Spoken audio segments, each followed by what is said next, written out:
Lazy Dungeon Master, Volume 13. Supana Onikage. Prologue. So, Yuzu, how long will it be before we can go back to Keima's town? Who knows, Muzu, but it shouldn't be too long before we've got enough money to pay him back. Yuzu and Muzu were two C-rank adventurer brothers that Keima had saved in the past. At the moment, they were working as hunters in a city within the demon realm, essentially, the demon realm version of adventurers. Reason being, the only adventurer work there was hunting monsters. The bulk of work was done by undead monsters summoned by demons, the equivalent of nobles in the Empire, which meant that outside of things like trade work and customer service, the only work available was hunting monsters. But both of those required too much training for adventurers to just do on the side. Yuzu and Muzu had been surprised at first to see skeletons pulling wagons and tilling fields, but thanks to that semi-automated labor, the people lived comfortable lives. It was questionable if those with such a demonic appearance should really be called people, though. Either way, the brothers got used to skeletons before long. In any case, Yuzu and Muzu were on their way back from the city after hunting some iron toads, which were frogs about 50 centimeters tall with hard skin. They had come to the demon realm on a quest after handing Keima his magic blade over a year ago. In the middle of their quest, they happened to save the life of a rich young demon, and ever since then they had lived as honored guests in the city ruled by that demon family. During the rescue, Yuzu was badly wounded, and they covered the costs of his healing. The plan was for them to keep working until they could pay that back, but they were taking their sweet time, which was why they had been there for over a year. Incidentally, they reported the quest that brought them there as complete in a local Hunters Guild office. It was a different organization from the Adventurers Guild, but they did keep in contact with each other. Still, people of the demon realm aren't too different from humans from the Empire, huh? Muzu said. Yeah, I'm always caught off guard by how they look, but they're basically just humans with magic stones stuck in their body. And Heth, I heard you went drinking with a witch, Muzu. Just a bit. She turned me down anyway, said she only cares about magic. Ha ha ha, feels good, Yuzu said, cackling at Muzu getting rejected. It was revenge for when Muzu laughed at him for being rejected by the harpy working at the bar. It was then that a werewolf walked over to them. Yo, finally back, newbies. It was Sakjira, one of their drinking buddies. He worked in a two-person party with Shernaga, a were-tiger. Yuzu and Muzu had at first been thrown off by meeting a werewolf and were-tiger, but upon noticing they were basically like humans that could transform into a quite furry wolf beastkin, they didn't feel too scared.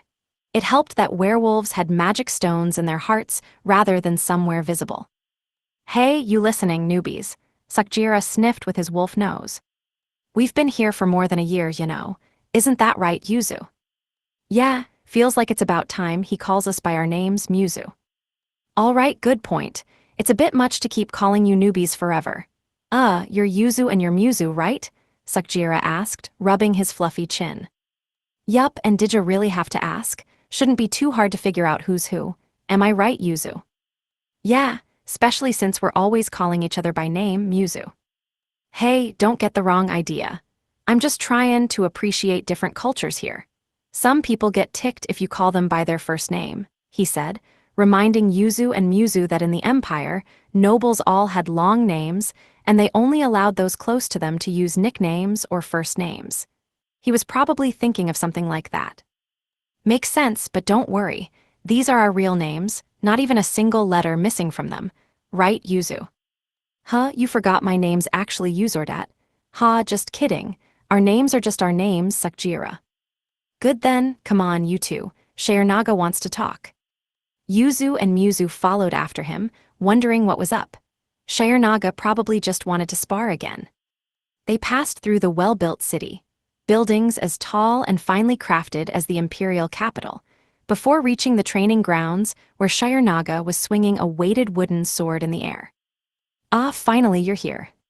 Yup, what's up, Shernaga? Want to train some more? Yeah, but something else is going on today, Shernaga replied, prompting Yuzu and Muzu to tense up a bit. You know about the tournament coming up, yeah? Well, you two are gonna join in too, he exclaimed, which neither of them expected. Huh, wait, hold up. By fighters tournament you mean the Hell tournament? Whoa now, we're just normal old C-rank adventurers. Right, Yuzu? Yeah, Hell's arena has a bunch of real-deal tough guys not even you can beat Sharnaga. We'd be dead in a second. Idiots, why are you giving up before you even start? And the Hell tournament is the one demons participate in. The fighters tournament's different. So he said, but either way, there would be nothing but a bunch of strong foes participating in both. Look, I'm not saying you have to win. You two would be lucky to get even 2 wins in the tournament. So why should we join then? Yuzu asked, and Sharnaga was ready to answer. First of all, you're visitors here, but you're not accomplishing anything special. That's not gonna help out the young master. NGH. WL, yeah, we knew that ourselves, Muzu replied. He and Yuzu were living off the money they earned themselves, but they were still being given the status of honored guests. The only thing they had accomplished at all in the demon realm was rescuing the young demon upon arriving. Nothing after that was worth noting whatsoever. They were doing nice hunter work, but that was just a normal job here if you weren't hunting huge monsters. In conclusion, Sharnaga was saying they needed to go to a public tournament and show that they were still worth keeping around. Plus, it'll be good experience. Am I right, Sukjira? You fought in last year's tourney. How was it? Oh, yeah, it was real good experience. Plus, the tourney officials will heal you back to full health as long as you don't die, not to mention the prize money. I got 5 golds for beating the first 3 fights. 5 golds. That much money would let Yuzu and Muzu pay off their debt and go home with more to spare. You heard the man. If you both can get through your first 2 fights, you'll have more than enough to pay off that debt of yours. There's not much left anyway, yeah. They could show that they weren't cowards just by participating in the tournament. They didn't have to worry about getting hurt, either, as long as they survived. Winning earned them money. Everything about the tournament seemed great. How could Yuzu and Muzu refuse after all that? Not like we'd die for losing, right, Muzu? Yeah, might as well give it a shot, Yuzu. And so, the 2 brothers decided to fight in the fighters tournament. Muzu, how far do you think Keima would get if he fought in it? You know, he might actually win and earn the right to fight in the Hell tournament. Though Keima's in Sia, so no way is he gonna be fighting in a demon realm tournament. Perhaps due to being distracted by pointless musing, Sharnaga trained them even harder than usual that day. Chapter 1. Now that matters with Drag, the town on the other side of Tsia's tunnel, were settled, I could finally get some sleep. But it was the exact moment I relaxed and let my guard down that an agent of evil came for me. My brief moment of peace came to a swift close. Rokyuko, sweetie, I came to see you. Sister, hi. Indeed, our inn sponsor, Haku, gave us a surprise visit. She was boldly entering from the front door with her retainer Chloe at her side. Haku was so divine that she was worshipped throughout the empire as the ivory goddess, and here she was visiting us. Has it really been that long since we fought the dungeon battle with the rabbits? Or what, is she here to threaten me about something? Either way, it had been a long time since Haku last visited us. The grand suite was open, and we were always ready to serve her. We guided her to my parlor in the chief residence, ignoring the adventurers who had clasped their hands and begun praying at the sight of her. I mean, I would like to take her straight to the grand suite, but I'm pretty sure she has some reason for coming here. We sat down in the parlor's sofas, with Rokyuko sitting next to Haku, of course, while I sat facing them. The moment we were all seated, our head maid Kinu came in and silently set down cups of tea. Naturally, it was our highest quality tea made from dungeon-produced leaves, though most tea tasted the same to me. So, sister, what brings you here? Rokyuko asked after Haku had a sip of tea. My, well, Rokyuko, I wish I could say I was just here to see you, but sadly, I am here to fulfill my promise from earlier. Chloe, please present the letter. Yes, milady, please take this, Keima. Despite not knowing what promise Haku was referring to, I accepted the wax-sealed letter and paper knife from Chloe. Open it right now? All right. I sure am excited to see what's in here. Cut with the knife. Okay, let's see here. Invitation to the Demon Realm's Hell Tournament, I said aloud. That was what the letter was titled. If all she had for me was a letter, why couldn't she just send it through the Ivory Beach? No way. She mentioned a promise. Could it be? The grand prize for this tournament are the divine pajamas. Ah, that explains that. Haku had promised to give me information on some of the divine betting if I won the dungeon battle. That was no doubt the promise she was referring to. It was quite the struggle to get this information, I'll have you know. The demon realm and I are enemies, after all. Will I need a permit to go to the demon realm? I asked. If it was an enemy to the empire, I could imagine all sorts of tedious paperwork being needed at border stops between the two countries. It might even be the case that I wasn't even allowed to leave the country at all without Haku's permission. But Haku shot that idea down with a smile. No, everyone can go. One's safety is not guaranteed without permission, however. Isn't that same thing as needing permission? Not quite. Think of it like, it will be less likely for them to make trouble for those on official empire business. If they did, the demon realm would be in trouble rather than the empire. According to Haku, the demon realm was almost entirely populated by hot-blooded warriors like 80 and Core 564. Anyone not sent on government business would get wrapped up in fights, and it was the kind of government where you could be enslaved by anyone you lost a fight to. But even those on business got wrapped up in fights too, apparently. Geez, that's terrifying. Being sent by a government only put a little political pressure on them. And so, Baron Gorin, I will send you to the demon realm as an envoy of the empire to attend their hell tournament. Is that all well and good with you? Haku asked, using the noble title that I had honestly forgotten I even had. In other words, I was a mere baron in her empire, and she would chop my head right off if I refused. Literally. Wait, sister. He's going to attend the tournament, not fight in it. Oh my, you noticed? Goodness, Rokuko, you are such a clever girl. Haku patted Rokuko's head. The Hell Tournament consisted largely of monstrously strong dungeon cores of the Demon King faction, and rather than being dungeon battles, it consisted of duels of individual strength. Haku apparently didn't think I had a chance in hell of winning after I revealed my tricks early on. As a legendary warrior that conquered a dragon, you would surely go far, but the victory itself would be beyond your reach. You need only to observe the fighting, she said. Naturally, that wasn't just her taunting me by forcing me to watch someone else get the divine pajamas while I twiddled my thumbs. Rather, by attending the tournament as an envoy from the empire, I would be able to negotiate politically with whoever did win the divine pajamas. In other words, out of pure goodwill, Haku was affording me an opportunity to acquire the divine pajamas. Though I couldn't deny the possibility that if not for Rokuko noticing her sleight of hand, I might have been forced to participate, and then killed in the fighting. I see, thanks Haku, I'll take you up on this offer. You are very welcome. Politically speaking, you will be attending to learn more about their culture. Take care not to scorn the honor of the demon realm, and to always keep a close eye on Rokuko. Of course wait, Rokuko's coming with me. I had thought for sure that I would be going alone, and look, even Rokuko was surprised. I get to go too. It seems that Core 666 wishes to see you. Ah, believe me, if I had my way, I would never let Rokuko go to such a violent, boorish country. It's just that Core 6 gave me no opportunity to refuse in our negotiations. Oh, 80, that explains that. Core 666, also known as 80, was Rokuko's friend. She was doted upon by the great Demon King Core 6, just like Rokuko was doted on by Haku.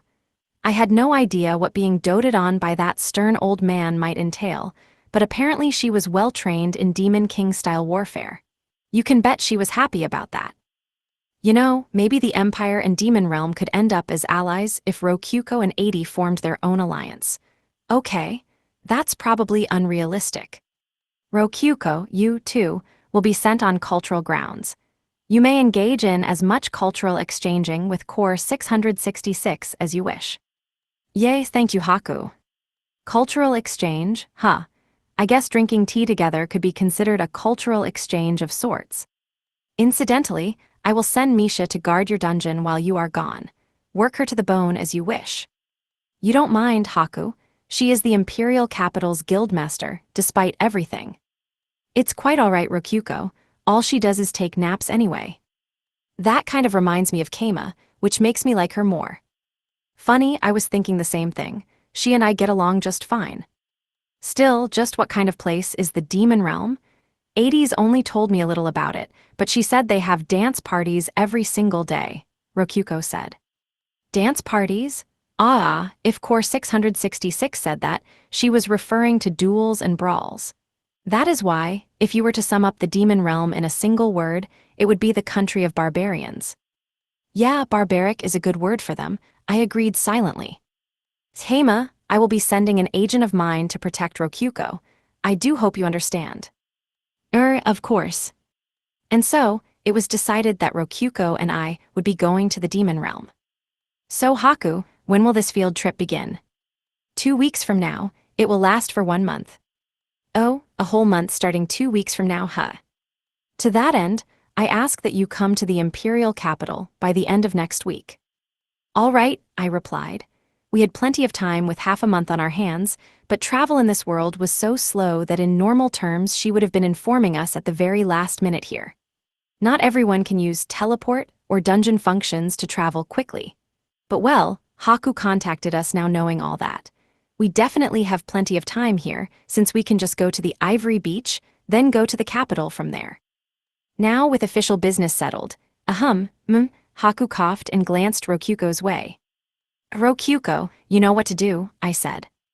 Come on, sister, I'll give you lots of hospitality. Ahaha, I'm looking forward to it. Haku took Rokyuko's hand and let herself be guided away, a bright smile on her face. In the end, her stay was once again first class, and the next morning she left an enormous tip before leaving sadly, saying she would be waiting for us the week after the next. So yeah, we started to prepare for our little field trip. That said, we didn't need to rush that much, even though we would be staying for an entire month. 'Cause DP can do pretty much everything. I guess that really just leaves Kinu's cooking. We thought back to the journey to the imperial capital we had gone on with Wataru's party. All we had to do were the same things we did then. After all, we had the DP catalog, and as long as we had DP, we could basically cheat and get anything we wanted. We could prepare the same things we had for the imperial capital trip, then buy anything we forgot with DP. It was pretty stress-free. Incidentally, we could each bring one partner with us to the Demon Realm for a total of 2 companions. Personally, I would be bringing our strongest fighter, Niku, since she was an absolutely essential bodyguard. As for the other one, however. Master, I want to go to the Demon Realm too, Narine said, surprising everybody. You haven't settled on all the members yet, Ryite. Well, I was thinking of taking Ikika along since she went with us to the imperial capital, but what do you think, Keima? Rokyuko asked. Can't say I expected you to want to come, Narine. Is there some reason for that? I asked, already knowing that Ikika would want to go to eat Demon Realm food. You see, the Demon Realm is a hotspot for magic tool research. The Demon Realm, the country of barbarians. Put simply, it was a country filled with year-round warfare. And what did warfare engender without fail? Indeed, the development of new technology. The fundamental connection between war and progress led to the Demon Realm having cutting-edge technology for magic tools that could be used as instruments of death, and as a result, even common citizens made frequent use of magic tools. The top magic tools of the Empire are very incredible too, but that's mostly thanks to the Hero Workshop and alchemists, who keep their technology secret. They're on average a lot worse throughout the whole Empire, she explained. There was a big gap between the best and the worst magic tools in the Empire, which the Demon Realm was filling in with readily available high-quality tools. In other words, you want to take this field trip seriously and learn from it. Ahua. If you take me, the results will show in all the magic tools I make from now on. Considering our party composition, Ikika would be the safest choice. Her sociable personality would prove invaluable when we needed to follow our cover story of being there for a cultural exchange. No doubt she'd find all the best food in the whole Demon Realm too. She made our last trip a lot easier and filled with good food, so yeah. Keima, I think we should pick Narine this time. You think so? Ikika's useful, but this is a field trip for learning, isn't it? Rokyuko said, and that settled things on the spot. It was just a fact that Narine stood to gain a lot more from the Demon Realm than Ikika did. I also appreciated that she was motivated to pay us back by making better magic tools using what she learned. Not to mention, if Haku asked us to show we made use of our time abroad, we could just have Narine make a magic tool for us. And I can pretty much guarantee Haku will try to give me hell for not learning anything on the trip, so yeah. Narine it is. Good point, magic tool technology will help the dungeon too. Okay, you're in Narine, so get ready for the trip. Have you learned storage yet? If not, I can give you a scroll for it. Yae, thank you Rokyuko, master. And so, we decided on Narine being our final companion. Ikika would have to settle for whatever souvenirs we brought back. She seemed pretty sad about it, but since the food would be kept completely fresh in storage, we could buy all sorts of food from stands for her. Just look forward to our return, yeah. By the way, Rokyuko, are the shifts in the dungeon and inn going to be okay? I asked when the thought struck me. Oh, I guess I will need to modify the schedule a bit. Let's see. Maybe now would be a good time to summon more administrative monsters. I think it would definitely be a good idea to summon at least one more monster to watch over the dungeon. She had a point. As it stood, the dungeon was being run by Alulu the elf ghost, since she didn't need to rest or sleep, but at times she played with Igni from next door. Undead monsters may not need rest, but Alulu used to be a normal, living person. Speaking as a bedist, it's important to respect her individuality and give her some time to rest. And also, now that I think about everyone running the dungeon, isn't the current situation pretty bad? Rei is the high priestess of Bedism, Kinu is running the inn with the Silkies, and Narine is focusing on her research. Not to mention she's about to leave with us on this trip. There's Kasaki the ring succubus, but I'm bringing her with me for protection against dream invasions, and then there's Siesta the magic blade, Rokyuko's pets, the rats. Is there not a single proper named monster in our entire dungeon? Should we bring Mr. Tent over here? No, wait, he's the boss of the Ivory Beach. I feel that as the Pope of Bedism, it's my duty to let everyone get some more rest. Which means, yeah, we do want one more monster dedicated to running the dungeon. Rokyuko, want to try rolling the gacha? Maybe we can just use whatever we get. Oh, good idea, let's do it. But which level of gacha should I pick? The 10,000 DP one, I guess. Well, fair enough. I wanted to try the 100,000 DP gacha again, but if we're spending that much we might as well buy another like Rei and the others. Let's just try it once and see what happens.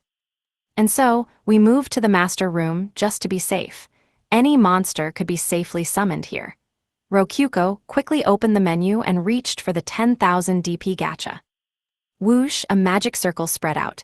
No lightning this time, it was just a standard roll. We watched on, wondering if it would be the monster we wanted, and out came a panda.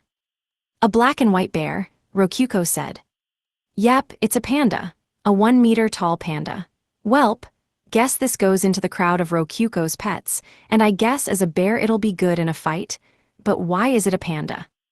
Oh Keima, this isn't just any bear. Yeah, it's a panda, but what about it? Rokyuko pointed, and I finally noticed that there was a 10-centimeter wide treasure chest on the end of its tail. It's a mimic. Hold on a second. Mimics are those monsters that pose as a chest and eat adventurers, right? So why is it a panda? And why is the treasure chest so ridiculously small? What is going on? What is even happening? Keima, look. Seriously. The panda entered the treasure chest before our eyes, right into the 10-centimeter wide box. It just got sucked in like it was a whirlpool, and then the chest dropped to the floor. That must be some space-time magic at work, I thought before picking it up. It fit in my palm and didn't feel heavy, but that was it. What's the point in this thing? This mimic panda. This is a bit too weird to use in the dungeon. Guess you've got yourself a new pet, Rokyuko. Oh well, that's nice. Ahaha, from today forth you are, Puck. A combination of panda and box, I see. Pretty similar to Pack as well, very clever. Definitely not pure coincidence.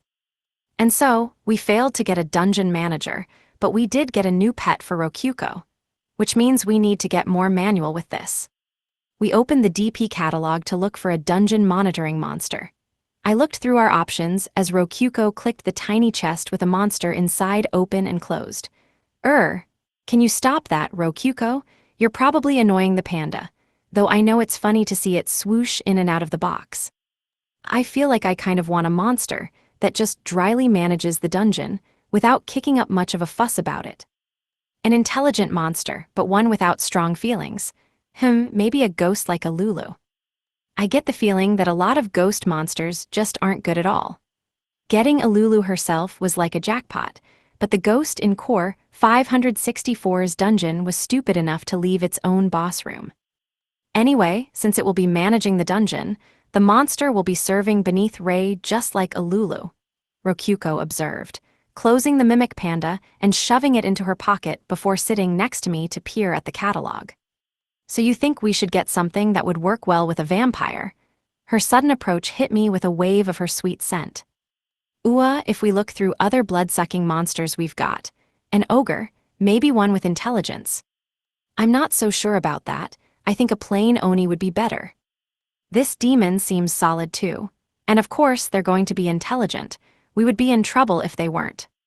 It would be more trouble if they were intelligent, like Core 564, no? Oh, but there are a lot of customization options. I guess I shouldn't expect anything less from demons, Rokyuko said. This rabbit sage here's definitely in our catalog thanks to Mikan. I wonder just how smart it really is, I said. It's possible it's just smart for a rabbit. Let's do something else. And so, after much discussion, let's just settle with a fairy, I said, feeling a bit defeated. Agreed.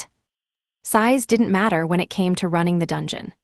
Really, having a weaker monster that couldn't serve as a boss monster would discourage them from throwing themselves at adventurers and potentially dying. As long as they had the intelligence to not go outside, they were fine. And the monster with the highest ratio of cheap cost to intelligence ended up being fairies. How are they connected to vampires? Well, the wings. Meh, who cares, it doesn't matter. All that said, we weren't summoning them just yet. They're gonna serve Rei, so let's give Rei the DP and have her summon them. Agreed, Rokyuko said. I think they'll listen to Rei more that way. I'm not sure why I think that, but it feels true, though we'll have to tell her not to just use this DP on strengthening herself again. Might as well use this opportunity to give her enough DP to summon 3 whole monsters, then leave all the summoning and training to her. Yeah, I mean, it's just that fairies have even more customization options than vampires, so it'll probably be best to just let her do what feels right.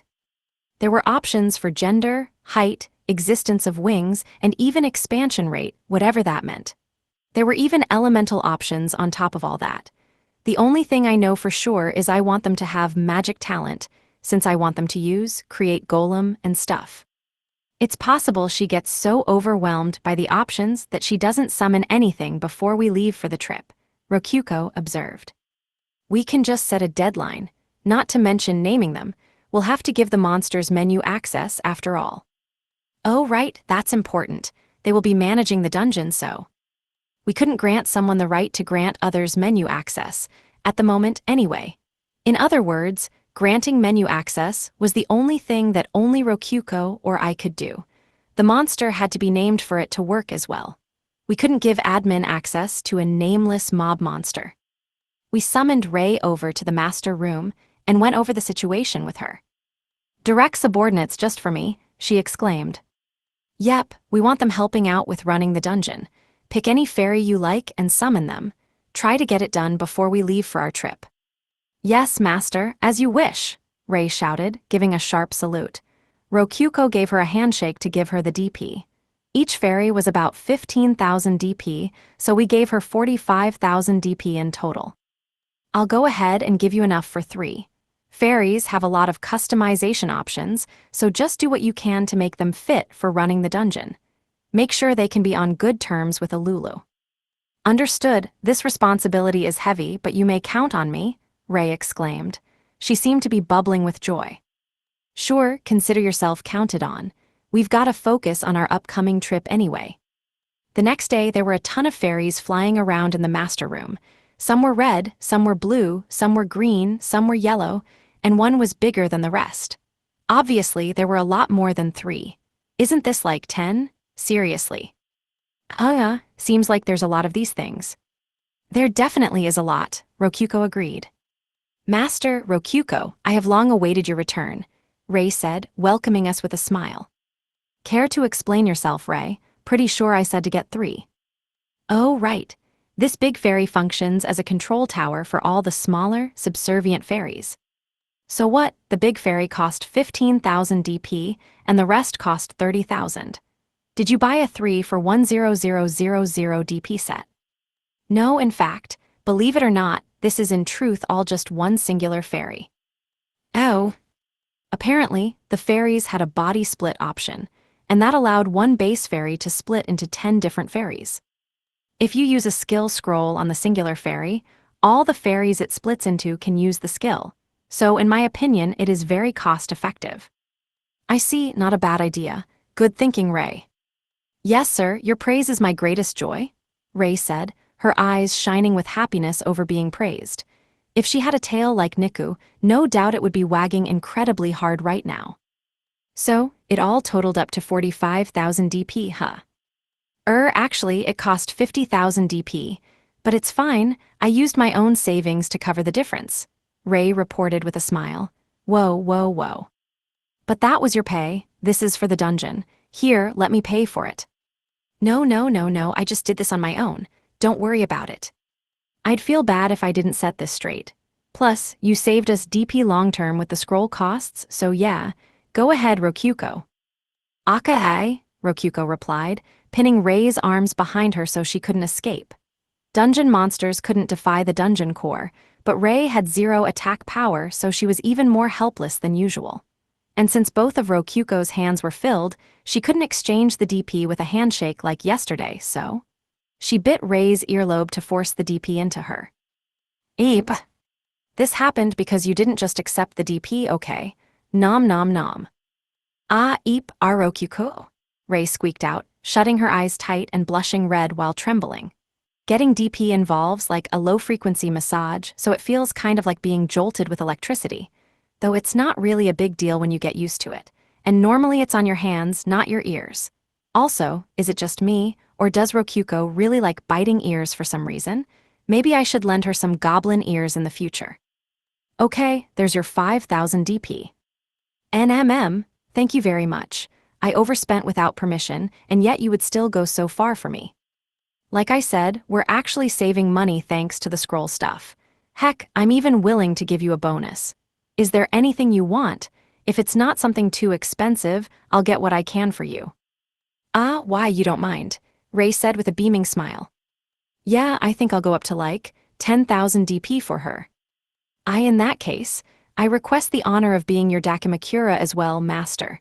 Ah, forgive me, it is not my place to even suggest that. May I instead ask for an old, used jersey of yours? What? Rei asked for something so totally outside of my expectations that I just froze in place. Oh, I have some of those on hand, you can have one. Again, what? I exclaimed. Rokyuko's reply was also outside of my expectations. Yes, ma'am, I am grateful beyond words. Ahaha, keep up the good work. Sorry, you two, but could you hold on for a second? Pause, please. I stepped forward to stop Rei and Rokyuko. What's all this about it being honorable to be my Dakimakura? Has Niku been bragging about it? Explanation, please. Master, to be your Dakimakura is to serve you in your most defenseless state. It is a position that demands your utmost faith and trust, Rei explained. Okay, that's how they're seeing it. A job that's basically the pinnacle of being trusted. Right. Now that she mentions it, Dakimakura work really is the best representation of faith that one could ask for. Okay, next, why my jersey? So I can make a life-size doll of you to use as a makeshift Dakimakura. What else? I need practice for the future. Why are you looking at me like that should be obvious? It really, really isn't. Okay, next. Rokyuko, why do you have a stash of my old jerseys? You stole the ones I threw away, didn't you? I have the right to remain silent. Okay. That sure is some interesting phrasing you've learned, Rokyuko. I won't think too hard about it. Alrighty then. Anyway, we need to give the ferry administrative authority. Rei, teach it what it needs to know and give it a name. It's your subordinate. Why, yes, sir, you may count on me. Alright, I'm tired of thinking, so I'll just let Ray handle the naming and everything. Actually, regarding the name, I thought of one ahead of time. May I go ahead and use it? Hey, wow, you work fast. What's the name? Yes, sir. It's Echo Ray Alpha Phantom Queen of Fairies, Christia Famraid Troll Killer, Hobgob Metzaluna Quintet Cell Division, Netero Basaltsis Driano Drino Polka. Is that a list of names for all the split fairies? No, it's one name for the big fairy. Heck no, it's too long. What kind of name fills out an entire sentence by itself? I'd never remember that, and I'm pretty sure it wouldn't even fit on the named monster display list. Though now I want to see what happens there. NGH, I see it's too long. I certainly felt that it might be a little excessive. And you just went with it anyway. Well, yes, Ahata. It was then that we noticed Rokuko staring intently at Ray. What is it, Rokuko? Ray, did you stay up all night doing this? NGH, forgive me. I did what no high priestess of Bedism should ever do. Oh, I see. This kind of thing definitely happens when you stay up all night. I can hardly blame her. Good grief, you going bonkers when you don't sleep is just like Kama. And her wanting my old clothes is just like you, huh? Okay, enough, we're done talking about this. Hey, you brought it up, but all right. Ray, we can't give it administrative powers if it doesn't have a name, so hurry and give it one. But tell us what it is before you do. Okay. Why yes, master. That should do for now. Once the fairy has a name, the dungeon should be all set. By the next day we had settled on a name, and a quick check on the menu confirmed we had successfully given her several administrative powers. Naturally, we didn't just give her everything. She was a newbie, after all. She would have to work hard under Ray and Alulu to build up trust. Pretty sure Ray would do just fine with that. Given how the fairy sweetened up to her in no time, having Ray summon her had been the right idea. Yeah. Speaking of which, Misha's being sent over here tomorrow, right? We're gonna need to prepare for that. Oh, maybe she can just stay in the grand suite. We would be leaving the dungeon and beginning our trip once Misha arrived to see us off. Incidentally, as far as the public was concerned, Rokuko, Niku, Narine, and I had already left town for the imperial capital. On the surface, this was supposed to be a normal cultural exchange, but really, it didn't make sense for the town chief of a newly founded border town to be sent on a diplomatic cultural exchange. Not that anyone in town found it suspicious at all. In fact, Heya town chief, finished plans for your honeymoon trip. Oh, your holiness, going on a trip with the wife? Have a good time, my man. Here you are, Kama. You may not need this, but here is a charm to increase the likelihood of successful conception. Yeah, for some reason, everyone in town treated it like we were newlyweds going off on a honeymoon. But why? They hadn't acted that way when we left for the imperial capital before. In any case, we had publicly left town, so I was staying shut inside. No need to hear all the teasing of the town citizens. Yo, master, the wifey's calling. You too, Ikika, are you behind all this? Nah, I'm just messing around. Everyone's been teasing the heck out of you, and I wanted in on the fun. Apparently our honeymoon was still the talk of the town. Why was that even happening? If Misha hears this, Haku's gonna hear it too. Gah, seriously, why is this happening? I'm not going with just Rokuko. Niku and Narine are coming too. I mean, Niku and Narine are totally like maids, right? You two are the big shots here. Of course people are gonna look at it like this. Don't worry, I'm sure Haku's just gonna shrug it off. Might be a little annoyed though. But this didn't happen when we went to the imperial capital. That's 'cause you had Wataru's team Bacchus and the imperial princess with you. This time, Rokuko and I are the only big players going on the trip. I didn't notice at all. You know, it feels like I've kinda been off my game lately. I think I need to be more careful and keep a sharp eye out for this kinda thing. I mean, sheesh, if I let my guard down here, I might just die. What am I even doing? Ultra transformation, giving me extra lives, has seriously not had a good impact on my self-preservation instincts. Alright, starting now, I'm gonna be a lot more careful. I reached Rokuko's room right as I came to that conclusion. So yeah, Ikika was saying something about me not needing to knock before going in. That's pretty obviously a trap. Rokuko, I'm coming in. Hey, wait a second. I opened the door slightly, then shut it as soon as I heard Rokyuko cry out.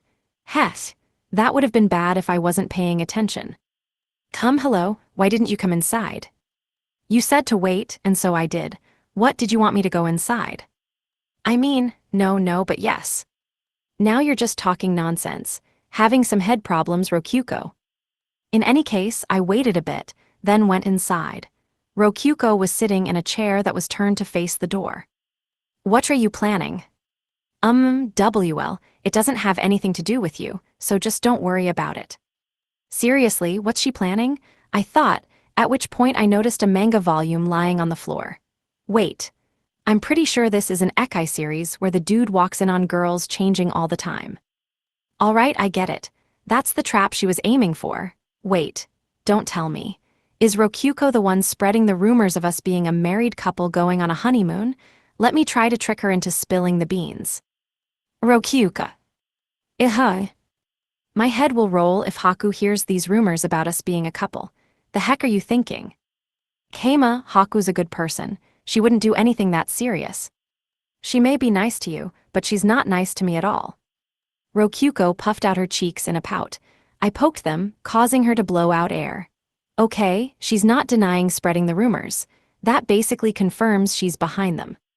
So, why are you passing this off as us going on a honeymoon? Well, I read a manga called Sweet Honeymoon. Pretty sure there aren't any H manga in the catalog, so it was probably an actual story about a couple going on a honeymoon. You don't want to go on a honeymoon. That's something you do after getting married. Marry me then, Keima. I'm a bit too terrified of Haku for that. Geez, and that's why I have to come up with all these plots, okay? Do you get why I have to fill your moat myself? Do you feel my struggle here? Rokyuko demanded while gently hitting my chest. Look, we've been through this. You're digging out the moat here, not filling it in. If you want me to go through with it, get Haku's permission first. Do that and I'll do whatever you want, even get married. Don't think I didn't hear that, Keima. If I get Haku's permission, we're getting married on the spot now, okay. Huh, wait, how'd the conversation go in that direction? You heard that right, Misha? Yuppers, I heard every word, Rokyuko, Misha said, popping her head out from behind the door with her ears waggling. Wait, when did she get there? Wait. She heard she was listening. Why, what? Despite my panic, I managed to stay cool. Hey, Amisha, already here, huh? Been a while, buddy. Ahaha, I just thought I'd pop in a little early, she replied with a grin and a wave. I waved back with a cold sweat running down my back. By the way, Rokyuko, what was all that about digging moats and stuff? It's Japanese slang, by which I mean language from Keima's world. It's kinda hard to explain, but imagine a moat. Filling the moat leaves them vulnerable, and digging it makes them stronger. I'm trying to fill his moat to make him mine. Ooh, so it's like breaking the castle walls. Good to know, Rokyuko. I mean, does that really matter here? Misha hearing us means Haku's gonna know that I'm willing to marry Rokyuko. Oh, but maybe I'm safe since Rokyuko was actively proposing to me. Anyway, that was one big leap for me. Mwahaha, now all I need is Haku's permission and I can marry Keima. What do you think, Misha? Was my brilliant plan not perfect in every way? Sure, very good plan. Good luck, Rokyuko, I can't help you, so all I can say is, Keima, it was nice knowing you. I'm going to get assassinated during this trip, aren't I? Just saying, I have a really weird problem, where I forget stuff when I eat something really tasty, Misha said with a grin. NGH, fine, have some hamburgers. That's what I like to hear. After bribing Misha with 100 hamburgers, it was time to leave for the demon realm.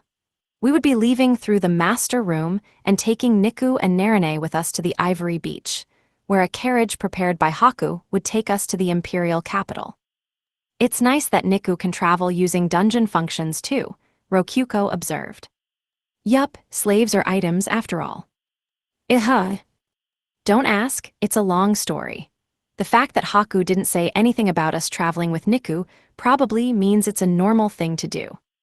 Ikika and Rei were seeing us off. The fairies that had already been given work by Rei and Alulu were fluttering around the master room as well. I trust the dungeon to you, Ikika, Niku said. You got it, Niku. Bring back some tasty grub for me, Ikika replied with a casual wave. Akaze, I'll be off new. Serve Master well, Narine, and Master Rokyuko, please enjoy your time together, Rei said with a sharp salute. All right, Rokyuko, let's go, I said. Akae, Rokyuko replied, and with a flick of the menu we were instantly transported to the beach. It was the surface level of our sub-dungeon, the Ivory Beach. We appeared out of thin air, but we were greeted by a slimy sea anemone-looking thing, Mr. Tent. He welcomed us with some wiggles of his tentacles. Sorry, but we're going right to the Imperial capital, I replied, but Mr. Tent wrapped his tentacles around my torso and lifted me up. Whoa, whoa, whoa, quit it, ha. Rokyuko and the others are watching. Wiggle, wiggle. I patted Mr. Tent like I would a happy dog. Eventually, he regretfully let go of me. After cleaning myself with purification, I returned to the others. What's up, Rokyuko? You're blushing. You sure are close with Mr. Tent, aren't you? Yeah, I sometimes drop by to hang out, I replied. To be precise, I dropped by when I wanted to nap on the beach while listening to the sounds of the waves. Sometimes I would sleep on Mr. Tent like a big waterbed, and sometimes we'd play volleyball together. And now that I say that, I see Niku wagging her tail jealously while looking at me. I should play with her next time I come here. Yeah. Anyway, we've got to get going to the capital. See you next time, I said, and Mr. Tent wiggled his tentacles a bit sadly. He also gave me some of the handmade salt he had created from the ocean. The succubi had mentioned wanting more of this pink salt, so they would probably be happy to get it when we returned home. What a cutie, ha. Master, I'm impressed you know what Mr. Tent is saying. I replied, and a quick look revealed that nobody else understood him at all. Igni had said the same thing. Was he really that hard to get? Come on, it's not that hard. It's just like if Niku had a bunch of different tails. They kind of just look like they're randomly wiggling around. I don't get it either, Rokyuko said. Me neither, Niku agreed. Both Rokyuko and Niku looked just as confused as Narine did. Oh, and by that I mean Niku's tail is kind of swirling. She's still expressionless. I dunno, it just seems obvious to me. After saying goodbye to Mr. Tent, we dropped by the Ivory secret spot, next door. It was a small dungeon built directly on top of the beach, and basically was just a vacation villa for Haku. We've been waiting for you, a Silky said with a bow of her head. She was the dungeon's administrator, and we would be getting the carriage from her. I could just teleport, but the mana drain when there's 4 people is pretty intense.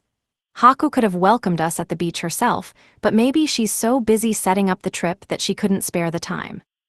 I think it's safe to say that Haku already knows we're here, I asked.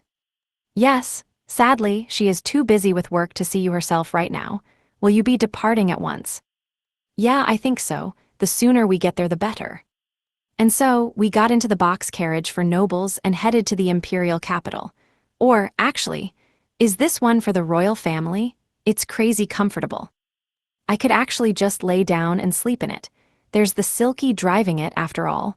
Should she even be leaving the dungeon when she's supposedly the dungeon boss? Meh, I guess it won't be a problem since Haku can just place her back there once we get back to the dungeon. Yeah. Keima, want me to give you a lap pillow? Rokyuko said out of nowhere, with she and I sitting next to each other while Narine and Niku sat on the other seat across from us. Oh. You don't mind, then allow me to. Refuse because this is Haku's carriage. Why worry so much? Lap pillows are basically like hugs. Actually, it's even more casual than a hug. There is nothing less true than what you just said. Narine, back me up. I think it's fine. What about you, Niku? I believe me serving as a Dakimakura will solve everything. These carriage benches are a bit too lacking in space for that. Okay, I'll compromise and say Narine can give you a lap pillow. I'll look at your sleeping face from the other side of the carriage. Come here, Niku. Akae, master, here you go, Narine said. As you wish, Niku replied. Hold it. That's not a compromise at all, and I'm not gonna be able to sleep with you staring at my face anyway. Why are you all moving around like I agreed to this? I didn't agree, I protested, but nevertheless we swapped places in the carriages and my head ended up on Narine's lap. Oh, this is pretty good. Narine's lap pillow feels a lot more comfy than I expected. Feels good, doesn't it? Rokyuko said. Well, how should I put this? Yes, I replied. Her soft yet springy thighs had the perfect height and warmth for me. She smelled nice too, somehow. It was a kind of earthy smell, maybe because she had been kneading clay recently to make magic tools. Niku, give me a lap pillow too. As you wish, Niku replied, and suddenly Rokyuko was resting her head on Niku's pillow on the opposing bench. The result was us both lying down and making eye contact, at which point she grinned. Ah, this feels nice. She smells nice, too. Niku, I think Keima's scent has rubbed onto you since he's always using you as a dakimakura. Wait, my scent, but I'm going into the onsen every day and using purification. It's seeped into your futon, so it's probably seeped into your dakimakura too. I guess that's pretty airtight logic. Sorry, Niku. Master, you marking me with your smell is a source of pride. Ah, I can tell she genuinely means that. Her tail is trembling with emotion beneath her. Ah, I just realized something. May I say it? Narine asked while absent-mindedly stroking my head. What's up? Is this technically considered you and Rokyuko sleeping together? Slaves and servants don't count as people for noblies, Sue, right Nuo. You're resting on lap pillows and facing each other while having pillow talk. I didn't think of it like that. Nah, I mean, there's the whole middle part of the carriage between us. Don't sit up so suddenly. The carriage will rook. Gah, she's holding my head down so I can't sit up. And oh man, Rokyuko is grinning like crazy on the other side. Ahaha, pillow talk with Keima. Narinish, keep holding him down. As you wish, Rokyuko, Narine replied, and suddenly something soft was resting on top of my ear. Narine. Ahaha, you can order me to stop if you don't like the eyes, master, but I know you do, I knew. It's fine, you can just say Rokyuko and I forced you. You're so kind you couldn't force yourself to order me around. I understand, Narine whispered in a quiet voice only I could hear, tickling my ears. NGH. Do you know what people like you're called, master? Indecisive, virgins, ahahaha. And Narine, what the hell? Are you leveling up in sadism from bullying Wataru all the time? Did you say something, Narine? Rokyuko asked. Nothing important. I was just telling Master he gets embarrassed easily. Oh okay, ahaha, me and Keima having pillow talk. Like I said, this isn't pillow talk. And so, I was stuck laying down in the carriage with Rokyuko grinning at me until we reached the capital. At least I got to sit up before we actually got there. We moved fast once we got to the capital. First we went to the castle and had an audience with the emperor. We were allowed in on site without being made to wait at all. As I pondered whether that was Rokyuko's influence, we quickly finished our greetings and audience. All I had to do was bow my head as Emperor Lionel wished me well in learning much of Demon Realm culture. And where was Rokyuko? Off having tea with Haku. Funny, considering how important this is. Or maybe she was talking directly to Haku precisely because this is so important. Anyway, by the end of the day, we would be going to the Demon Realm in a train of carriages alongside other delegates. It was a very speedy departure indeed. Oh, so it's not just us going on the trip, sister? Rokyuko asked. Quite, naturally that would be far too suspicious. Not to mention, there's already a group I've sent to the Demon Realm. Wow, won't this be fun, Keima? Why yeah, sure. Haku was riding our carriage. Or rather, we were riding Haku's carriage. And by we, I mean Rokyuko, Haku, and I, Niku and Narine were in another carriage. Yeah, I'm not gonna get any lap pillows here. Also, Rokyuko and I sitting next to each other with Haku facing us is probably a bad idea. She's basically radiating pressure. Ah, but since this carriage has fine chairs, we're an entire 40 centimeters apart. Our hands don't even graze each other when the carriage bounces a little. It's fine. And also, this carriage doesn't bump at all. By the way, Rokyuko said, 80 told me that the Demon Realm has a Hunter's Guild. Indeed, it's an organization in the Demon Realm modeled after my Adventurer's Guild. I taught them how to build and run it just fine. The Hunter's Guild was the equivalent of the Adventurer's Guild in the Demon Realm. We would have some degree of status within it, thanks to being B-rank adventurers. Though naturally, the Hunter's Guild demanded so much more combat prowess that we'd be more prone to getting into fights. All Haku had to say about that was, good luck. And that it would be especially bad since Rokyuko and I looked weak on the outside. Wow, so the demon realm and the empire have been diplomatically involved for a while, huh? Rokyuko observed. We've existed next to each other for a long time, though most of our diplomatic exchanges have been in the form of warfare. I send delegates like this over there once every few years as a form of cultural exchange. Wow, that's kind of amazing, right, Keima? Why, yup. Incidentally, the demonic capital was surprisingly close to the imperial capital. Both were reasonably close to the border. But that was just because they had been stuck in the same place ever since being built 500 years ago. Historically speaking, Korki, Dinsama, Tsia, and Pavella were all duchies or undeveloped territory of other kingdoms. They became duchies of the empire through war, pillaging, and conquest, followed by development. The fact the historical events could be summarized as war and conquest was a reminder that this was an empire we were talking about. But anyway, their territory grew in opposite directions, and the end result was their capitals being right next to each other. We knew the behind-the-scenes circumstances. They couldn't move the capitals due to their dungeons being there, but outsiders probably wondered why they had their capitals within glaring distance of each other. Or maybe it seemed like they were acting tough, refusing to move capitals if the other side wasn't going to move theirs. Sister, do other countries have adventurers' guilds? Dade, the Holy Kingdom, and Wakoku all have adventurers' guilds, though the one in the Holy Kingdom is more of a guild for dungeon-conquering specialists. Ah, that reminds me, Alka the High Priestess came by recently. Is she a member of the Holy Kingdom's guild? That's right, Rokyuko. She's the highest rank in the dungeon-conquering guild, the equivalent to our S rank.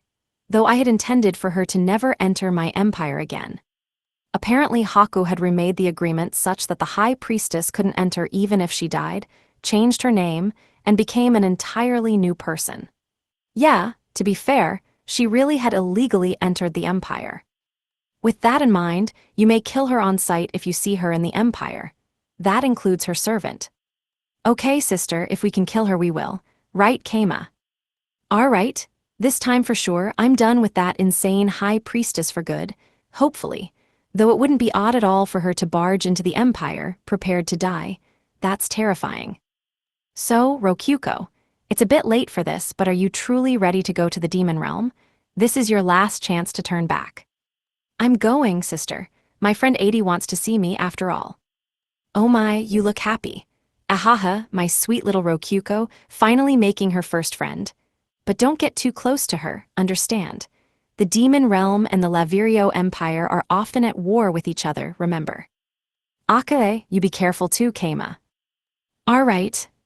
Are we going to be stuck like this until we reach the demon realm?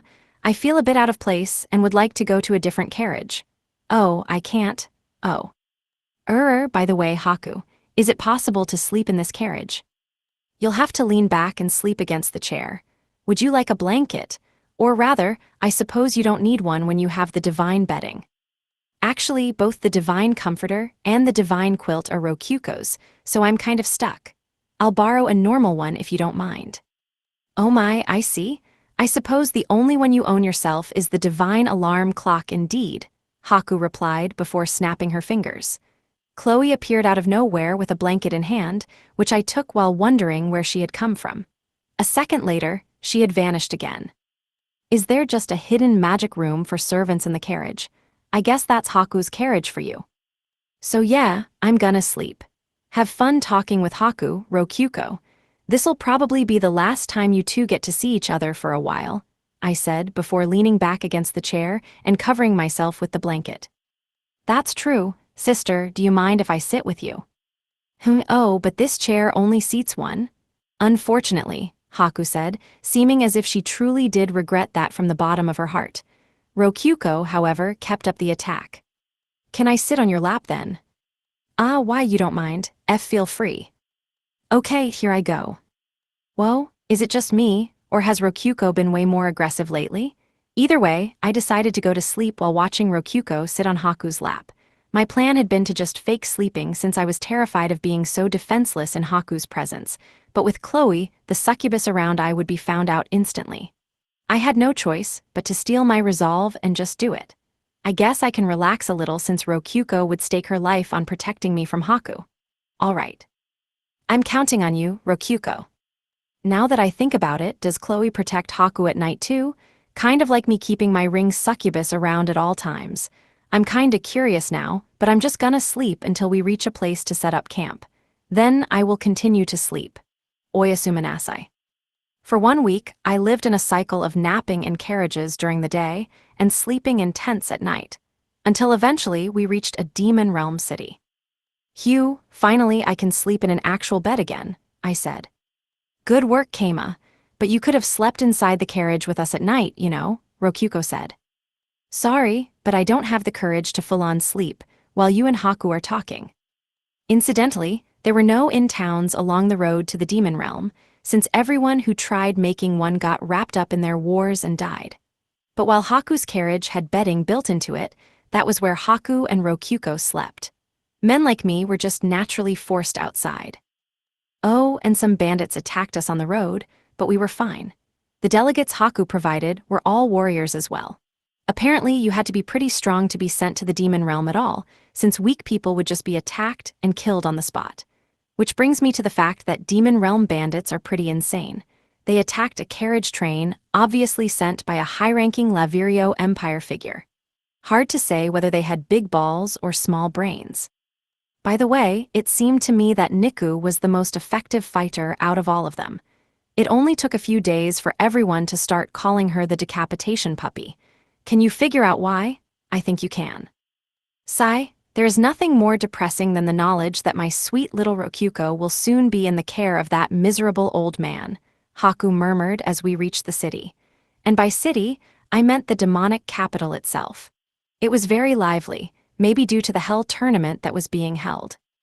The buildings really resembled the imperial capital, though that was partially thanks to similar material being used for both. The big difference was the population's appearance. Demon realm citizens had much more of a monster streak to them, lizard men wearing armor, harpies carrying letters, and a bunch of beast men that had very thick fur over their whole bodies. Seems like there's a lot more variety with skin color too, compared to the Empire. Plus, I'm noticing a lot of hot-blooded looks through the glass, though it might just be people wanting to pick a fight with this carriage in particular.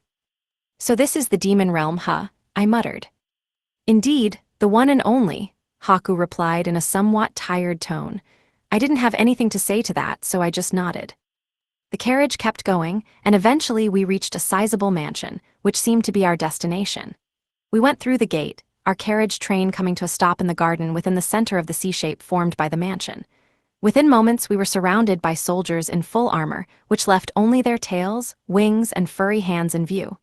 Apparently this was the welcoming party. To the surprise of no one, 80 and Core 6, the great demon king, were right there.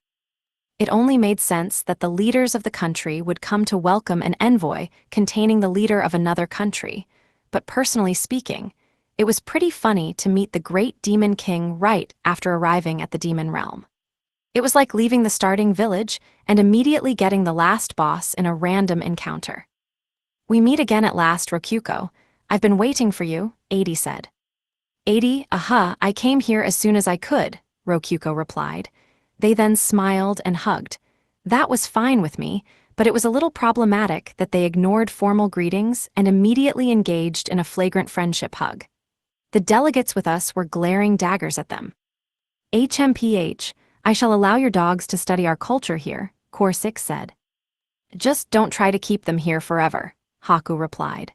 The actual heads of the country ignored Rokyuko and 80's greeting and just exchanged handshakes while grimacing and clicking their tongues in disgust. Look, you two gotta hide your feelings a bit better too. It's just disgraceful. Or, well, I guess it's fine, since nobody is going to criticize the head of their countries. It was then that Core 6 ended the handshake and looked at the delegate party. Now then, welcome to my country, servants of the Lavirio Empire. Study the demon realm's way of life well, Core 6 said with his head held high and his eyes looking down at them. Given that he was the great demon king, he held just as much power and authority as Haku. It only made sense that he would view himself as superior to Haku's servants. The delegates bowed their heads respectfully and followed their guides inside the mansion. Which leaves us the dungeon crew all alone. What now? Rokyuko, there's something I would like to give you, 80 said. Huh? I said, looking over to see 80 holding out a hand for a handshake. Rokyuko just instinctively reached out and clasped her hand. It looked a lot like a DP exchange. I heard a spark like electricity, then Rokyuko twitched. What was that? It didn't feel like DP, Rokyuko stammered. I just exchanged a copy of the communication function, as well as our access codes. Now we can contact each other whenever we want, wherever we want. Oh, the communication function? Right. That was what you asked Father for at the last dungeon battle, right? Neat. Can I just open it from the menu? Certainly, it should already be there. Rokyuko opened up her menu. I looked at my own menu and saw that it had a new message function. Neat that mine gets it too. Or rather, it is a dungeon function in the first place, so, yeah. He said it isn't an official implementation yet, so I have to meet people in person and copy it to give it to them, 80 said. That's kinda annoying. Apparently, he will be distributing it to everyone once he is finished, but that would be by the next core gathering at the very earliest. I must say, it feels special that only my version of it allows me to copy it. So it's like an open beta kind of thing, with copy protection too, kind of. But why the access code? Shouldn't our core number be enough? Rokyuko asked. You could imagine someone contacting a core without permission just by knowing their number. He is considering giving different addresses to each monster with menu access, or something of the sort. I confess that his explanation was a bit difficult to follow, 80 said, before showing us her menu. On it was a screen resembling an email inbox. The only message inside was one from Father, describing potential future features like a block function and emoji. It's pretty much like email. Neat, Rokyuko said. Incidentally, he mentioned that he would like to discuss this function with your master, so I imagine you will be getting a message from him soon. Perhaps it's already there. Ooh, wow, that's incredible. I wonder how it works. I have no idea. It seems that each message costs 50 DP, however. Oh, it costs DP. That's 60 entire melon rolls or 10 high-class rolls. That's expensive, though I guess it's cheap compared to sending letters. It ignores distance, arrives instantly, and cannot be interrupted. More than worth the price, if you ask me. It seems he's also thinking about allowing DP to be sent over it as well. Is there any point in sending DP over messages? I guess it's nice if you want to ask other cores to do stuff for you. You know, now that I think about it, I feel like a whole culture of using DP to give tasks to other cores all over the place is gonna develop now. Maybe I'm just imagining it. Incidentally, I vowed to give you the program first, so I have given it to neither Haku nor grandfather yet, 80 said proudly, at which point the grandfather in question tapped her shoulder. And now it is done, 80. You will be giving it to me next, correct? Indeed, at the moment you will only be able to contact Rokyuko and I, but I shall give it to Haku as well, which may be more useful. Here you are, grandfather. 80 gave Core 6 a handshake, which was clearly something they had done many times before. He gave an impressed murmur, then let go of 80's hand. Would you like it as well, Haku? Absolutely. Rokyuko, contact me the instant anything happens. I will rush over at once. 80 gave Haku the message function as well. I get the feeling she's going to send Rokyuko messages every single day. Well, it's less a feeling and more a prophetic vision. And Haku will definitely run over the second Rokyuko asks, using teleportation and stuff. Come with me, Rokyuko. I will give you and your master a tour of my demonic capital mansion. Okay, bye-bye, Haku. See you later. Promise me you'll send messages every day, Rokyuko. I look forward to hearing from you, she said, casually asking for regularly scheduled reports. As expected. I can already tell she'll run over the moment Rokyuko goes a day without sending a message. I'll be sure to tell Rokyuko not to skip out on her messages. Yeah. That said, the three of us going elsewhere would leave Haku and the great Demon King alone. Is that really a good idea? Like, will they be safe, politically and physically?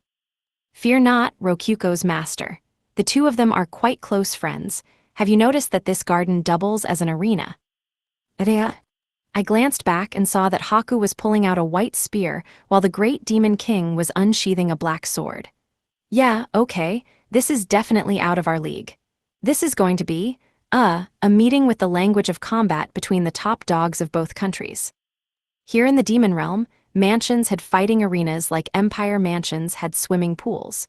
Every city in the realm had a coliseum without fail. In a country where one-on-one combat was so commonplace, a dream team of Haku and the great demon king fighting wasn't out of the ordinary. Okay, it actually was, but everyone else was gone, so they just kinda started anyway.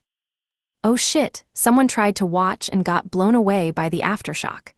I physically turned my head and avoided looking in their direction as I followed 80. By the way, will we be studying your culture in this city? Rokuko asked. Not quite, my duchy is to the south, though it will be a bit before we go through. Wow, you have a duchy. That's like a really mature thing to have. You have an entire town yourself, don't you? My duchy is on the rather small side. Meanwhile, Rokuko and 80 were chatting as if nothing was happening at all. I figured that Niku, Narine, and I would end up just not saying anything the entire time, but 80 turned to look at me. There is a sizable tournament being held here. I lost a round halfway through, but the grand finals will be held tomorrow. You wish to see them, correct? Oh right, the Hell Tournament. Am I allowed to watch that? Do remember that you have Haku and grandfather's word here. I will take you to the VIP seating. I mainly just want a way to contact the finalist who wins the divine pajamas, but asking for that might put me in their debt. Or maybe I'll just meet them in the VIP room. If only you had arrived a bit sooner, you could have seen my master and I fighting. That's too bad, I wanted to see you being cool and stuff, Rokuko replied. We can engage in some light dancing while you're here. That sounds like fun, but I'll warn you now, I can't fight at all. That's a shame. I always forget that the sword on your hip is just for show. Anyway, I think I'll just rest in one of the mansion's guest rooms for now. Or so I thought, but 80 took us to a line of carriages instead. They were attached to horses with 6 legs. I think those are called Sleipnirs. Are we heading to your mansion in this? I asked. Indeed, younger Sleipnirs are ideal for pulling carriages, 80 replied. Apparently these were young 6-legged horses. Or rather, they were young Sleipnirs, which were horse-type monsters that grew an extra set of legs and got a lot bigger when they matured. They were fine for pulling wagons filled with goods between cities, but they were a bit too big to be used within the cities themselves. That was a bit weird to me, but on second thought they were monsters. Of course, they wouldn't function just like domesticated animals. Not that I had ever heard of Sleipnirs in this world before. Butlers opened the doors to the carriages and we climbed in. Once everyone was inside, the carriages went off to 80's mansion. Oh man, this one's pretty bumpy. Or maybe it just feels like that since I've gotten used to Haku's now. Hers is just abnormally smooth. Oh, is this carriage a magic tool? Oh my, you can identify magic tools, servant of Rokuko? 80 asked, her head held high with a smug grin on her face. I can. I see, it doesn't do much at a low speed, but once it goes faster it decreases the shakyeving. Correct, it's far superior to Empire carriages, 80 said. Apparently it was set up so that while it shook a little at low speeds, it wouldn't shake much at all once the carriage reached top speed. She called it fire arrow technology or something. The only carriage that could match this in the Empire would be one made for the royal family, which is to say, the one you rode on the way here. Oh, so that carriage was specially made. I figured, but I wasn't sure how, Rokuko replied. They are made with the most advanced technology and the rarest of materials, throwing aside cost, concerns to reach peaks no other carriage can. What makes ours stand out despite, that is their lower price and wider field of use. Even archdukes use them. I suppose their primary weaknesses are that their wheels break easily and the horses are a bit more difficult to raise. The wheels used special material such that there were multiple stages to their breaking. In the first stage, the shaking would just get worse, and in the second stage, the carriage would fall to the ground. If the wheels broke apart during the high-speed movement, the carriage would inevitably fall to the side of the road and flip over. The two-stage destruction was insurance to stop that from happening. There was also some kind of gimmick to speed over crappy roads, but it was expensive to install. This is incredible technology. Demon realm science certainly has advanced in a different direction from the empires, Narine explained. Here in the demon realm, they overcame their unkempt roads with incredible carriages and strong horses. It was like prioritizing the power of the carriage above all else, which was very in line with their culture. In a way, really, it encapsulated everything they were about. I see you have brought a wise and knowledgeable servant with you, Rokuko. Aha, Narine is in charge of making magic tools in our dungeon, and we brought her to learn how demon realm magic tools work. We're here to learn about your culture, after all. That is perfectly fine. Learn well, servant of Rokuko. Thank you very much, Narine exclaimed, happy to have received Adi's encouragement.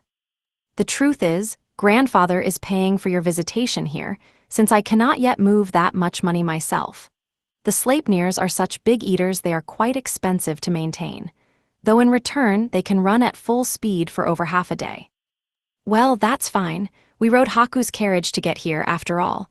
We're all in the same boat here, Rokuko said, smiling smugly for some reason. Adi was giving an invincible grin of her own. They're crossing channels in a weird way. Well, I'm just glad they're on good terms with each other. I'd rather not see them duke it out like Haku and the Great Demon King. The carriage rode through the demonic capital for a bit, then arrived at Adi's mansion.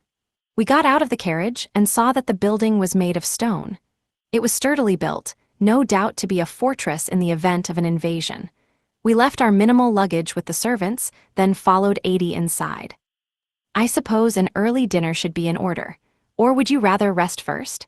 I imagine you would certainly like to sleep as soon as possible, Rokuko's master. Yeah, I'm tired enough that I'd like to eat right away and then head to bed. It's still pretty early, but I can do dinner. Geez, Keima, don't think I forgot that you were sleeping the entire trip. Though, to be fair, Niku looks sleepy too, Rokuko said. Traveling takes a lot of stamina, you know, even when you're napping. God, I'm sleepy. Then I shall order it served at once. The same food will be available in my city, but I shall treat you to demon realm staples. Everything should already be prepared and will only take a few minutes to be served. I can't wait to try demon realm food. Too bad that Ikika is missing this, Rokuko said. Actually, Ikika asked me to bring back demon realm recipes as a souvenir. Oh my, I can only do so much since she isn't here, but I can teach you all the recipes you wish to know. Thank you very much, Adi, Narine exclaimed with a smile. But hold on a second. We're talking about food staples of the bloodthirsty demon realm here. I feel like they're gonna serve, like, dried meat and hard biscuits or some other kind of long-lasting war rations. Or so I thought, but my expectations were betrayed in a good way. This is kneaded dough cut into thin strips, then cooked in broth prepared with dried mushrooms and the like, Adi explained. Pretty sure this is the same thing as udon, I observed. Add as many chopped onions to it as you like. Pretty sure this is the same thing as udon, I observed again. Indeed it was udon. I asked what it was called and she said as such. Onions, not bad, I said after taking a bite. Oh wow, this is pretty good. Slew up, Rokuko said with a slurp. Whoa Niku, don't put too many onions on it, you'll get sick, because you're a dog girl. Yes. Also, Rokuko sure is slurping up a lot of noodles. It's so similar to pasta, but it's in soup instead of covered in sauce. Neat, Rokuko said. Ahahaha, it tastes just as good if you put thick sauce on top, just like you would with pasta. There are some packaged noodles you eat like that, yeah. So Adi, how'd this recipe come to be? Mixing water with wheat results in a substance perfect for kneading, no. That's true for bread too. Of course, we have bread as well. It's just good sword practice to cut them into slices. Spaghetti noodles are thinner and would be better for practice. We have salmon as well. You have salmon too. The difference between udon and salmon was how thick their noodles were, but I feel like in Japan we hand-pulled the noodles. But anyway, udon, huh? I wonder if they have soy sauce and stuff in the demon realm. I've already been told there's no rice in the demon realm, but I heard about fish sauce being in Pavella, so it would make sense for there to be soy sauce here. Oh yes, udon is a recipe spread by Ishidaka, the god of food. Thus all the mysteries were solved. Ishidaka the hero went all the way to the demon realm, huh? Nice networking. Now that I think about it, Keima's served food like this before, Rokuko said thoughtfully. Oh, this food was in the world you're from as well, Rokuko's master. Yep, sounds like Ishidaka was a Japanese hero for sure. Incidentally, does that mean anything significant? Nah, not really. All I know now is that the demon realm has udon and salmon. I guess it's good to know about some demon realm history. I think knowing the history and culture of a region is important for understanding it, Narine said, while slurping udon. It certainly did seem like learning about the demon realm's violent culture would lead to understanding the development of their magic tool technology. Obviously, everything came back to their love of warfare. Allow me to list some examples. They wanted to fight foes located far away, so they developed magic tools for carriages to ride into battle. They developed magic tools for light so that they could fight in the darkness. They developed water-producing magic tools so that they could have water to drink on the battlefield. They developed magic tools related to poison and charms to kill enemies and protect themselves from similar attacks. In short, they were all developed because they were useful in warfare, practical in warfare, and paths to succeeding in warfare. They made such a difference that their development was literally a matter of life or death. Their mages threw their all at developing them. The only problem with it all was that at times they considered the death of the user acceptable or even good if it happened at the end of a battle. The result was blacksmiths and alchemists competing among themselves, joining hands at times, and striving to create useful tools for warfare. Such was the history and culture of the demon realm. Now that I think about it, high-speed carriages that can travel on poor roads are basically chariots.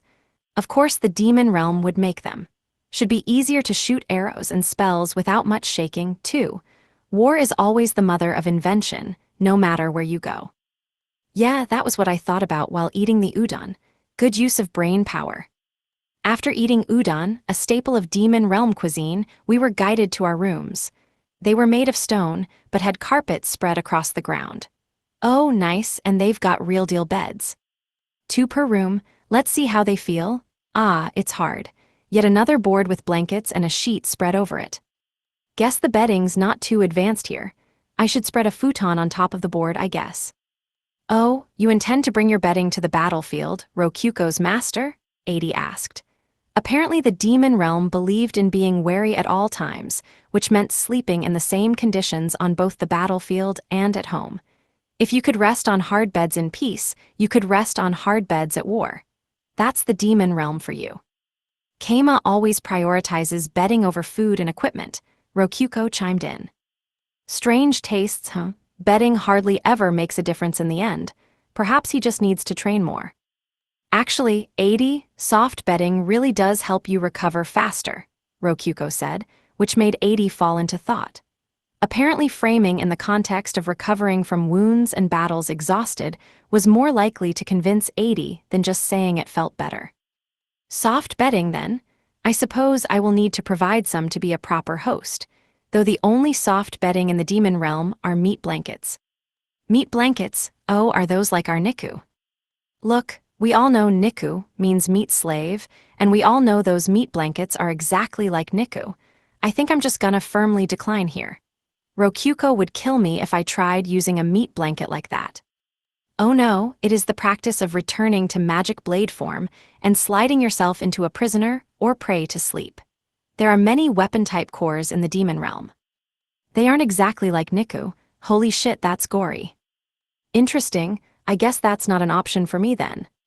Oh, you don't have to be a weapon type. You can just slice their stomach open and make a hole large enough to nestle into. You can string their arms and feet up to create a floating bed in the air. Using their intestines as ropes will save you some time. What kind of violent hammock is that? Rokuko's not even blinking, but holy shit, this is seriously gory. Actually, why are Narine and Niku listening so calmly? What? Am I the weird one here? Is everyone a serial killer in this world? One of the books in the church said that people in cold regions kept warm by entering the bellies of the prey they hunted, Niku explained. I wouldn't be the one dying myself, Suo. I think Ray would love to be covered in blood like that. Hunters, Niku, and monsters Narine have minds of steel. I can make arrangements for them, if you wish. A human female slave with a bit of giant blood will do just fine, since monsters have a beastly smell to them. I'll need to select a slave lively enough to survive until morning and maintain their warmth. Thanks, but I think I'll pass tonight, Rokuko replied. Not sure I'm a fan either, I said, echoing her declining to make it easier. No chance in hell I'm sleeping on one of those. Also, talk about some crappy efficiency. Having to kill one person per night is just a poor return on investment, on top of being too gory to actually sleep on. You know you don't need to hold back, right? We were going to kill the slaves for DP soon either way. It'll stink and get my clothes dirty, so no. Really, I'm quite fond of it myself. I suppose this is what it means to have different tastes. I think the scale of the problem is a bit bigger than that. This really makes me feel the difference between human and dungeon core mindsets. Oh, and yeah, all of us will be using normal beds. Niku and Narine don't need meat blankets either. Narine, stop looking disappointed. In that case, I might not have any bedding that will satisfy you at all. There is no time to prepare anything new after. Oh dear, Adi murmured with a hand on her cheek. It's fine. After all, Keima always keeps his futon on him, Rokuko replied. Oh truly? Yup, I always keep my futon in storage, for times exactly like this. Rokuko does too. The nice thing about magic is that it takes the classic idea of only being able to sleep on your favorite pillow, and just allows you to take your favorite bed anyway. I don't have one for Niku and Narine, though.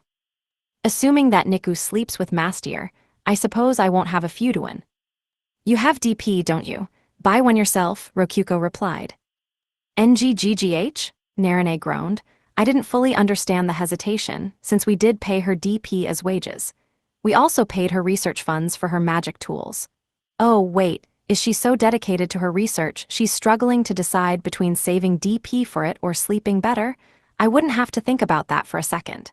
But well, I wouldn't mind paying for Narine to have one. But before I could say anything, Adi struck first. Rokuko, would you allow me to buy one of those futons for her? She need only use that. Oh, you wouldn't mind? Not in the least. I am an excellent host. It is my duty to cater to the needs of my guests, and this is an expense that by all means I should be paying. If it is reusable, I can treat future guests to it as well. Ah, Adi, thank you so much, Narine exclaimed, overjoyed by Adi's suggestion. It was sound logic, and it would be good marketing for the futons, so I decided to allow it. Will the puppy need one as well? Adi asked. Oh, definitely not. The three of us will be sleeping together, Rokuko replied while locking her arm around mine and leaning against me.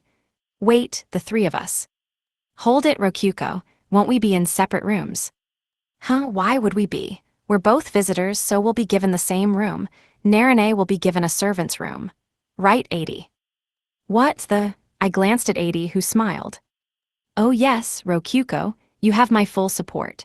I will even swear that whatever happens behind closed doors will forever remain a secret between the four of us. Ah, now that I think about it, Niku's a servant too, isn't she? That means she should sleep in the same room as me, Narine said out of nowhere. She then turned to Niku and gave very blatant winks that literally everyone could see. Ah, that's right.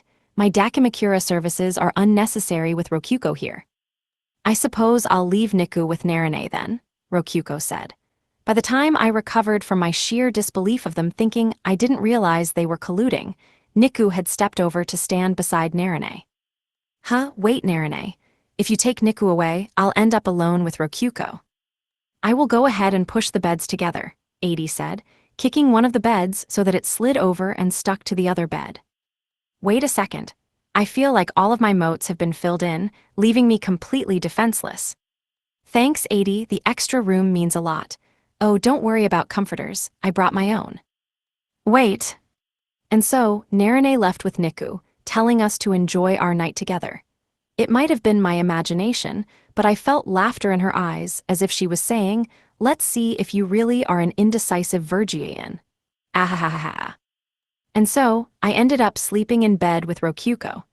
I fell asleep fast without laying a single hand on her, of course, but she seemed pretty pleased in the morning. Hey. Just to be clear here, I fell asleep on the spot, and all Rokyuko did was sleep beside me. I wasn't naked when I woke up, and Rokyuko hadn't slid next to me to press herself against me.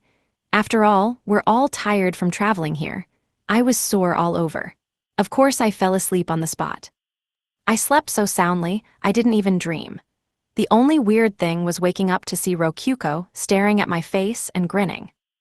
Anyway, we had udon again for breakfast. I took the opportunity to set things straight with Adi and Narine, the latter of whom was grinning. We didn't do anything. Ahahea, is that Suo? Of course, I would never claim otherwise. I seriously didn't do anything. As proof, my exhausted body is once again full of energy. Almost feels like I slept beneath the divine comforter itself. My skin's smooth and I'm feeling great. Time to head right back to sleep. Rea? Don't tell me this is going to last for the whole trip. Hopefully, Adi will give me a different room in her duchy's mansion. Men have limits, you know, even me. And yeah, I want to use Niku. I think I'll just go back to sleep and stock up on rest. That's fine, Niku's a slave and doesn't count, so it'll still be just us two alone together, Rokyuko said, using the logic Narine had described yesterday. Gah, how does she learn so fast? Rokyuko's master. Were you not going to view the Hell Tournament's grand final today? Oh, right, guess I don't have the time to go back to sleep, I replied. Adi reminded me of why I had come to the demon realm in the first place. Get a grip, me. Don't forget that I'm here to get the divine pajamas. By the way, Adi, you and your master fought in the Hell Tournament, right? Rokyuko asked. Yes, unfortunately, we lost to Core 50, one of the two grand final participants we will be watching. We couldn't even win when attacking him 2-on-1. He landed a blow on us. The grand finals would be fought between Core 50 and Core 42. Both were favored to win by many and had dominated their march toward the top. Despite it being possible for cores to participate alongside their dungeon masters as a pair, the Hell Tournament was a collection of the most monstrous warriors in the world. Naturally, some of those warriors were strong enough to beat even 80. Was your master okay? Rokyuko asked. Oh my, you met my master yesterday. In fact, he's right here, Adi said before pointing to the butler behind her. Chem, did I not introduce you? It was the younger guy that had driven our carriage. He had dark red, almost black hair, the color of dried blood that had darkened with time, and he was looking at us with a blank expression, not even attempting to smile. On closer inspection, he seemed a little familiar. But why is he dressed like a butler? Because he is my slave, of course. He is to me as your puppy is to you. Now that she mentioned it, he certainly did have a collar on. Apparently a slave that had been raised in a human farm ended up as her dungeon master. His training had been completed, and now he was a slave that obeyed any order. That must have been some training. Otherwise, he wouldn't have used the absolute authority to make 80 not need to breathe, and they would have no way to stop him from getting revenge by using absolute authority to assume dominance. Master, I will be inviting Rokyuko and her dungeon master to the VIP seating to today's dance party. Please make the necessary arrangements. As you wish, milady, the butler replied with a swift bow. The last time I had seen him, I was fighting 80 in my third dungeon battle. I got the feeling he had more of a fiery, uncontrolled personality at the time. So what's your name? I asked, not wanting to keep calling him 80's master. Who can say? I was born in a random village and given a random number, not a name. The closest thing to a name I have is Human Farm 5 number 52. That's pretty much an ID number, isn't it? Dang, the demon realm is hardcore. That's kinda hard to say, and I feel like that'll overlap with dungeon cores, I replied. Seems like we human farm slaves are fucking lucky enough to sometimes get the shitastic honor of sharing a name with one of our dungeon core masters. Dang, this butler has a nasty mouth. Is that his real personality slipping through? I dunno if that training's finished after all. Still, I get it being hard for a guest from another world to pronounce. All right, I'm a butler, so call me Sebas or whatever. Wait, did I mention I was from another world? Milady told me. Also, you were fucking wearing clothes from your world the last time I saw you. Oh yeah, I was wearing a jersey the first time we saw each other. I thought he just telepathically understood I was from Earth, but I guess not. Also, apparently Sebastian is a name for butlers here too. Perfect, master, I shall grant you the name Sebas, 80 said. As you wish, m'lady. Apparently they had been doing just fine with him not having a name. If you asked me if I thought 80 would actually call him Sebas a single time, the answer would be no. She only ever called me Rokuko's master, after all. All I can say is, I'm glad I don't have to call him some roundabout thing like number 52 of 5 or 80's master every time. By the way, Sebas, is it just me, or are you rapidly swapping between being polite and rude? That would be the training, or should I say, the fucking mind-bending torture. It has been a pleasure to make your acquaintance, Sir Keima. You know, I think I'm pretty glad I didn't get summoned to the demon realm. Yeah. As we got closer to the Colosseum, the air got hotter. Apparently so many people were visiting that their heat was literally raising the temperature. I had thought we would go all the way to the Colosseum by carriage, but the path was blocked along the way and we started walking about halfway there because 80 said it would be faster. That was when it happened.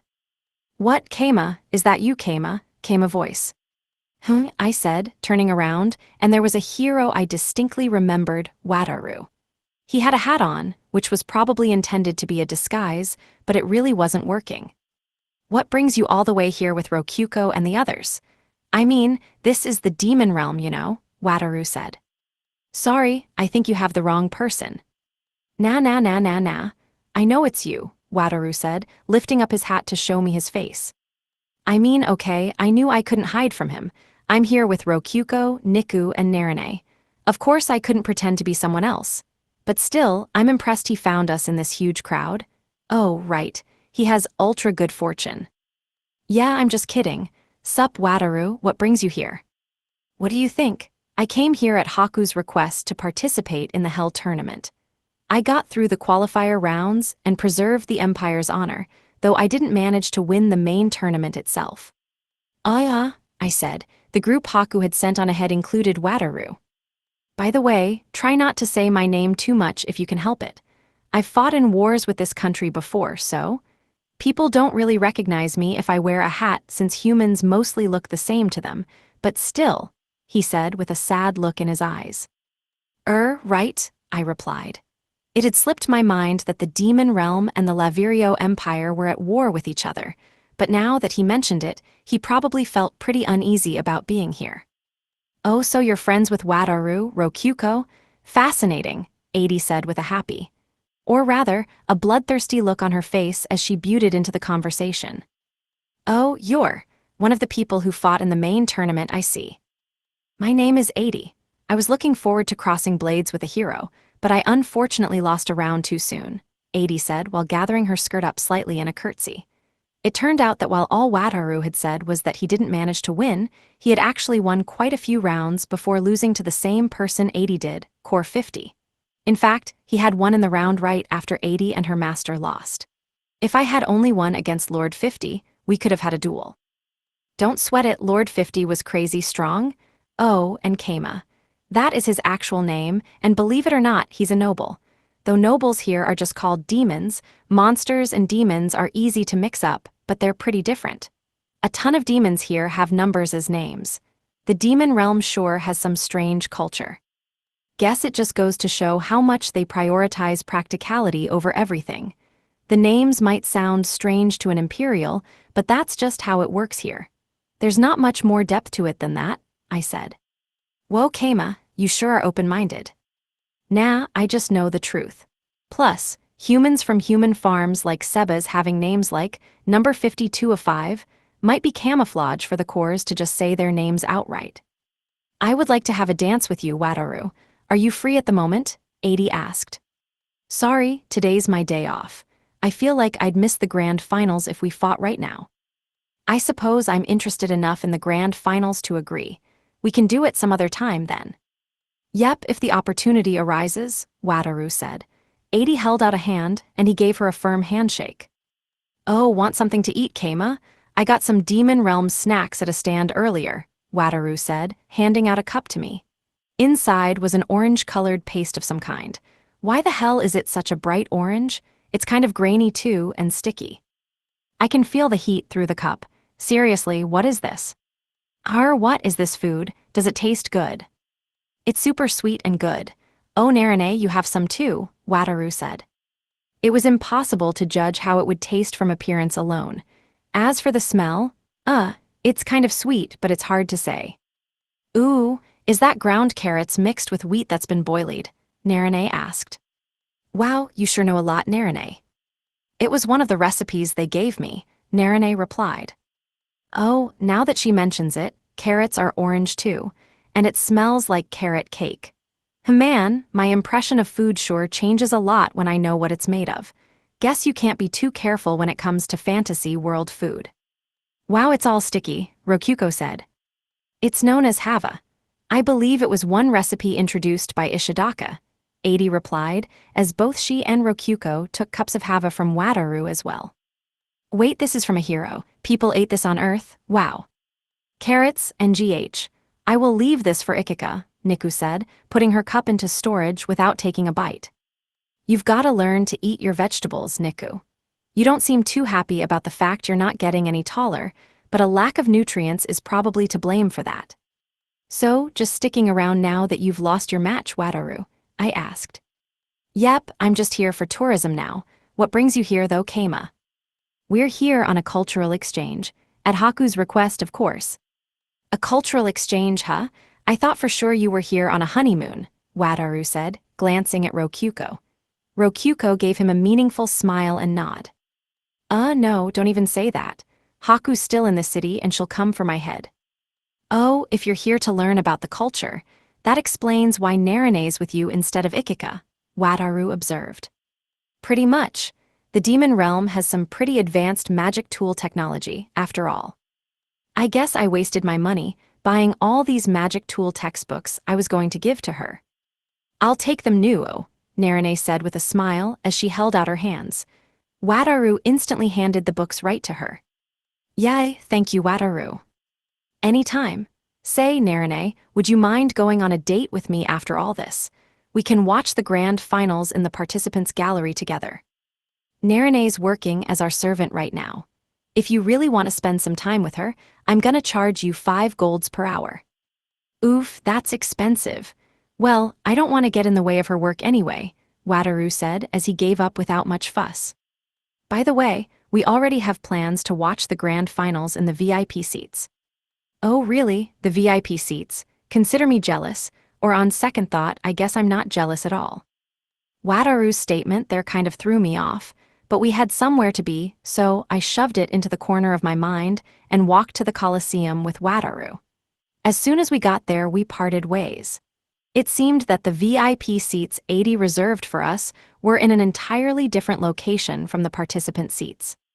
And so, it took approximately no time at all to realize why Wataru had said he wasn't jealous. The Colosseum was packed, and everyone, including those watching while standing without seats, were enthused with fervor. It was about what you would expect from the grand finals of the Hell Tournament. And yet, despite all the heated passion, there was one place where one would feel a chill that felt close to absolute zero. That place being the VIP seating where we were. It was in a box located so close to the arena the blood might splatter onto our faces, and the view was good enough that there was no doubting the seats were the best in-house. The problem was the people there. HMPH. Indeed, it was Haku and the Great Demon King. In a sense, the VIP seating was the most heated in the Colosseum, while simultaneously being chilly enough to feel like it was the middle of winter.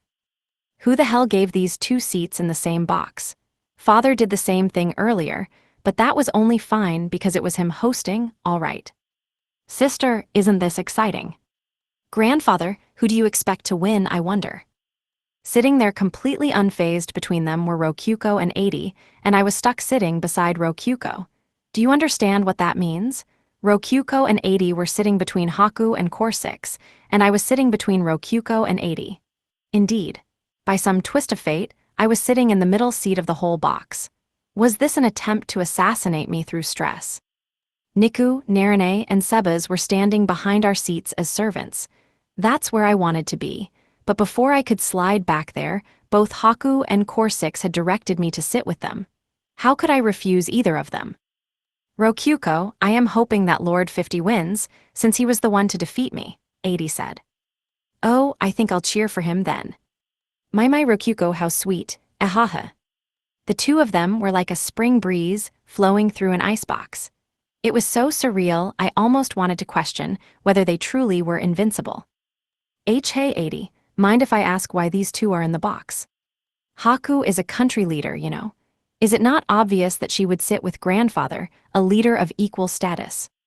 That's right, Keima, use some common sense here. Why wouldn't the leader of a country host another leader? Common sense tells me that if you put two rabid dogs like them in the same room, they might end up starting a war. Gah, this sucks. They're both radiating a murderous aura so intense I can't stop sweating. I'm kind of curious about who won their duel yesterday, but now doesn't seem like a great time to ask. In any case, the grand finals began before long.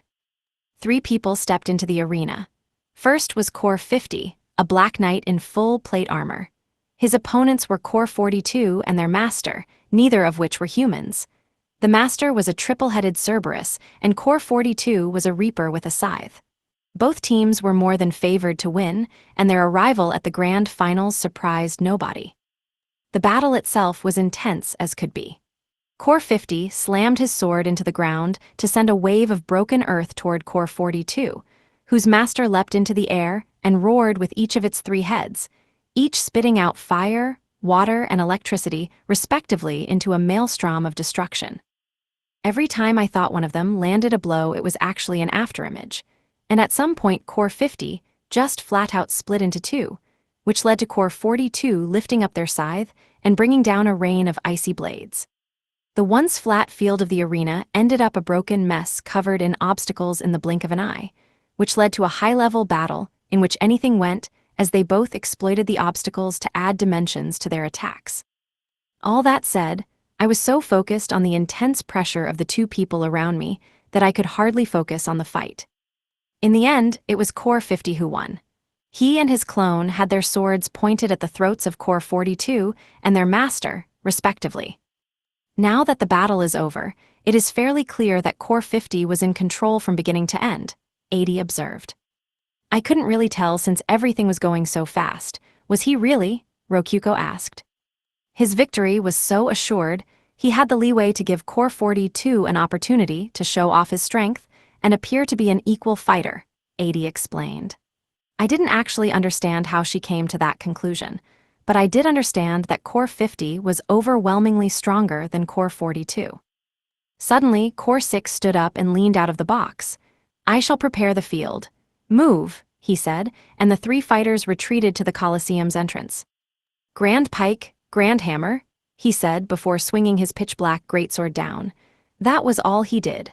But the single swing was enough for giant spikes to shoot out of the ground, then be crushed flat by an enormous, invisible hammer.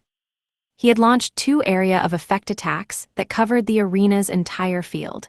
The fact he didn't chant told me that they were sword skills rather than spells. The result was a flat field in the arena, as if a roller had smoothed it all out. So this is the great Demon King's power. He can flatten the arena as many times as he wants, Rokyuko explained. While that was a weird way to put it, she wasn't wrong. Splendid, your power never fails to impress, grandfather, 80 said, a student attempting to learn from the skills of her master. As skilled at precise control as always, I see. It brings me endless amusement that you are so delicate and sensitive in these matters despite your brutish appearance, Haku said spitefully. I am equally amused by the fact you are so clumsy and careless that you could never perform such a feat, but mocking your jealousy can wait, Core 6 said, before grabbing the back of my neck and lifting me into the air like a cat. What? We shall now begin a special exhibition match. Lord 50, this is your opponent, he continued. Huh? Wait, what? I didn't hear anything about Gah. I choked as I was thrown straight onto the field, earning a stir from the crowd as I failed to catch myself and instead rolled across the ground. Who could blame them? I could understand them wanting to know who the hell I was and why I was coming out of nowhere. Well, this is still better than the icy murderous hell that was the VIP box. I glanced back at the box seating where I was a second ago. Inside was Core 6 looking down at me calmly, Haku smiling in amusement, Rokyuko giving me a thumbs up to cheer me on, and 80 grinning. Oh no, I have no allies. The sound of clanking metal footsteps came this way. I turned and saw Core 50, the Black Knight, approaching. You are my opponent? I admit to having been curious about you when I saw you in the VIP seating, but you do not appear to be strong whatsoever, he said, slightly muffled by the helmet. It was so dark inside his armor I couldn't see his face. I could guess that rather than him being in human form and wearing armor, he probably was just flat out a living armor or something like that. Heya, congrats on the big win. I'm not actually sure what's going on here. Are you? I asked. Wait just a moment. It seems the king has words for us, Core 50 said, so I looked back at the box. Lord 50, before you is Kama Goran, a dragon buster of the Lavirio Empire. It seems that he desires the divine pajamas that you have won in this tournament. Will you accept his duel? Oh, a dragon buster, you say? Your words are unquestionable, and so I believe this in full. But my king, he appears to be naught but a normal human. I do not think he would survive the fight, Core 50 said, and he was entirely correct. Thinking about it now, dungeon cores were made in lots of 100, which made every core up to 99 members of the same generation. Core 50 was as old as Core 6 and Haku. I had beaten Itetsu before, but he was Core 112, one slot younger.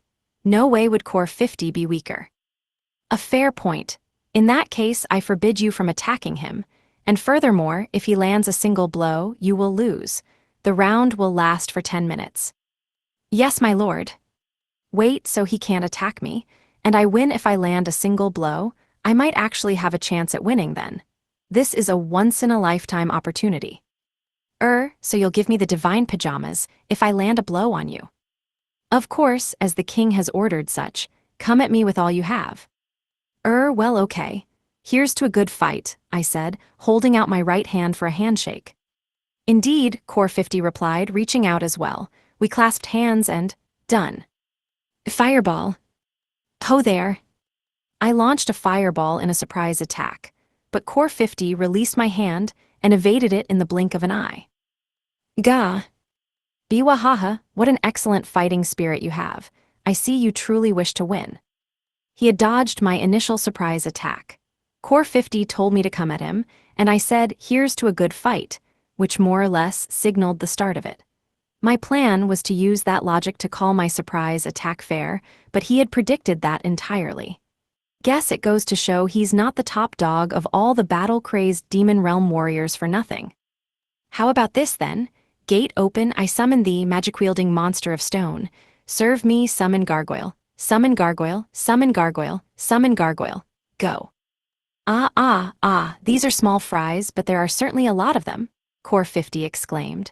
Wataru was watching, but I had summoned about 20 in front of him before.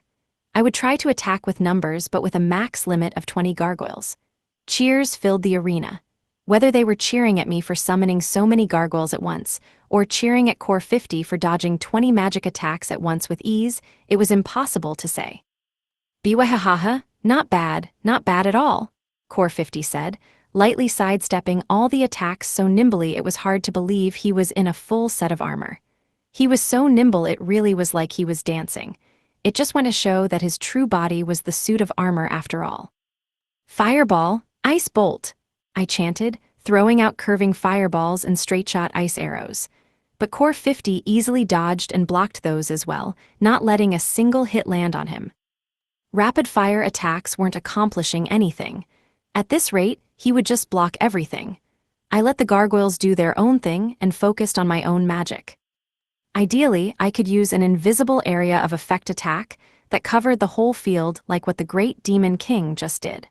Something like that should be impossible to dodge. Oh, balls of fire, form a wall, fireball wall, I chanted, hashing together a fake spell by lining up a bunch of fireballs in the air to create a wall made of balls of fire. I could have just not chanted at all, but I was trying to camouflage what I was doing. It was a bit imperfect compared to the great Demon King's grand hammer, but it might just work while he was being held down by the gargoyles. A good idea, but poor execution, Core 50 said, and in the blink of an eye, he was standing right behind me. The wall of fireballs ended up exploding and taking out only the gargoyles. Strange, weren't you just beneath the firewall? I ran for a moment. Those small fries pose no more threat than pillars with magic traps within them. They won't give me even a moment's pause. I see, I replied, so this was the leeway that 80 had spoken of. At last, I truly see. Your accomplishment here is something to be proud of. Not many could force me of all people to run for safety. Truly, you are one strong enough to have defeated a dragon. Your praise honors me, I said, holding out a hand again. I suppose I don't need to show you that much consideration, but I am willing to make an exception. Show me your ace in the hole, Core 50 said, grabbing my hand. NGH, grabbing my hand so hard it hurts should count as an attack if you ask me, but anyway, let's go. Oh, balls of fire, surround us. Fireball dome, I chanted, creating a dome of fireballs to surround both Core 50 and I. Our hands were locked together. Knocking me aside would count as an attack. The dome of fireballs had no openings. Oh, this certainly is a dangerous situation. All right, let's see if you can escape this. Crush, I said, bringing the dome of fireballs inwards, wrapping up both me and Core 50 in an explosion. However, only I fell. Biwahaha, unfortunately for you, that was but a clone, Core 50 roared. Apparently he had swapped places the moment he clasped my hand. On second thought, it only made sense he wouldn't shake my hand so easily after what I did at the start. Gah. And so, the special exhibition match ended in Core 50's victory. I had put up a fairly impressive fight against the champion, so the crowd had gotten reasonably pumped up. My suicidal attack at the end didn't work, but the strength of my resolve earned a lot of respect. An excellent fight, you both fought well, Core 6 announced. Yes, my lord, your praise honors me beyond words. Yeah, thank you, I said. Crap, I can't believe I lost with all those rules in my favor. This is awful. Now, as agreed upon, I will take him as my slave, Core 50 said. Indeed, Core 6 nodded while I was blinking in shock. Wait just a second, when did we agree on that? Are you unaware of demon realm culture? Those who lose in duels become the slaves of the winner. But I'm an official envoy of the Empire. What of it? You challenged him to a duel yourself. Backing out of it now would be unthinkable, Core 6 said with a dismissive snort. Well, I guess that's true. And I guess I did hear about losers being turned into slaves. I glanced at the box seats and saw the Haku was smiling brightly. She tricked me. She plotted this. Save me, Rokuko. Say something to Haku. Oh, I see her protesting. Yes, do it, Rokuko. Baron Gorin is a valuable member of our empire. I cannot permit him to be enslaved permanently, but I will allow for him to become a temporary contract slave for the duration of this cultural exchange, Haku announced. That is fine with me, Biwahaha, Core 50 laughed. Seriously, Haku? I began before trailing off. Well, better a temporary slave than a permanent one, I guess. Yeah. Suddenly, I heard someone whispering in my ear. It was Haku. Is this air voice? That's a low-rank spell that carries voices far. Anyway, she asked, can you hear me? So I'm just gonna nod. Haku smiled. I heard that you slept in bed with Rokuko. Oh shit, well, I tried to stop it. I've been keeping my distance from her this whole time. We slept in the same room, but I didn't touch her once. Well, regardless, I shall let it be for now, Keima. If you spend time with Lord 50 as his slave, you will have that many more opportunities to acquire the divine pajamas, no? Oh, good point. Now that she mentions it, this might actually be a good thing. As I pondered how I could exploit this opportunity, a collar clicked as it was locked around my neck. Side chapter, Rei's naming sense. Rei was going through immense internal debate. Her master, Keima, had entrusted her with the customization and summoning of a fairy.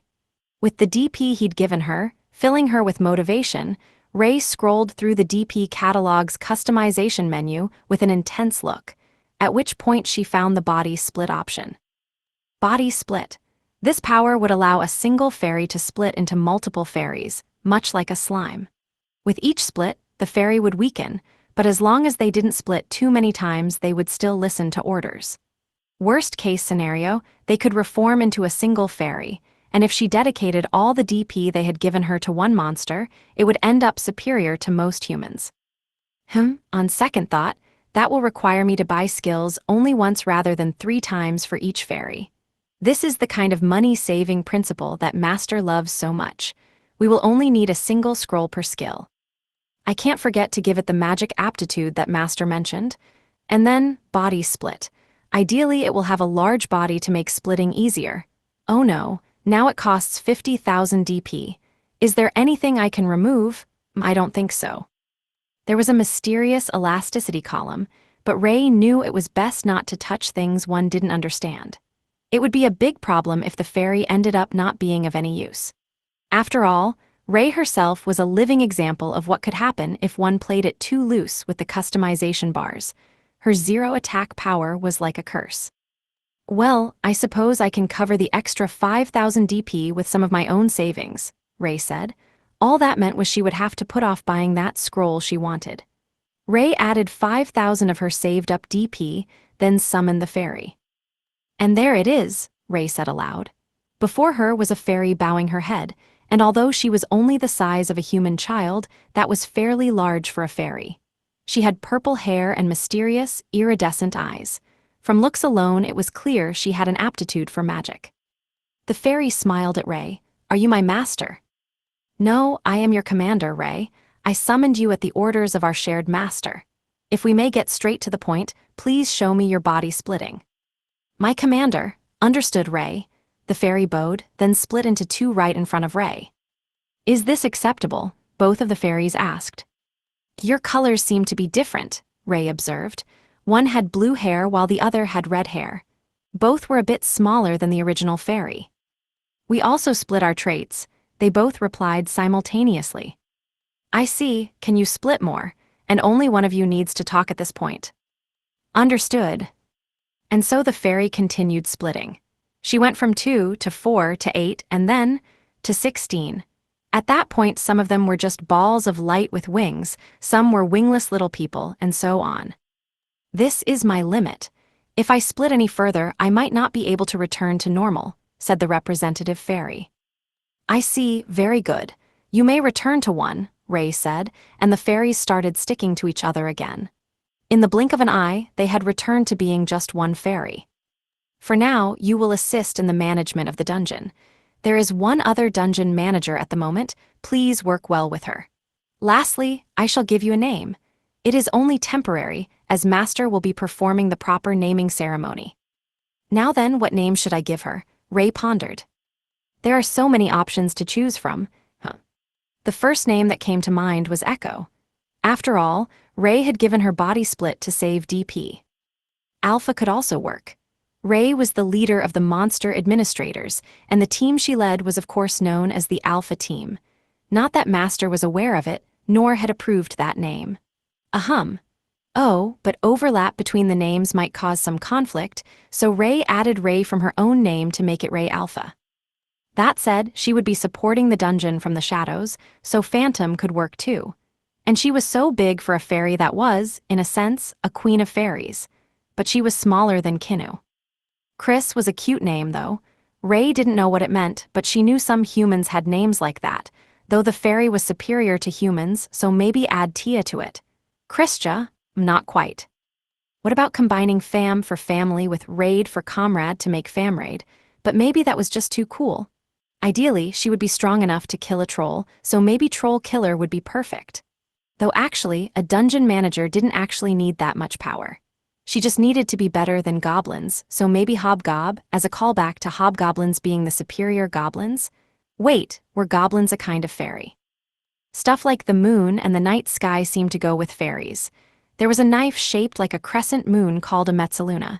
But well, that wasn't cute. Music then? The fairy could split on a dime, so maybe quintet to reflect music with 5 parts. Or, well, if that was the direction to go into, maybe cell division would work all on its own. Ray had read about that in one of the books at the church. But no, that was getting far less cute. Cute things. Babies? Oh right, there was a baby named Netero in the village. Well, that was fine for a human. Oh, but maybe a demonic name would actually go here. The contrast might make her even more cute.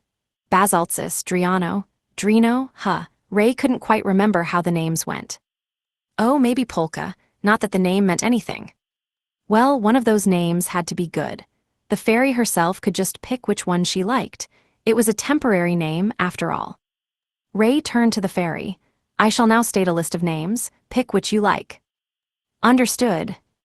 Echo, Ray Alpha, Phantom, Queen of Fairies, Christia, Famraid, Troll Killer, Hobgob, Metzaluna, Quintet, Cell Division, Netero, Basaltsis, Drino, and Polka. I would like all of them. What? All of them? Ray was so surprised she asked for confirmation, but got the same reply. That would make your temporary name be Echo, Ray Alpha Phantom, Queen of Fairies, Christia, Famraid, Troll Killer, Hobgob, Metzaluna, Quintet, Cell Division, Netero, Basaltsis, Drino, Polka, though. Are you sure you want this? Yes. You don't think it's too long? Ray asked, blinking in surprise. The newbie fairy shook her head. These are all names you thought up for me, Ray. I must not waste a single one. They are all precious. Echo, Ray Alpha, etc. Polka.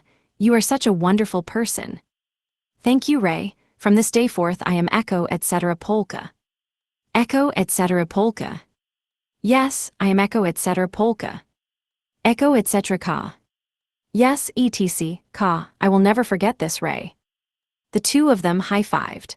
They felt like they were on top of the world, like their feelings had joined together and they had become an inseparable pair. Now then, let's practice your body splitting until it's time to show it to Master, etc.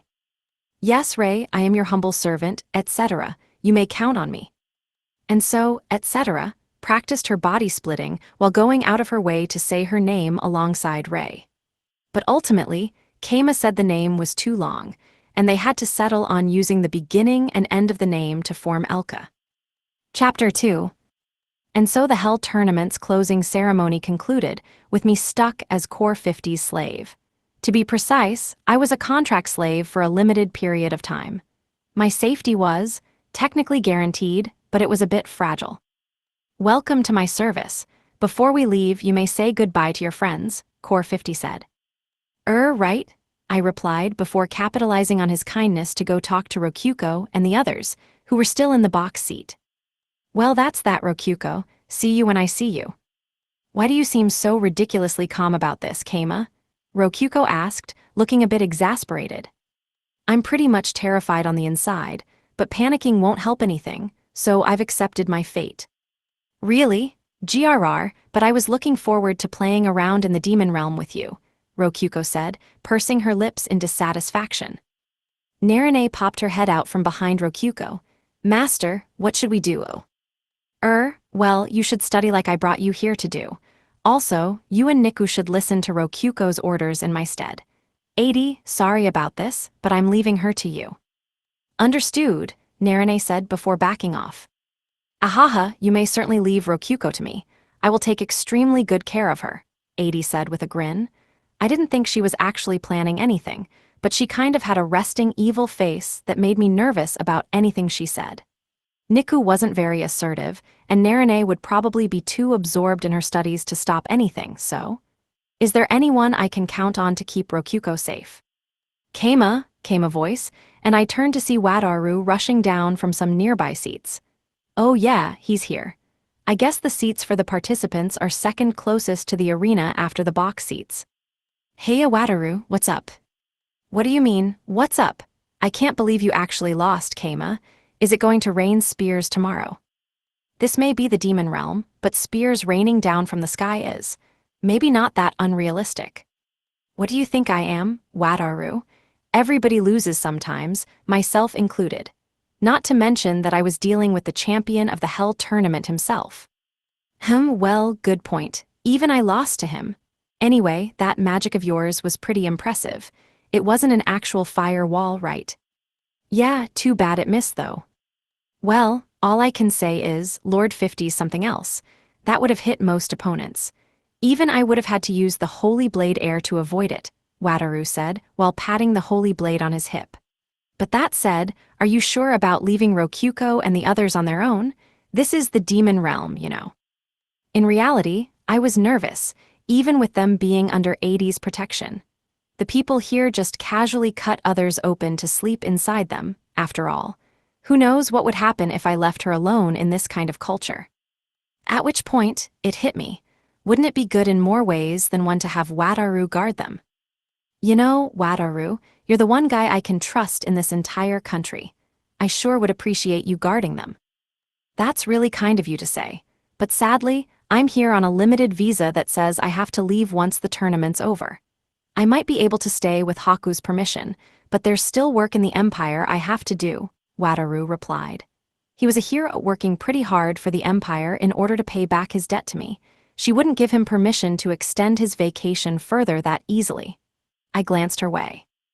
While I, too, would much appreciate him guarding Rokyuko, I agreed to send him home with a certain old geezer, and I would rather not leave a hero lying around in the demon realm, Haku said. Quite, a hero of the Lavirio Empire staying in my realm will not go unnoticed. After all, he is the dog of a certain ivory mutt. I cannot allow him to stay here further, Core 6 agreed. That means some political arrangements would have to be made to keep Wataru in the demon realm. But on second thought, that means it's possible with a little manipulation. How about you become a slave too, Wataru? A slave to Rokyuko and Narine, I suggested without really thinking about it. Why? While I'm separated from Rokyuko as a slave, you could become one yourself and protect Rokyuko while I'm gone. Narine and Niku, too, you can't stay here as a hero, but you should be able to as a slave, right? They are considered property after all. You're not just trying to get revenge and enslave me, because you got enslaved yourself, right? Nope, I promise, really. How is that, Great Demon King? Could he stay as a slave instead of as a hero? I suppose. An Empire hero falling into slavery will provide much amusement at the very least. All right, the Great Demon King himself said it'll be fine. But Keima, I cannot simply allow a hero to fall into slavery for no good reason, especially not right before my eyes. Please give me a single good reason for this, Haku said. If you think about it, with that debt he should have been knocked into slavery on the spot. I mean, how many hundreds of golds was it again? Back me up here, Wataru. Well, anybody but me would have fallen into debt slavery for sure. A normal person might spend their entire lives working and never earn 100 golds total. That said, you just be a contract slave here, not a debt slave. Your job will be to protect Rokyuko and the others. The payment will be me absolving all of the debt you owe me.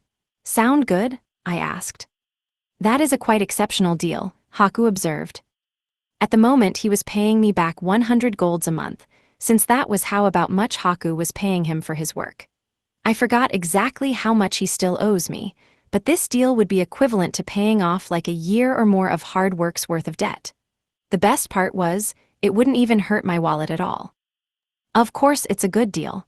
It'd have to be for a hero to agree to be a slave, even temporarily. I think it's a fair price. Very well, I will hear you out. Why would you pay that much for him? The reason is simple, it's you, Haku. Me? Haku asked, pointing at herself in confusion. You told me to protect Rokyuko's safety, no matter what. As a noble of the Lavirio Empire, it is my absolute duty to do everything I can to ensure Rokyuko's safety. It only makes sense that while I'm stuck as Lord 50's slave, I would try to get her the best bodyguard possible, I said, and at that point, Haku smiled. I understand your point. Wataru has been accepting my quests as an adventurer with me paying grand sums for his services. If he would like to accept your quest, then as the Grandmaster of the Adventurers Guild I shall make it happen. And if he is temporarily made a slave, I won't have to worry about anyone laying their hands on Rokyuko, Haku said.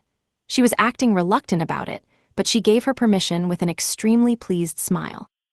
She was even going out of her way to establish it as a quest from the Adventurers Guild Grandmaster. That way, we could frame this as Wataru becoming a slave as part of a quest, just temporarily changing his status at the Empire's orders to accomplish an objective. That would sound better to the public. At any rate, Haku, you're smiling way too hard. She must have really, really hated the idea of leaving Rokyuko and me in the demon realm. Can't say I blame her, considering she wouldn't be able to keep watch on us here. Is this fine with you as well, Rokyuko? She asked. NGH, I guess. Keima went out of his way to get this bodyguard for me, so I don't want to spend this trip without him, but I guess there's nothing else I can do, Rokyuko said. At Haku's encouragement, she reluctantly accepted Wataru as her bodyguard. But I want to give you one too, Keima. Can I? She asked, looking my way. I could have asked, do I really seem that unreliable? But I didn't. Reason being, I knew more than anyone how unreliable I was. I had steeled my resolve for becoming a slave, but I was actually pretty terrified. Oh my, how wonderful. A man and woman exchanging gifts in the form of venerable fighters out of concern for each other. Grandfather, would you be so kind as to allow me to grant Rokyuko's wish? A guard for a slave, Very well. If you wish to provide such on your own, I shan't stop you. And so, Rokyuko's idea worked, because 80 threw in her support. Thanks, Core 6, and thank you, 80. Ahaha, you may express more gratitude if you'd like, but first, I wonder who we should send with him. Rokyuko glanced Niku's way. Her tail wagged with resolve. Niku, would you protect Keima for me? As you wish, Rokyuko, Niku replied with her tag wagging hard with joy. Well, this feels a lot better than me being sent to some strange place on my own. Hugh, thanks, Rokyuko, and you, Niku. I've decided we'll hold a feast of melon rolls and hamburgers when we get home. You better come back safe, Keima, Rokyuko said. Yeah. Just as Niku moved next to me, I heard loud armored footsteps approaching from behind. Have you finished your goodbyes? It seems that there is a new slave to bring with me, Core 50 said. Well, yep. Hope you have room for both of us, Lord 50. I will be in your care, Niku said. Core 50 bent down, with a clatter to make eye contact with Niku. I see you are small but have fine eyes, not bad. Very well, I shall train you both, biwahahaha. Seems like Core 50 doesn't have any problem at all with Niku tagging along. He's as big-hearted as I would expect from a first-lot demon. But what was that about training us both? Is Core 50 planning to train me? Just what are slaves in the demon realm expected to do? Now then, we are off. Enter my storage. Core 50 opened the black portal to his storage in front of us, then pushed both Niku and I inside. Slaves are tools, so it's only natural to carry them around in storage. Very practical. Yup. And so began my life as a slave with Niku, though it was nothing new for her since she had always been a slave. Anyway, we both got pulled out of storage. It felt as if we had been pulled out right after being pushed in, but our environment had completely changed. This is my duchy, and this is my mansion, Core 50 announced. It seemed that we had been brought all the way to the mansion in his duchy. Judging by where the sun is, several hours have passed. Or maybe days. Well, either way, this is pretty convenient. I actually didn't know that living beings could be put into storage without any problems. To begin with, you shall show me the extent of your abilities, Core 50 said. We were starting off by facing him. Starting to fight before even having a conversation was very much a demon realm thing. Guess it's important to establish rank among the slaves. I already fought in the Colosseum, so I dunno if there's any need for me to NGH. I choked out, the collar tightening enough to block off my airflow. Master, slaves mustn't backtalk. Alright, sorry Lord 50, I apologized. Core 50 nodded. Indeed, I see the small one understands her position more than you do. This time, I will answer your question. What you showed me in the Colosseum was your prowess with magic, but what I wish to see here is the other abilities you possess. I see, I guess I didn't show any defense or physical offense in that fight. That said, I feel like Niku, and I would die if you hit us a single time. Of course, I shall hold my power back. I am quite used to that. I see, well, at least we won't die. Hopefully we won't be crippled either. First, I will engage you with my bare hands. You may use your preferred weapons and skills, he said, and Niku immediately readied her 2 daggers. She was ready to go. As for me, I don't think siesta is a very combat-oriented weapon. The sleep particles it radiates are good for humans and living foes, but a living armor core like Core 50 won't be affected at all. Not to mention that I'm a back row mage.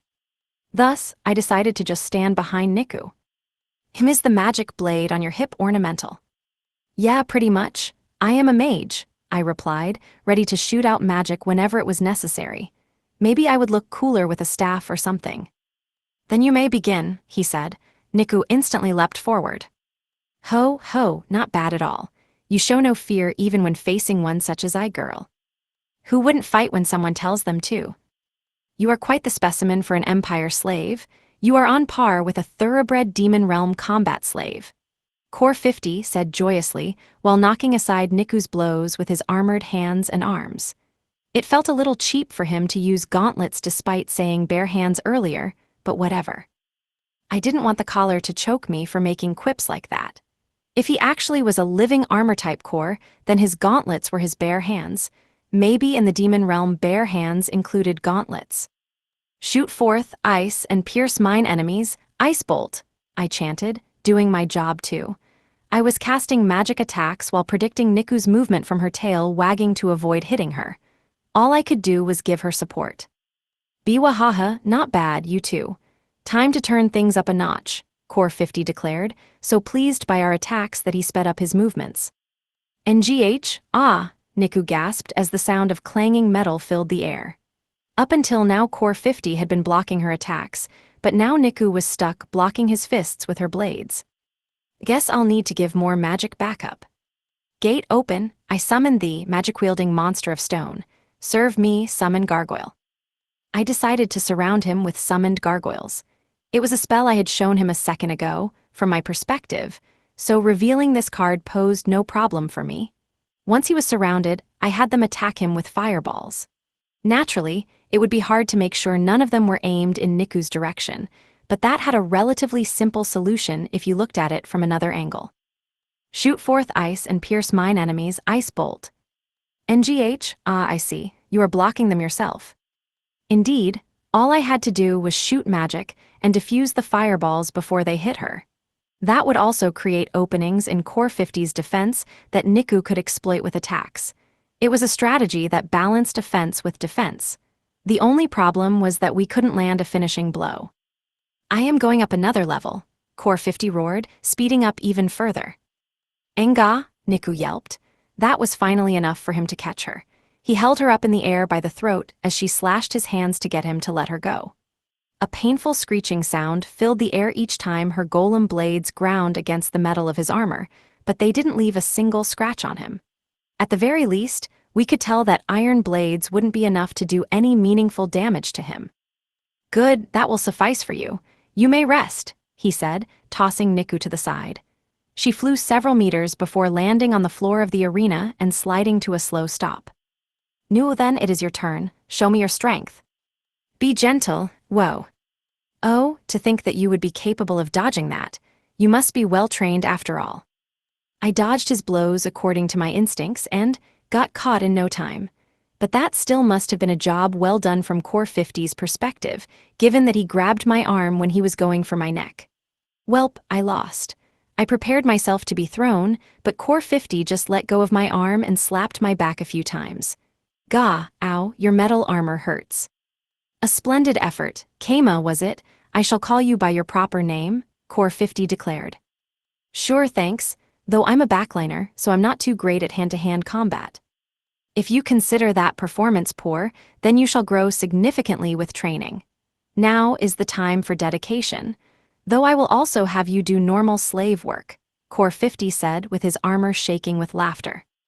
An elf maid, slave, guided us to a simple bedroom just like the one we had been taken to in 80's mansion. Maybe slaves are actually treated pretty well here. That is because the Honorable Lord 50 has decided that you are a special rank slave, and your beastkin companion is a high-rank slave, the elf said. Special rank? Indeed, you both saw and even dodged his attacks, did you not? Oh right, those last few. Naturally, that had been automatic dodging performed entirely by my orichalcum golem assistants. In other words, I had cheated, though I ended up getting caught in no time anyway. So I am a high-rank slave, Niku murmured. You were marked as a mid-rank slave, or above the moment you attacked Lord 50 without fear. By keeping up with him even after he sped up, you obtained high rank. Your young age no doubt made the choice easier, the elf slave continued. She was a mid-rank slave, incidentally, and was in charge of the maids in the mansion. I went ahead and asked how the other slaves were treated, just out of curiosity. Mid-rank slaves sleep in group bedrooms, while low-rank slaves go straight to the pigsties, she explained. What she meant wasn't that the low-rank slaves slept with pigs, but rather that they were the pigs themselves. Thank God I get to be human. I'll keep quiet about my cheating. Anyway, for dinner that day, we were served meat. There was a juicy steak and thick udon noodles. Huh, will you not eat? You must eat to get strong, Core 50 said, having removed his helmet to shovel food down his throat. He had probably transformed into human form first. I looked at the meat on my plate, while considering that Haku's subordinate Sally had done the same thing. I really hope this isn't low-rank slave meat. Incidentally, Niku was tearing through her steak without hesitating for a second.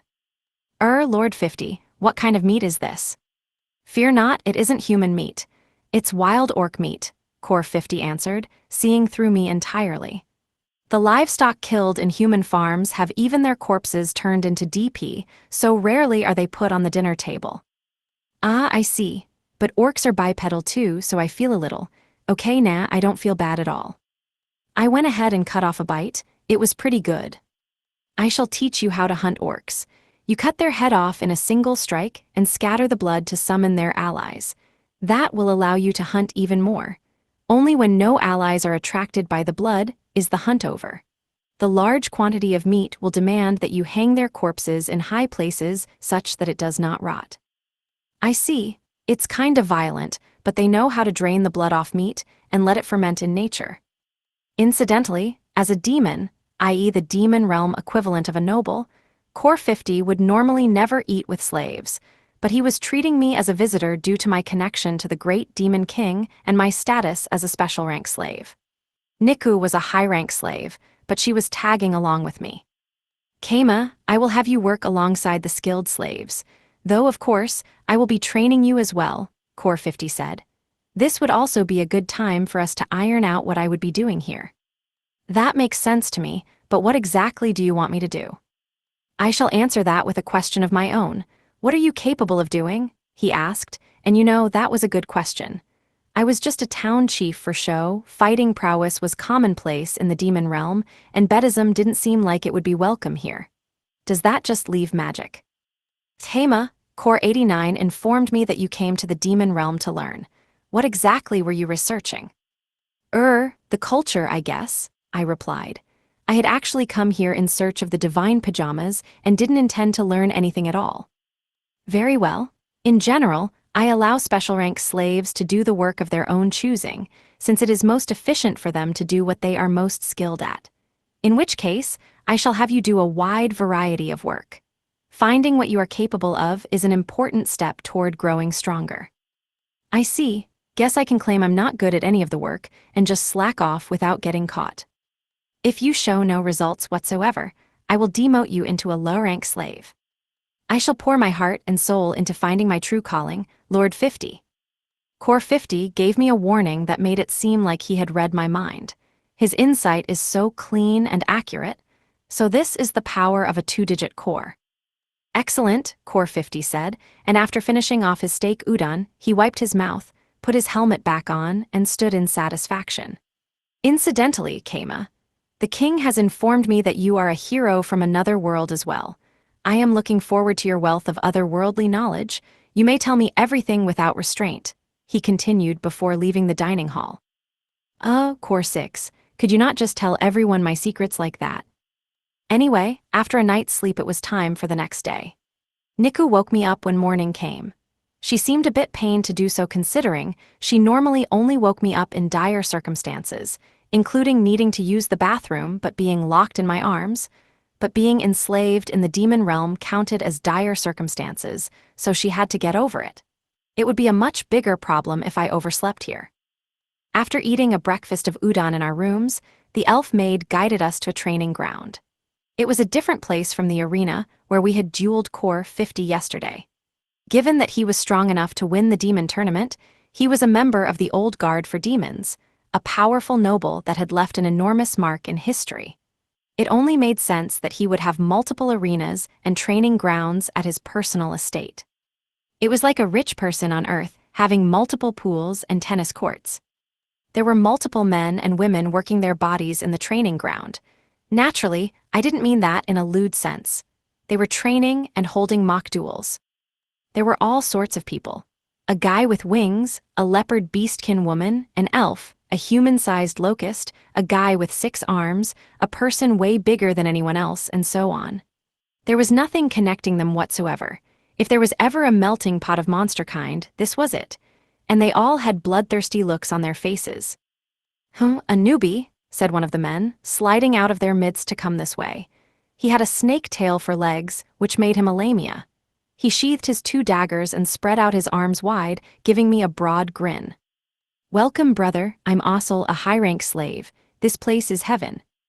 Why yeah, nice to meet you, I'm Kama, I replied. I didn't notice, but he does have a collar on his neck. Actually, I guess everybody here does. Ossel, he is a special rank slave, the elf said in a chastising tone. Oh, whoops, you gotta tell me that faster. Welcome, Kama, the lamia guy said with a bow. Apparently there's a hierarchy among the slaves too. I thought while squatting to avoid the tail he had slid behind me to strike at the back of my head. That was my golem assistance's auto-dodging at work. Not bad, that's a special rank slave for you. Most don't manage to dodge that. That's one hell of a greeting. Is that how people say hello in the demon realm? Huh, of course it is, the hell are you? Oh, the lamia guy exclaimed before grimacing awkwardly. He shook his head, then shot me the broad grin he had after first seeing me. My bad. Are you from the Empire, or maybe Dade? Right, you're a human, you're a foreigner. You wouldn't be used to how we greet each other here. What the? That's actually how they say hello here. Wow. Well, the truth is, I just came to the demon realm recently. First time anybody's greeted me like that. Alright, my bad, hope you can forgive me. According to the elf maid, in the demon realm, it was standard practice to launch a surprise attack on someone after introducing yourself if they seemed strong to you. Ossel concluded I was stronger than him since I was a special rank slave, and thus launched a surprise attack like it was nothing. What a crazy culture this place has. But still, the fact you dodged it anyway just goes to show how strong special rank slaves are. Seems like you had eyes on the back of your head, man. You sure you aren't half arachnid? Called out a nearby slave. I can't even tell what tipped him off. Hess, looks we've got one hell of a newbie here, said another. And so, thanks to Ossel, I was immediately accepted by the group. Sorry, I do have eyes on the back of my head because I'm cheating. Not sure they would take me saying that too well, though. That was when Niku walked up to stand in front of me. Oh, who's this little dog girl? I'm Niku Kurinu, a high-rank slave. Nice to meet you, Niku said with a small bow. Ossel responded in turn with his own bow. Instantly, the two of them moved so fast they turned into a blur. NGH. Whoa, that was a pretty nice strike. The sound of clashing metal filled the air. Ossel had blocked Niku's greeting, surprise attack, with his scale-covered tail. All right, I'm gonna train you. Come on, puppy. Okay, thank you, master, I'll be back. Niku eagerly disappeared into the crowd of slaves. Oh, by the way, Ossel's reaction there was how the person blocking a demon realm surprise attack was supposed to react. Man, kids sure adapt fast. The elf maid then left me at the training ground, saying she'd come get us at noon, so I decided to take my training seriously. I set my golem assistance to the minimum and started muscle training, which ended up with me getting exhausted in no time. Gah. Kama, you sure don't have any stamina. Do you specialize in fast, short battles or something? Come on, man, one more time, you can do it. And another time, just one more time. Now that I look, you've got some spindly arms. Want to borrow my arm weights? The group of slaves who had been overestimating me started lending a hand after they saw my real power. It all made sense to them when I told them I was a mage, not a warrior. Demon realm mages were one thing, but a foreign mage being able to dodge that kind of blow would naturally catch Core 50's eyes. They were confident I would grow if trained. Though if you asked me, it was a bit weird that I could still be a special rank slave despite being physically weaker than basically all the high rank slaves. Holy shit, how many kilos are these arm weights? I can barely lift my arms. Lending me all 6 of them is kinda pointless when I only have 2 arms. Wait, what? Put 3 of them on each arm? No. We also had some rousing chats, about my battle proficiency in general. I see. With that kinda dodging speed, you can blast them with dodging right after their first attack. Chanting fast while dodging. Woof, I feel like I'd bite my tongue for sure. Nah, it's probably a slow chant. This is the kinda thing where you chant ahead of time to make things work. I was just listening as the other slaves talked. Both asking someone to spill their fighting secrets and answering honestly were breaches of manners. Asel the Lamia guy was surprisingly polite and told me all about this. The reasoning behind this quirk of culture was that asking about and spilling secrets like that didn't help anyone get stronger. The others elaborated a bit. Asking for someone to reveal their battle strategies was like announcing yourself as weaker than them, and informing someone of your battle strategies was like announcing yourself as stronger than them. Disciples going out of their way to train each other was actually an elaborate attempt to end up socially on top. Thus, the battle-frenzied attitude of demon realm inhabitants was born. But wait, does that mean they're viewing me as an equal even though I'm a special rank slave? Well, given my physical stats, I should be glad they aren't just looking down on me. Incidentally, it was normal to get on the back of someone doing push-ups when you wanted to do squats, and when someone was doing sit-ups, it was normal to lift up their legs and use them as dumbbells. It was pretty impressive that they could do that kind of thing without golem assistance. Wait, and Niku is doing it too? Phew. K-kids sure adapt fast, huh? In any case, by the time noon came, my muscles were guaranteed to be sore tomorrow. Thankful that we had udon for lunch, which was pretty easy to eat without moving too much, I proceeded to use golem assistance to force myself up for the afternoon. I really wanted to just fall over and sleep, but that wasn't allowed for slaves. Guess I'm gonna have to turn on my sleep resistance for a while. I'd pass out in an instant otherwise. I'm gonna be helping slaves with work this afternoon, right? I asked the elf maid, fighting back exhaustion. Correct, you have been instructed to go to a human farm today. You will be riding a wagon carrying food. Human farms, places where humans were raised to become DP. They were all over the place in the demon realm, with 80's dungeon master having been from one himself.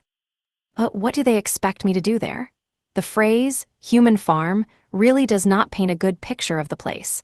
All I can think of is a bunch of humans chained together in front of a food trough. Niku's gonna be coming along as my bodyguard, but I'm pretty sure that's not something a kid should be seeing. In the end, though, my worries were for nothing. The human farm the elf made and I arrived at in our wagon of vegetables, and wheat looked just like a normal village from up on the hill. The only abnormal things were how the densely packed the buildings were, and how there was a big training ground in the center where people were swinging swords and hitting each other with magic. Actually, a small correction. It was less a normal village and more like a camp for soldiers, though there were a lot of kids. They live pretty normal lives here, huh? I thought they'd be chained together in barns or something, I said. Ah, those human farms are a bit further out. We have no business there today, however. Wait, those exist too? I can't tell if I think better or worse of the demon realm now. Or well, this is just their culture, so I guess it's not my place to judge them at all. If you wish to breed with one, I suggest ignoring the low ranks and selecting one from the mid-ranks or above. What? Oh, did Asel not inform you of this? The elf maid asked, tilting her head. Apparently, high-rank and above slaves had baby-making as part of their duties. Welp, that explains why Asel called this place heaven. It's all coming together. If you find any girl you like, please feel free to have your way with her. The girls here come from a mana-rich bloodline, so a mage such as yourself will produce quality offspring with them. They will even have attractive appearances due to beauty being one consideration for our selective breeding. There are also dwarves if you prefer your girls on the smaller side.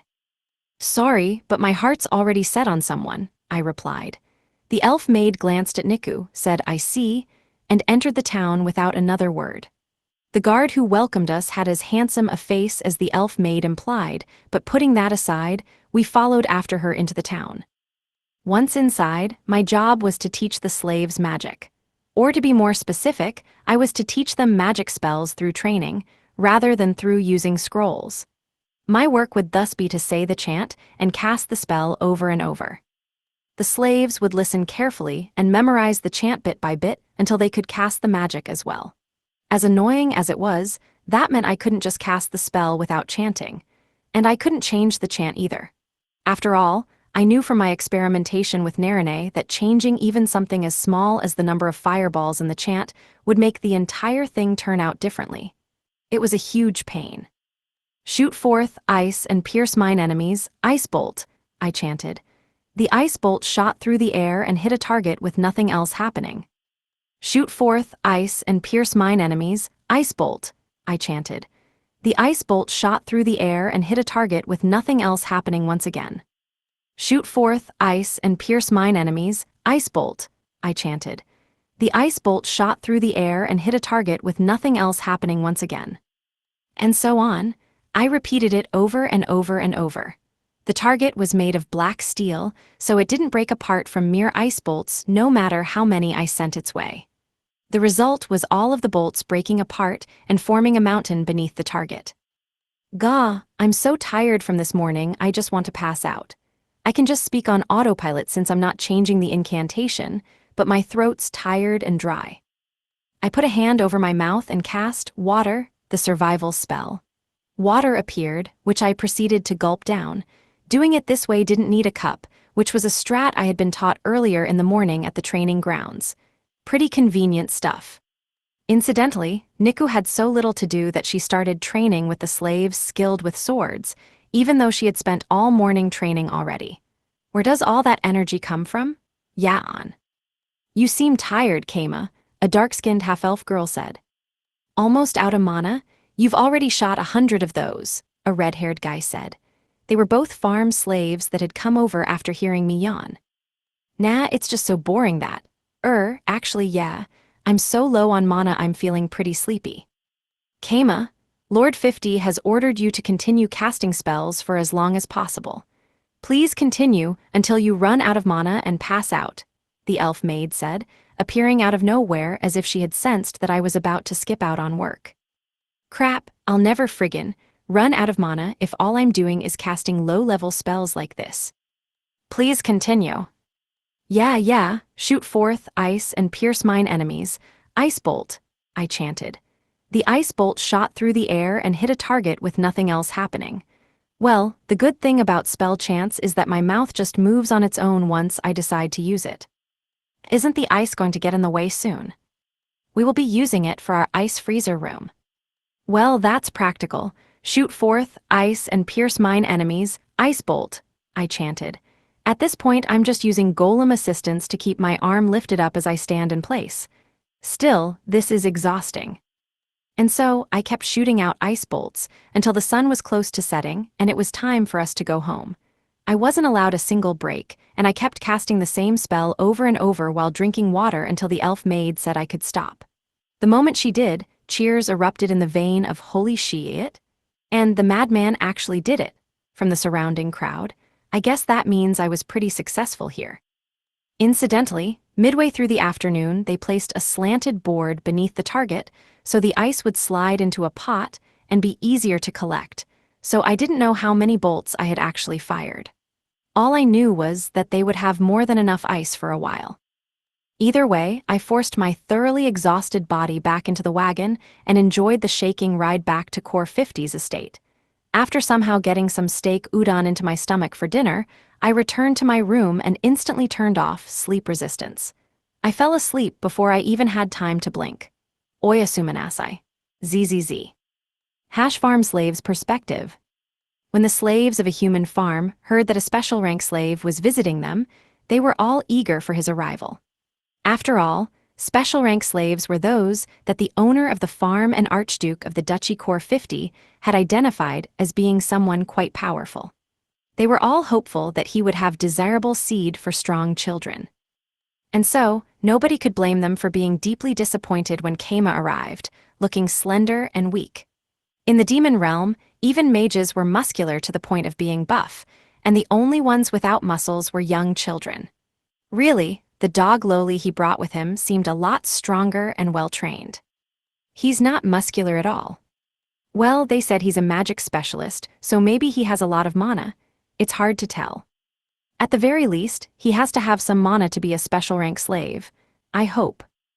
3 mid-rank slaves that had been expecting the most out of Keima all gathered together to express their disappointment. I guess we should just wait and see. I don't need any weakling kids. I'm far more interested in getting that dog girl to be a mother. We can't turn down a special rank, but we can kind of avoid him. And so, Keima began teaching them Ice Bolt in the plaza. All that involved was him repeatedly casting it until everyone else learned it as well. Still, doing such involved a constant drain of mana, so even a fairly skilled magician would only last an hour at best most of the time. Not only would they be learning a new spell, but they would also be figuring out the extent of Keima's mana by seeing how long he could cast spells before passing out. It was like hunting both an orc and minotaur at once. Translation: a demon realm idiom meaning, kill 2 birds with 1 stone. At first, everyone thought Keima wouldn't have too much mana, given his lack of a muscular build compared to demon realm mages, but he continually cast Ice Bolt for an hour straight without any breaks. Not to mention, he hit the target dead center each time, never messing up the chant once. The only breaks in his flow were when he wiped his mouth. He's still casting, not bad. And his posture is still perfect. Each shot hits dead center, his accuracy is flawless. The crashing sound of ice shattering still rang out over and over. He had been rapid-firing the spells from the beginning, so everyone thought he would slow down over time, but his pace hadn't dropped for a second. I think I might want his kids. He would give strong ones for sure. Since he's a mage, he won't be able to fight back much if we push him down to breed. Just how much of a magic expert was he? Most of those gathered in the plaza were mages, and they were all interested in magic. They wanted to have a nice, long discussion with Keima. Perhaps he would be able to teach them how to expand their mana capacity as well. The sun began to set. The ice that they had been planning to take to the ice room, once Keima passed out, was now being slid directly into a pot to make the repeated trips easier. Am I seeing things? That special rank slave has been casting magic for 4 hours straight. Without any breaks, but wait, he's not stumbling over his chants at all. Just how big of a mana dick does he have? Magic chants involved using mana to move your mouth. When low on mana, the chants would get disturbed, such that you stumble over it and fail to activate the spell. Thus, in the demon realm, there was a common technique to manually chant the spells to save on mana in situations where one had to cast many spells over a long period of time. It would save a significant amount in the long run, or to be precise, it would lessen the amount of mana used in the spells by half. But Keima's chants hadn't faltered for a moment. Either he was using enormous quantities of mana to automate the chanting, or he was an unparalleled expert at manually chanting. But in either case, he had a staggering amount. Even half of what it would take to cast spells for 4 hours straight was a shocking amount. Keima's reputation on the farm was shooting up faster than the speed of light with no signs of stopping. Regardless of how fragile he looked on the outside, he had enough mana to earn not just a little extra cash, but enough to buy an entire mansion. Oh, fearsome special rank slaves. Oh, wondrous special rank slaves. It was now clear to everyone why he had earned Core 50's attention. Eventually, Keima fired his last spell. He had continued casting until the very last moment, remaining upright until it was time for him to leave. Half a day had passed. The exact number of hours were uncertain, but it was more than 6. Nobody could blame the slaves for reflexively cheering. I want to have his baby so bad. He'll definitely give strong children. He's a mage. If we push him over and hold him down, we can force him to breed with us. The 3 girls resolved to attack Keima on sight the next time he came, no matter what. Suffice to say, they weren't the only ones who had their eyes on him now, and the farm would be absolutely full of rivals. Keima's perspective. And so tomorrow came. Niku woke me up and, as expected, my muscles were too sore for me to move. Even my tongue was dead in my mouth due to chanting Ice Bolt too much yesterday. Niku poked my cheek repeatedly. Ngua, it hurts. Master, have you used restoration magic? She asked. Ah, that's right, I have magic. How could I forget? I thought before silently casting healing. It successfully lessened the muscle pain. Are you okay, Niku? Like your muscles and all that, I could cast some magic on you too. I'm fine, she said, completely unfazed. Apparently her youth and the fact she actually exercised had prepared her for this. I would expect nothing less from Niku. After once again eating the breakfast, udon, that was brought to our room, we followed the elf maid to the training grounds. It was the same place as yesterday. She told us to wake up and head there on our own starting tomorrow, but being late was strictly forbidden, which meant no sleeping in. Too bad. Heya bro, I heard you went right to the farms yesterday, eh? How was it? Did ya have a good time, oh mighty special rank? Asel asked, walking over with a grin on his face. How was what? I replied. You know what I'm talking about. Only one fun thing to do at those farms. Were the girls falling over you? How long did you spend slapping meat with all of them, huh? Well, I began. I could guess what he was going for since he wasn't exactly being subtle. Guess I'll tease him a bit. Let's just say I was shooting rounds from the second I got there to the second I left. Whoa, seriously. They dragged me away as soon as I got there, and until I left I was shooting my guts out in the plaza. Hugh, that's pretty bold for a first day. They didn't give me a minute to rest the entire time. I'm exhausted. That's so long. Man, special rank slaves sure are something else, Asel said, swallowing hard, which was my sign to spill the beans. I'm not gonna want to shoot any ice bolts for a long time. Yeah, ice bolt, huh? Wait, ice bolt. Yep, they told me to keep shooting until I was out of mana, so I went at it all day. That elf maid wouldn't let me rest at all, I said with a shrug. Asel looked at me with a baffled expression. Meanwhile, I heard someone roaring with laughter from the crowd of training slaves. It was Acnera, the arachnoid woman with 6 arms. Incidentally, arachnoids were unrelated to arachnids, with the only similarity being them having 8 limbs total. Arachnoids were actually closer to an Usura. You sure are kinda uptight for a special rank slave, aren't ya? I'm guessing you're a virgin somehow. Tell you what, I'll fix that for you, Acnera said. Man, have these people never heard of chastity? I shook my head. Nah, my heart settled on someone. Not to mention that I'm only a contract slave, and the contract has an end date. I got rejected. Wait, your contract has an end date. Oops, have I not mentioned that? I was sent here on Empire business. I ended up fighting Lord 50 at the Great Demon King's instructions after the Hell Tournament, but obviously I lost. Now I'm stuck as a slave for the rest of the month I was going to spend here. Guess I've got to get your seed even faster than I thought. She's right, Kama. This is a golden opportunity, don't waste it on some purity crap, Asel added in. It seemed that everyone in the demon realm was pretty dedicated to the idea of breeding and colonizing. Breeding to replace the dead was pretty important when constant war and fighting was going on.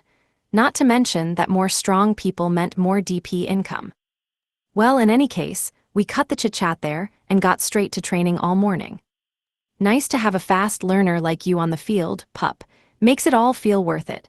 But I gotta ask, have you studied Demon King style somewhere before? A high-rank slave asked Niku while she was lifting weights nearby. Yes, I briefly trained under 80. 80? Wait, you mean Lady 666. That's awesome. As one would expect from the name, Demon King style had a lot of practitioners in the demon realm, though only noble demons reached the level of an assistant instructor.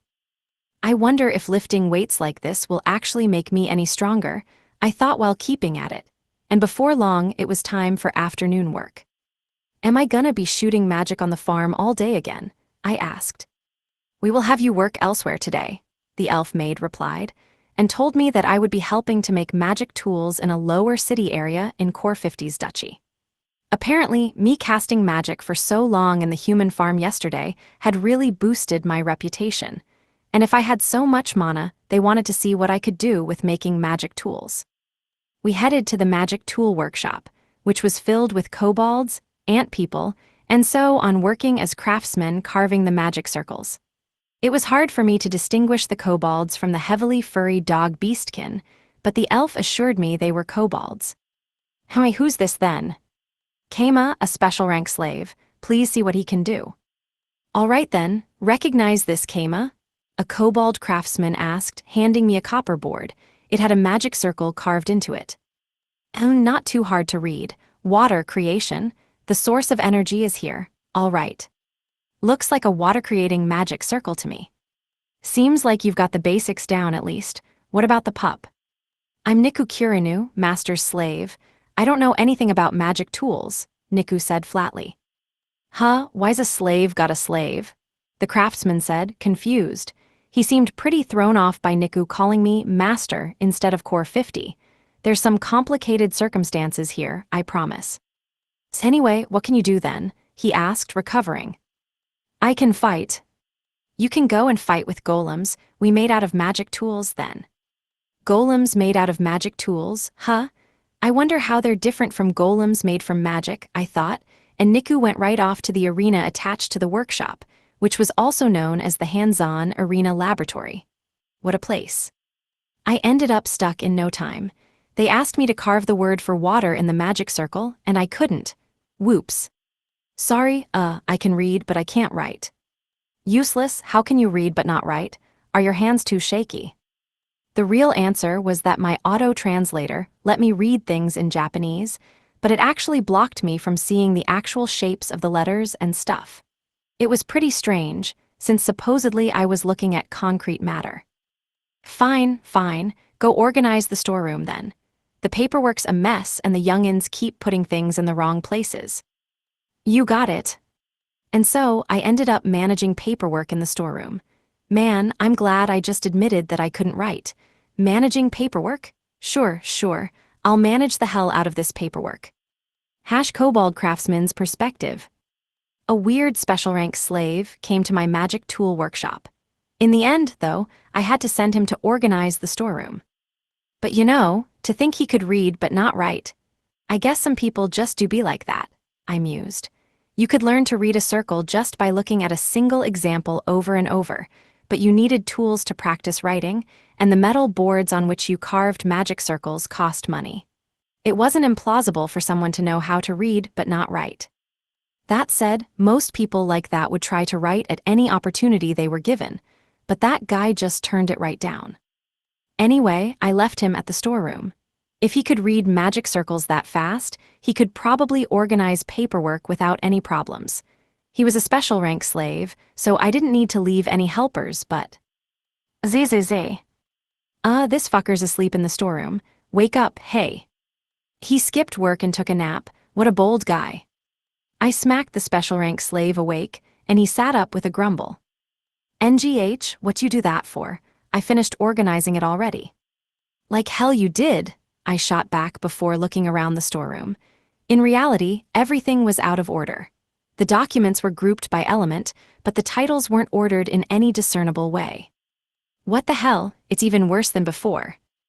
No way, that can't be. Oh, the special rank slave averted his eyes, as if he had forgotten then remembered something important. Sorry, I lined them up in my language's alphabetical order. Where are you from? You're speaking common language right now, how did they end up in that order? You said you can read, didn't you? Sorry, it's hard to explain, but there's like a spell cast on me, a curse. There's nothing I can do about it. The special rank slave started listing off excuses. What a useless guy. He couldn't even return the documents to the order they had been in before. I just lost it. Get out, there's no work for you here. All right, seriously, sorry about that, the special rank said while bowing slightly and leaving the storeroom. Sheesh, what a disaster. I reached out to start fixing up the documents, but... This is one of the magic circles we had filed under impossible to read. Shit, did he just randomly mix these in with the rest? I said, looking at one of the magic circles put on the darkness shelf. Wait a second. HRM? Wait, this is... Pretty sure we couldn't read this due to the damage, but if we assume it's a darkness circle. It all came together. It was a darkness circle after all. What did he read this? This broken magic circle? No way, it might have been a coincidence, I thought, searching the other shelves. This unreadable one's stuck in the place for combinations of fire and water elements, and this one's on the water shelf. That would mean... Ooh. The more I found, and the more I looked over them, the more they all seemed to be in the right place. This one too, whoa, and even this one. I got so absorbed in reading the now comprehensible magic circles that before I knew it, the sun had set and then risen again. Almost a full day had passed since I drove that special rank slave out. HRM, well, I'm gonna have a lot of questions for him the next time he comes over here. Hash came as perspective. Yesterday's dinner was some udon with fresh vegetables. Just in time, too, since I was getting tired of steak udon after eating it for dinner 3 days in a row. Thankfully, they knew to mix things up here. Anyway, in the morning I lifted weights, then had a different job in the afternoon. What's going on today? Monster hunting, the elf maid replied. Monster hunting, I repeated, envisioning all of the people I had seen in the demon realm. At times, it was extremely hard to distinguish between humans and monsters here. Hey Akema, guess you're on hunting duty today, huh? Asel, oh right, of course you don't just spend all day every day in the training grounds. The only people who get to just train and breed are the slaves in the farms, my man. Of course I've got actual work to do. I was headed for the hunting grounds with Asel, a Lamia guy who was basically the perfect representation of how it was hard to tell humans and monsters apart in the demon realm. It was good to know there was someone I knew here. I'm pumped to see your magic, Kama, and I already know that pup of yours is gonna contribute a lot, Asel said with excitement, so I went ahead and asked what was on my mind. Hey, Asel, this might be rude, but I gotta ask. When hunting monsters, how do you tell apart wild monsters and ones that actually live in society? They look about the same to me. Right, you were born in the Empire. Not gonna lie, telling them apart's gonna be pretty rough for you since it's all in the details. But I can empathize with ya. I know all about foreign cultures, he said with his arms crossed while nodding. Let me tell you a rule of thumb.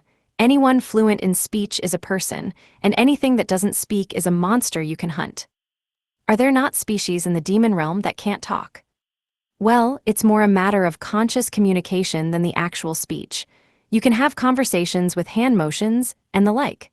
Some people have their throats cut and can't talk after all. Anyway, if the captain gives goblins orders and they listen, consider them blood brothers. If the captain gives them orders and they don't, they're dead. Even if someone like me ignores the orders, I'm dead. Simple, right? Oh, I see. I just need to think of people as friend or foe. People obeying the great demon king are friends, but people disobeying him are foes. But some orcs live in the demon realm as citizens too, right? Should people really be eating orc meat here? I'm not following you. Ah, I see. The demon realm doesn't care about cannibalism at all. Food was food, and even if meat belonged to a former ally, it was sustenance. In a way, that's pretty rational. Anyway, just kill our enemies and eat them if you want. Don't kill your allies. Follow these 2 rules and nobody in the demon realm will say a word against you. Right, everyone? Yup, long live the great demon king. Long live Lord 50. The great demon king prevails. Everyone pumped their right fists in the air while cheering, their thumbs thrust upwards. In Japan, people would hold both their arms into the air when cheering long live. But well, the auto-translator was probably doing its best. It happens. We headed to the hunting grounds where we got into battle formation. I was put in one of the back rows. My orders were simple. When the captain pointed in a direction and said to attack, just launch a ton of attack magic in that direction. Our goal here was technically to gather food, so it would be better not to launch magic so strong it didn't leave a corpse. The captain was a level 1 citizen or something, and he was a rhino beastkin with armor on. He was about 80% furry, I'd say. Niku was on the front lines. She fought the other slaves to get in the frontmost row before ultimately securing her position. I appreciate the enthusiasm, but try not to get hurt. There, a king bloody boar, shouted the captain. In front of him was a large cloud of smoke, from which emerged a massive boar with dark red blood spilling off it like it was cursed. All right, charge, shouted a soldier. Idiot, magic comes first, come on. Oh, was that my signal? Hiya. Ice bolt, and how about some ice bolts and ice bolts? Maybe an ice bolt would be nice to mix things up. Here, have a free ice bolt too. I heard you were an expert at ice bolts, but this is pretty standard stuff. Hey, special rank, you got any magic stronger than that? Well, now that I think about it, I showed the whole audience I could cast a ton of spells at once back when I was fighting Core 50. Guess I can go with that. I mumbled, pretending to speak out a chant. It was normal to do this in the demon realm, since the chant would often spoil what spell you were planning to use in a duel, which meant I thankfully didn't have to think up a fake chant. Gatling Ice Bolt, I said, shooting out ice bolts faster in both frequency and speed.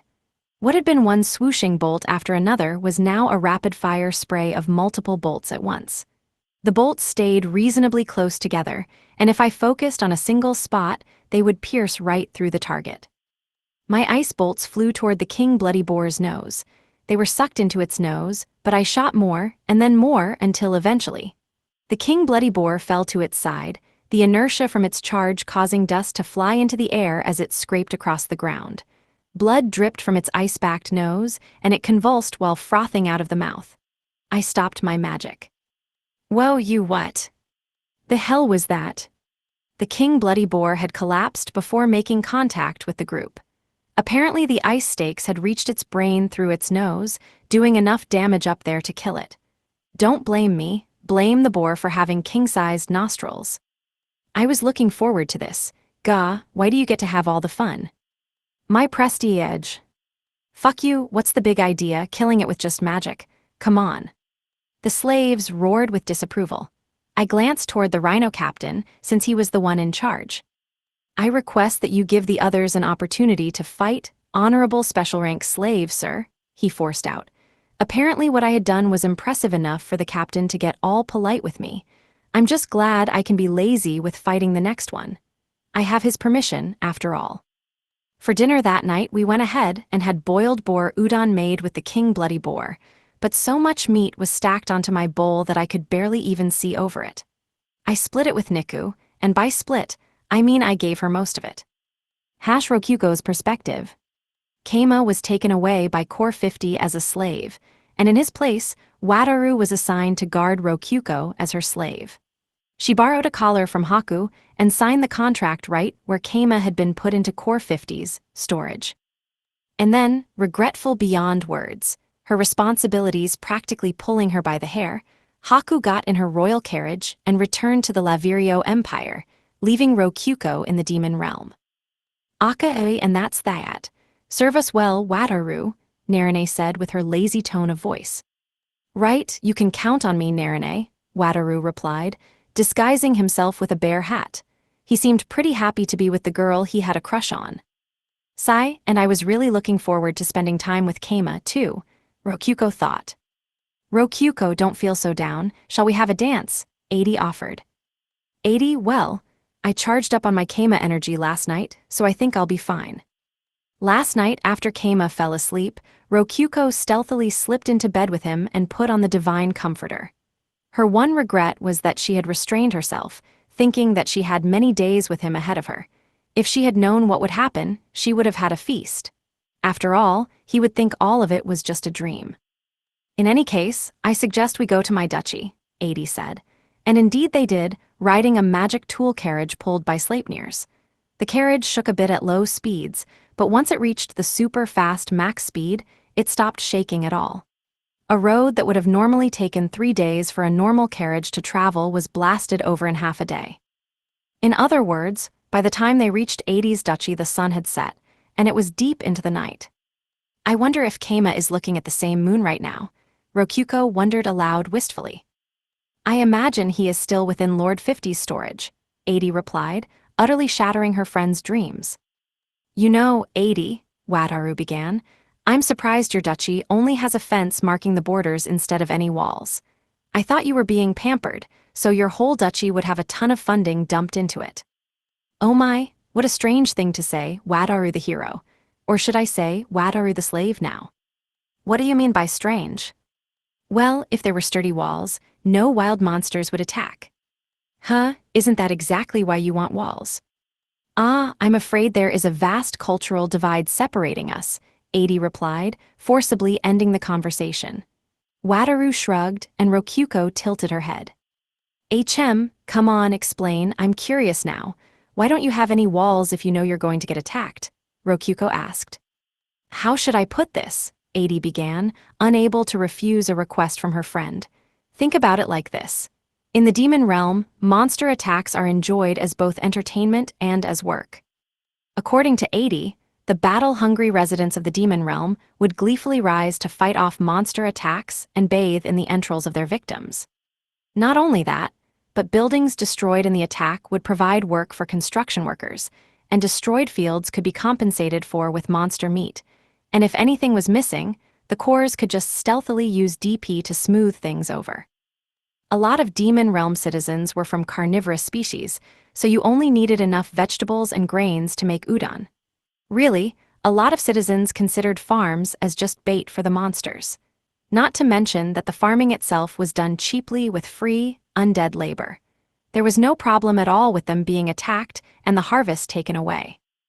I see, that's definitely a cultural thing. I never thought of monster raids as fun or treating farms as bait for them, Rokuko said. Everything is different in the Empire, I believe. To think, there exist people who find no joy in fighting. I actually like fighting a lot, honestly, Wataru said. You and 80 will probably get along surprisingly well, Rokuko noted. Pretty much everyone in the demon realm loved fighting. Throwing a punch at someone's face was a perfectly normal way to say hello. In any case, they continued their discussion until arriving at 80's estate. The next day came. Rokuko was gazing out of her window, her mind in another place entirely. "Siig, I want to be with Keima," she mumbled sadly. "Would you like to exercise for a bit? I believe that will take your mind off him." 80, how many times have I said my sword is just ornamental? If you want a duel, you can borrow Wataru. Oh my, how wonderful, I shall do just that then. And you, Rokuko, will you watch? I think I'll read a book. 80, do you have any books about demon realm history, culture, and all that? I might as well take this opportunity to learn. I can lend you some old books scattered around here. I believe Core 42 wrote some of them. There were constant wars between duchies in the demon realm, and 80's entire duchy, including her estate, had been built by Core 42. It was filled with as many old books as you would expect from a mansion that had been lived in by an ancient first lot core. These seem well worth reading, but wait, wasn't Core 42? Indeed, the other fighter in the Hell Tournament's grand finals. He gifted me this duchy when I defeated him in battle, albeit one where he was handicapped. He wished to leave on a journey in search of more powerful monsters to fight, and having to rule territory so close to the demonic capital was getting in his way. Apparently, it was possible to use the dungeon battle system to bet and fight with the entirety of your dungeon territory. Dungeon territory battles are a thing, I never thought about that, Rokuko mused. Though nobody will accept such a battle unless you gamble enough to show that you are serious, 80 said, and Rokuko concluded that father, also known as the Dark God, probably handled the details of that. Afterwards, 80 and Wataru enjoyed their fill of a mock battle. Narine had occasionally cheered him on a bit from the sidelines while reading one of the books on magic circles Wataru had given her. Rokuko reached a good stopping point in one of the books 80 had lent her and found her eyes drawn to the window. Outside was a round, white moon yet again. Even in the demon realm, the moon just looks like the moon, she observed.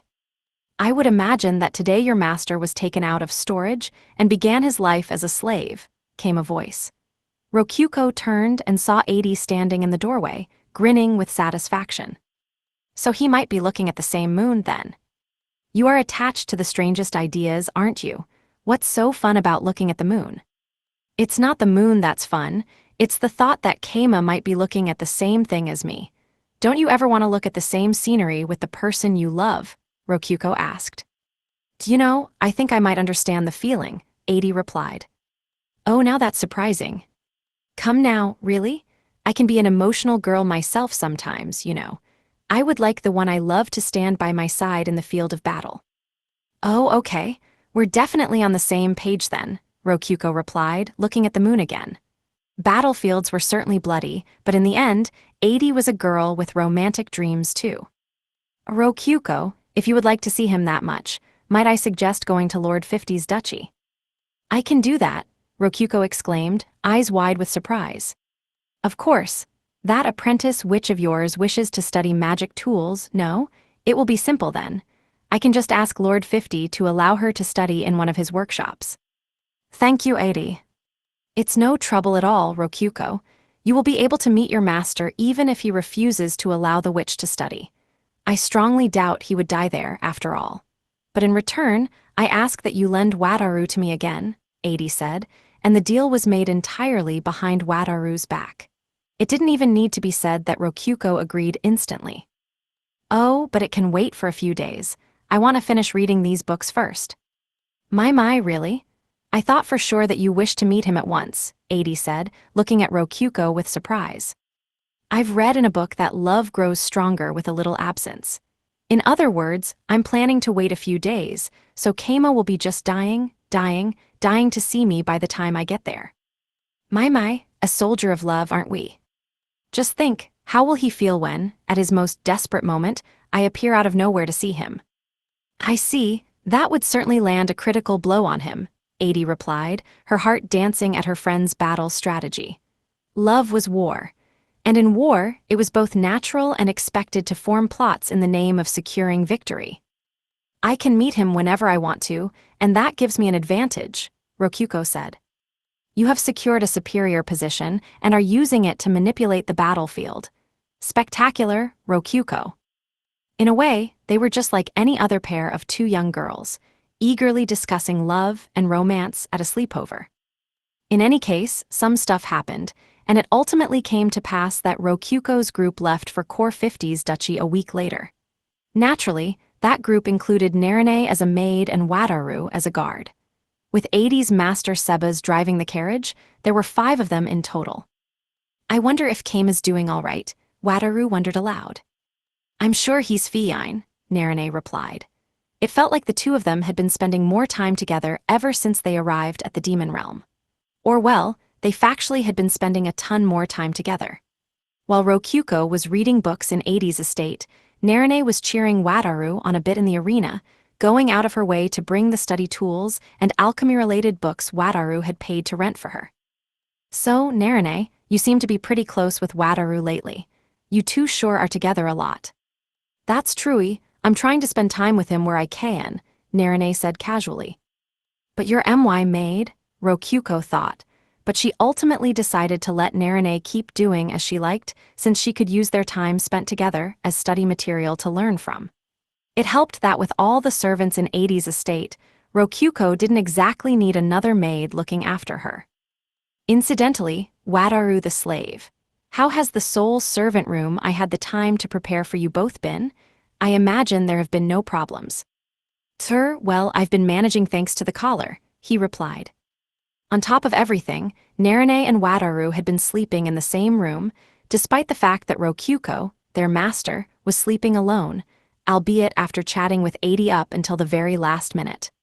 The shocking truth hit Rokyuko with a little jealousy.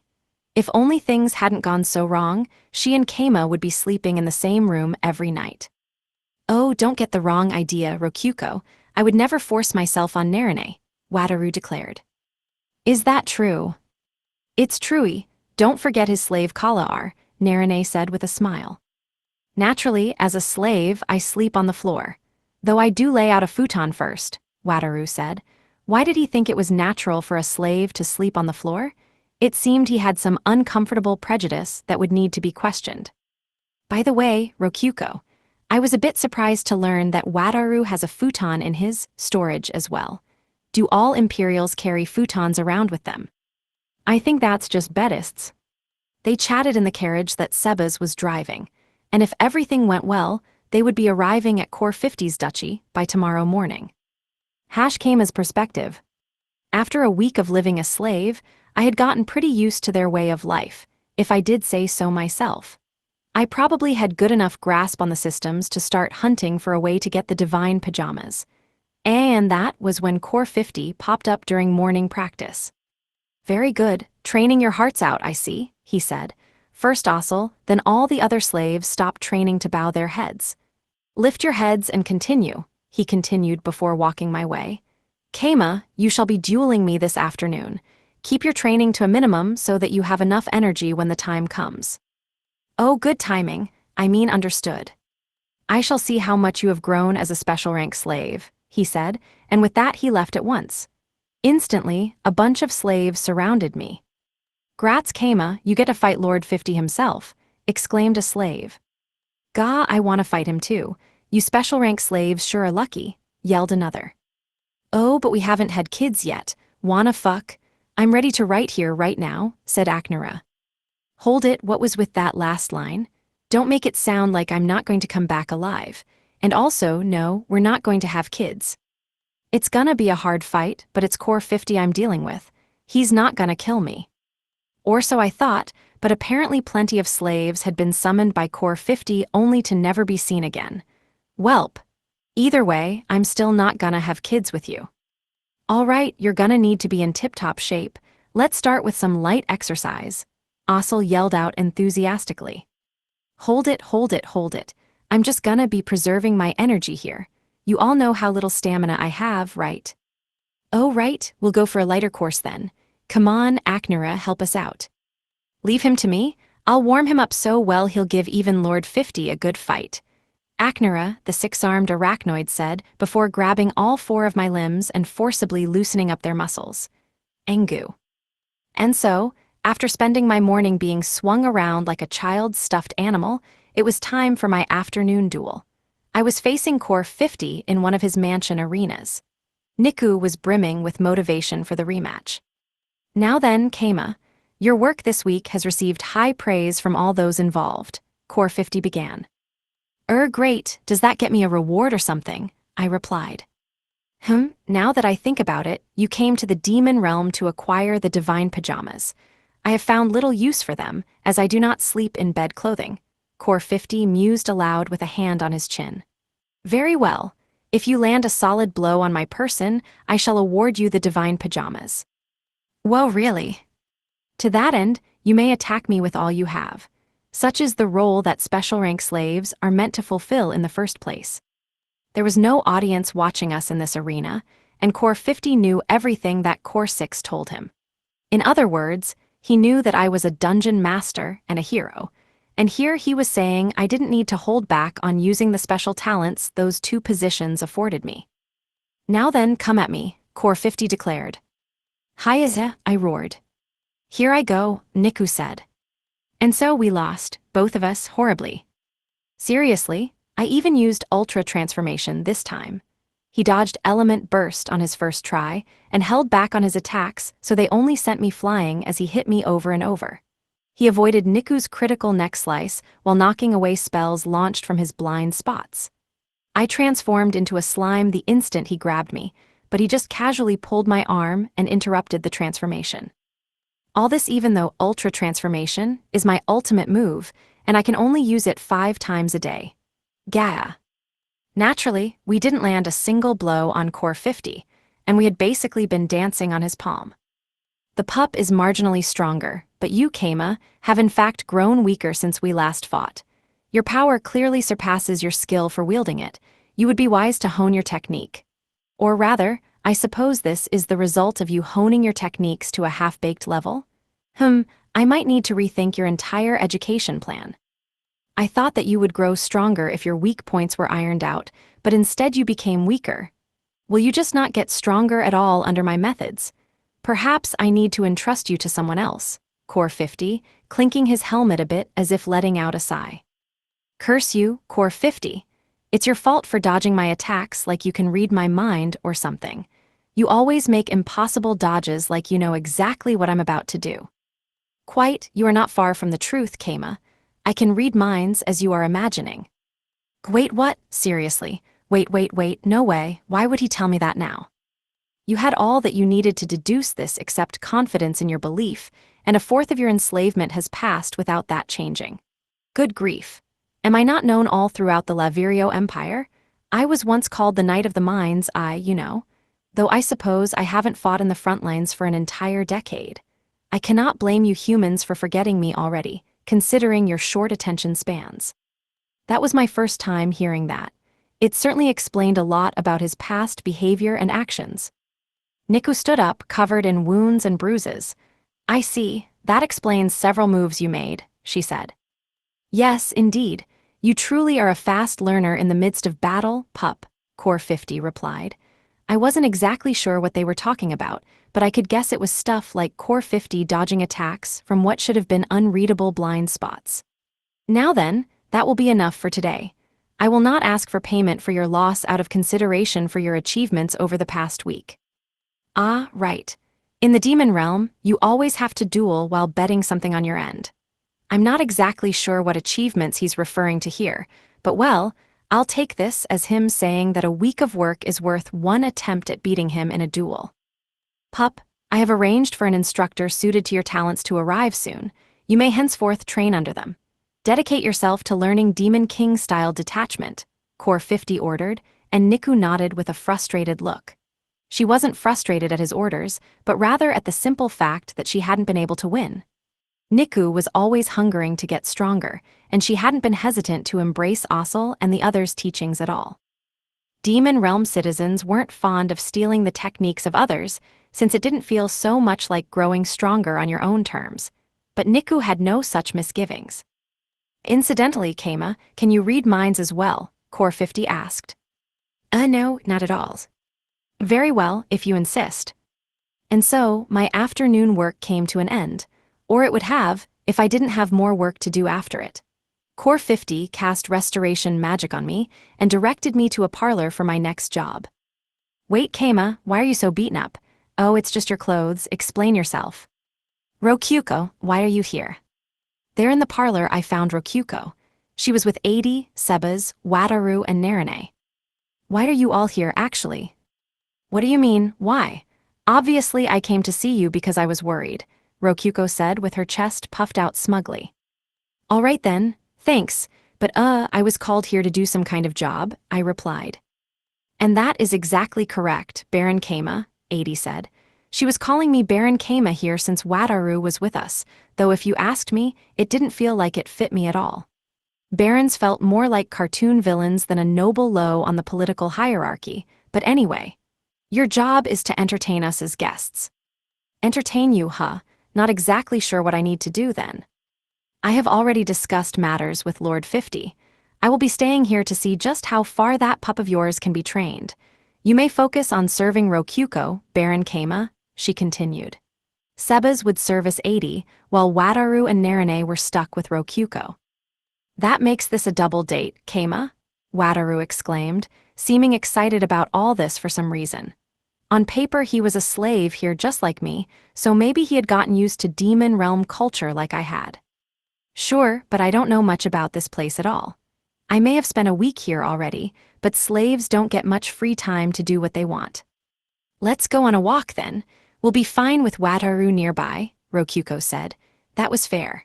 A walk through a demon realm city would be best done while we had a reliable bodyguard like Wataru around. Master, am I not reliable after all? Niku asked. Huh? No, you're reliable in your own ways, Niku, I replied. It's just that this is the demon realm here. Niku was as strong as any of Core 50's high-rank slaves, sure, but she wasn't mind-bogglingly strong. I mean, it was mind-boggling if you considered that she was a lowly, but not actually looking strong was a minus point in the demon realm. Okay, I will get a lot stronger, so... 80, Niku said, looking toward 80. Indeed, I have quite a liking for those that have both talent and the determination to grow, just so you know. I shall train you oh so thoroughly, little pup. Yes, thank you. I wasn't sure what exactly had gotten Niku so motivated, but well, I was glad to see her so into this. Shall we go then, pup? Have fun out there, Rokyuko. Thanks, 80, bye-bye. And so, after leaving Niku with 80, I left for the lower city of Core 50's castle-esque mansion alongside Rokyuko, Wataru, and Narine. That said, we didn't really know where to go from there. The four of us weren't particularly knowledgeable about demon realm cities. Why not just try walking down the main street for Nuo? We might find some cool stands or shops along the way, Narine suggested. Genius, Narine, Rokyuko exclaimed. Thus began our aimless wandering down the main street. We could all see a map of the city on our dungeon menu, so none of us needed to worry about getting lost except Wataru. The Demon Realm city was largely similar to an Empire city. Both felt like just normal fantasy cities to me, but what separated them were the lack of outer walls surrounding the Demon Realm city, and also what felt like a layer of dirt over everything. I didn't really think too deeply about it, but Rokyuko smugly informed me that the lack of walls was to draw monsters in for easy hunting, done both for work and for fun. The fact that they considered enemy attacks to be entertainment was very demon realm-esque. "Keima, there's a market over there. Let's go," Rokyuko exclaimed. "Sure." I headed for the market with Rokyuko pulling my hand. The market sold food, but it didn't take long to notice the extreme pricing. The raw ingredients were so cheap it was like they were being thrown away, but the prepared food was way more expensive.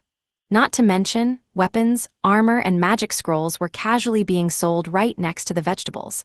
I had to question whether those would sell, but then someone did indeed buy some right in front of me. Question answered. "Weapons break and get worn down so often here. People need replacements all the time," Wataru observed. "Interesting," Narine replied while glancing at a magic scroll. Wataru noticed her gaze and reached for his clasped coin purse. He kept most of his money in the space-time magic spell, wallet, but apparently he walked around with a physical coin purse too. "You sure about this, Wataru? She kinda has you by the balls here." "It's fine. Now that I don't owe you any more debt, I can spend a lot more on her than normal." "I'm one to talk, but try to keep your monetary offerings to a minimum, all right. She's an apprentice witch, not a goddess to appease." "Anyway, grains and vegetables sure are cheap here, huh? Why's that?" I asked. "Adi mentioned that food was cheap thanks to armies of undead maintaining massive farms," Rokyuko replied. "I envisioned a zombie horde tilling farms with hoes, and it didn't quite work for me. They seemed more like fertilizer than anything." "Rotten meat fertilizer? Yuck. Hopefully they're using skeletons here." Either way, her answer made some things click. It was precisely because they had undead hordes doing manual labor and supporting the realm with food that they could focus all their energy onto honing their warrior spirits and bodies. That was one demon realm mystery solved. "Wait, is that you, Keima? What are you doing all the way out here?" came a voice. I turned around and saw two adventurers, or rather hunters, looking this way. "Hooray, you two, not even kidding here. Wait, I feel like this exact thing happened once before." "I'm Yuzu, you saved my life." "I'm Yuzu, sorry for not managing to visit Gorin yet." "Oh, right, I think I remember knowing two people by that name, but what's all this about a promise?" Yuzu and Muzu. I remembered them. They were a pair of C-rank adventurer brothers that were the Dancing Doll Inn's first customers and the first people I saved from the dungeon.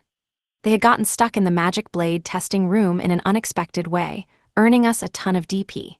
To thank me for saving them, they went hunting for a magic blade to replace the golem blade, before ultimately finding my best sword, Siesta. It was a valuable blade that spread sleep wherever it went. Not a day went by without it on my hip, including today. There was nothing better against enemies without sleep resistance. "What I want to know is why you two are out here. Aren't you Empire adventurers?" I asked.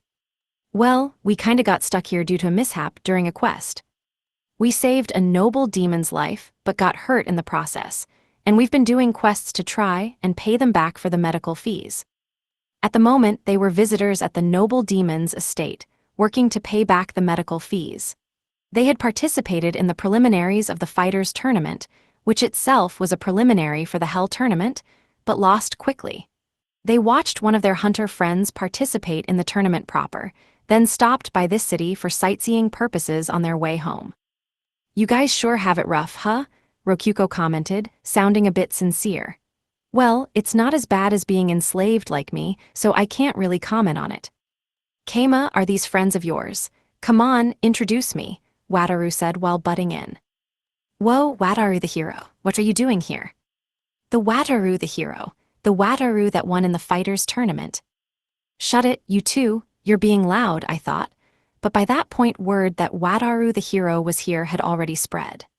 The flimsy bear hat disguise didn't work on a Lavirio Empire native, and anyone who looked at him thinking he was Wataru the hero would instantly recognize it really was him.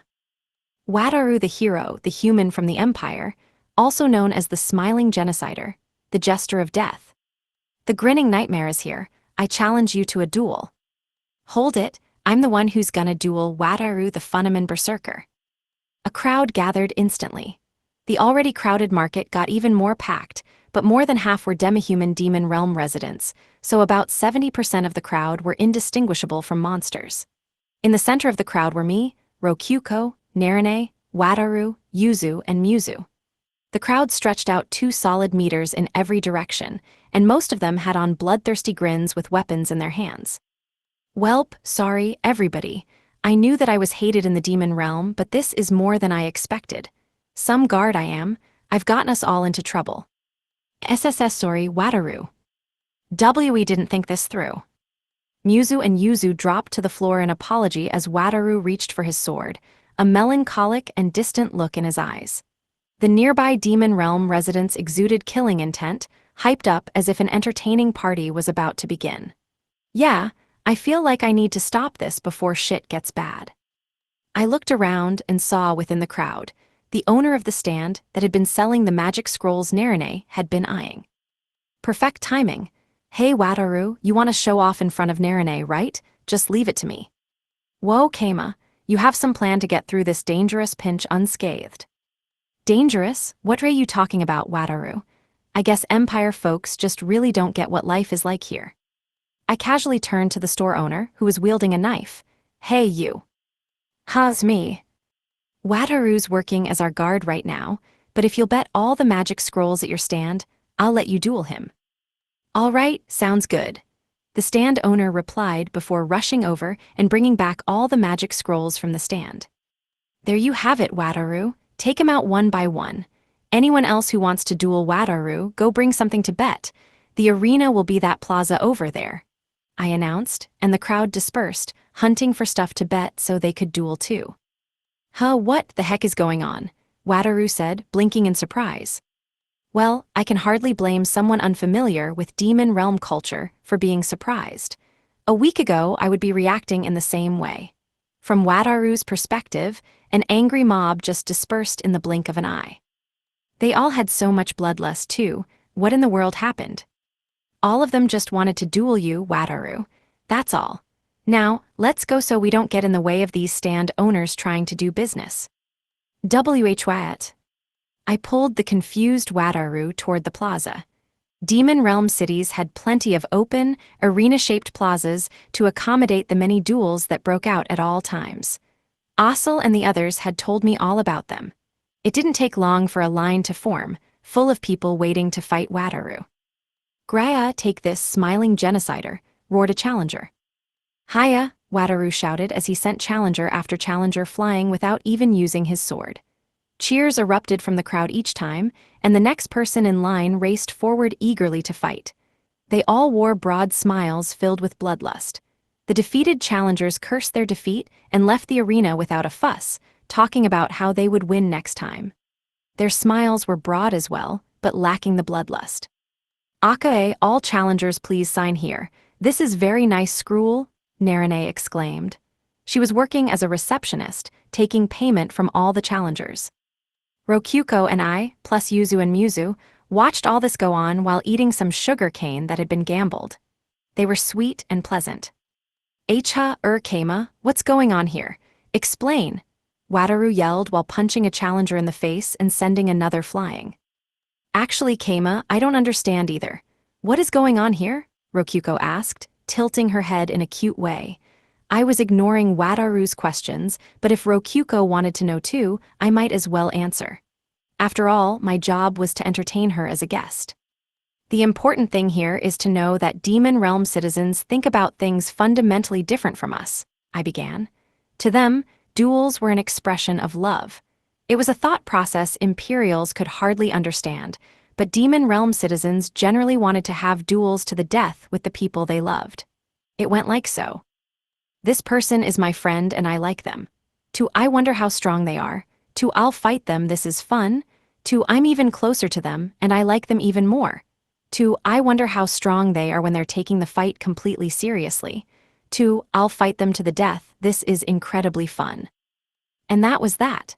If their opponent actually died, the survivor would just casually accept that, having a Yandir-like moment where they rejoiced in the fact that only they knew how strong the deceased would get when fighting to the literal death. Though, naturally, that would still count as murder if the terms of the duel weren't firmly established beforehand. People close enough to fight to the death would agree to it, since they would want to know the max power of the other. It would also be fine to cancel the duel to the death if they were sick the day of or something like that. So basically, Wataru is super popular. That's exactly right, Rokyuko, he is super popular. Huh, but there's no reason for them to like me. I should be a war criminal here. Let me put this simply, Demon Realm citizens like people largely based on how strong they are. Done, I explained. Wataru the hero was strong, so it was only natural that he would be extremely popular in the Demon Realm. Not to mention, all those nicknames from before were Wataru's nicknames, the Smiling Genocider, the Grinning Nightmare, the Funaman Berserker, and so on. I asked one of the challengers about it, and apparently he had got those nicknames due to how he always killed his enemies on the battlefield with a smile on his face. The number of his victims was so enormous that he was even something of a celebrity in the Demon Realm, garnering a lot of attention. Those nicknames are supposed to be a good thing. They make it sound like I'm their worst enemy. But in reality, they're your fans. They love you, man, isn't that right? I called out to the crowd and they responded in turn. Yup. We sure do, so let me fight you already. You killed my bud Wataru. I wanted to kill him too, but you got to him first. Each call from the crowd was filled with excitement and adoration. They all sound violent to me. That called for a change in framing. Attention, all those who want Wataru's signature. He will sign anything you want if you can win. Oh, I want that. We get signatures for winning, hell yeah. Now I'm pumped. Hopefully that made it more clear, they actually did like him. This is hard to believe, but I guess it's true. Ahaha, ahaha, Wataru laughed, uncomfortable. Oh, I see. That explains 80, Rokyuko said. 80 certainly did like her a lot. She kept challenging Rokyuko to duels even though she couldn't fight at all. Keima, I've been in the Demon Realm for kinda a long time, but that's my first time hearing that. Right, Yuzu? Yeah, Muzu, I thought we were dead for sure, Yuzu replied. The two brothers were relieved that the danger had passed, but they didn't understand exactly how. Let's see, I'm guessing you both look weak enough that nobody thinks dueling you would be worth the time. Humans are looked down on here, so. Yuzu and Muzu froze with frowns on their faces. Some realizations were probably being made in their heads. But man, Wataru really is strong, huh? I had a lot more respect for him now that I had trained beneath Core 50. Heroes became specialized one-man armies after training daily, polishing their skills, and constantly racing to greater heights. No way would they be weak.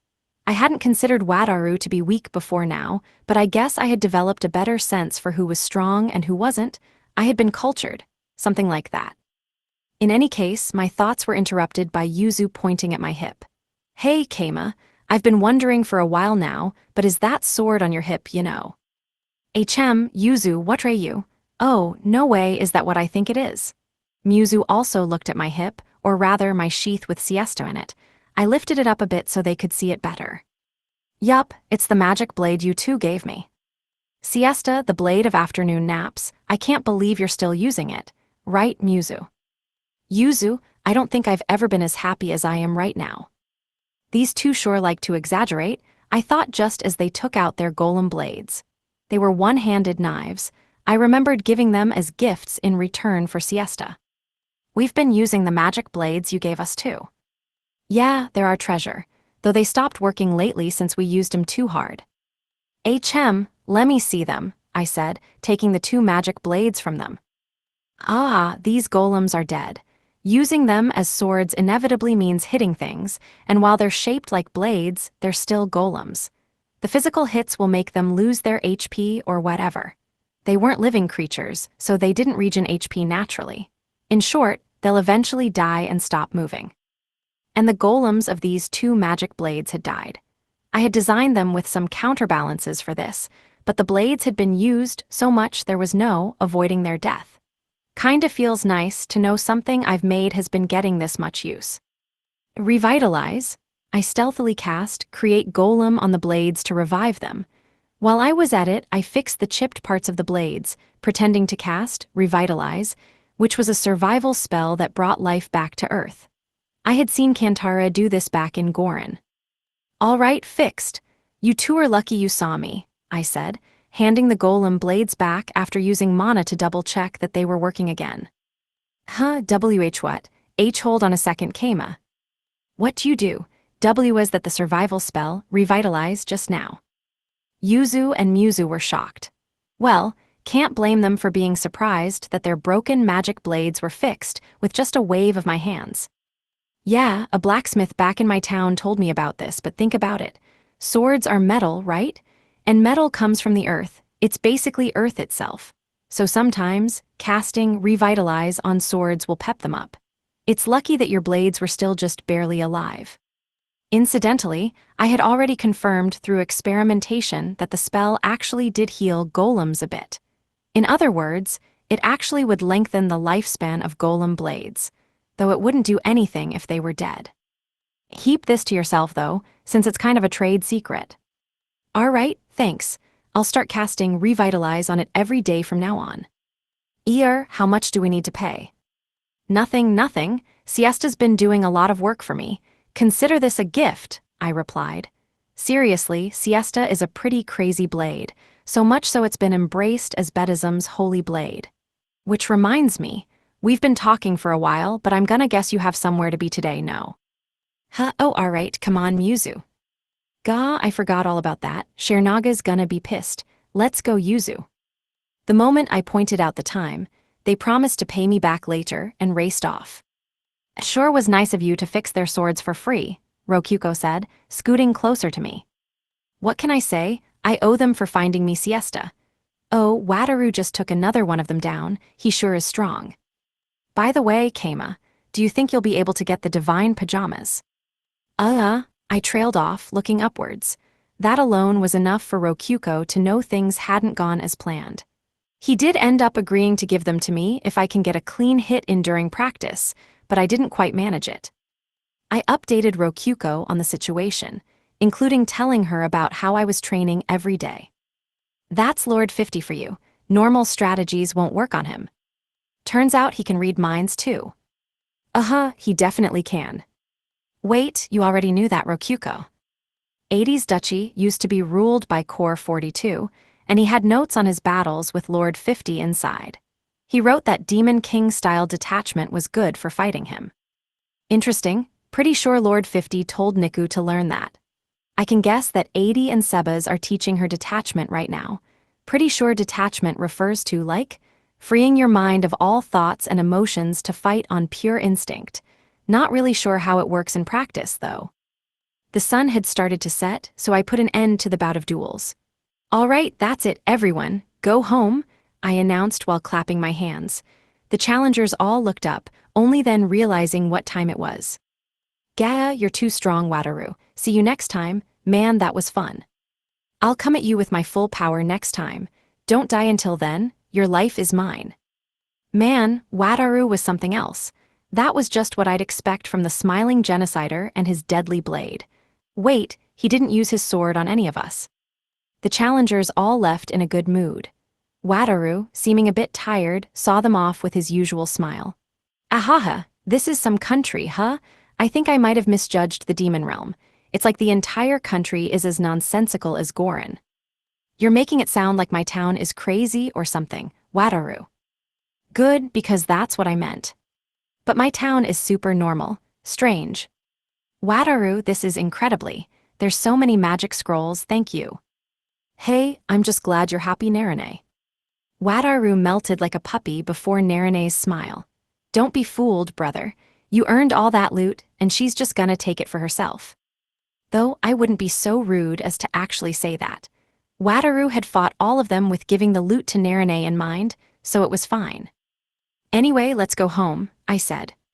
I think that should do it for today, Rokuko replied with a smile. All we ended up doing was watch Wataru throw challengers out of the arena all day, but okay. Incidentally, we were served beef udon for dinner.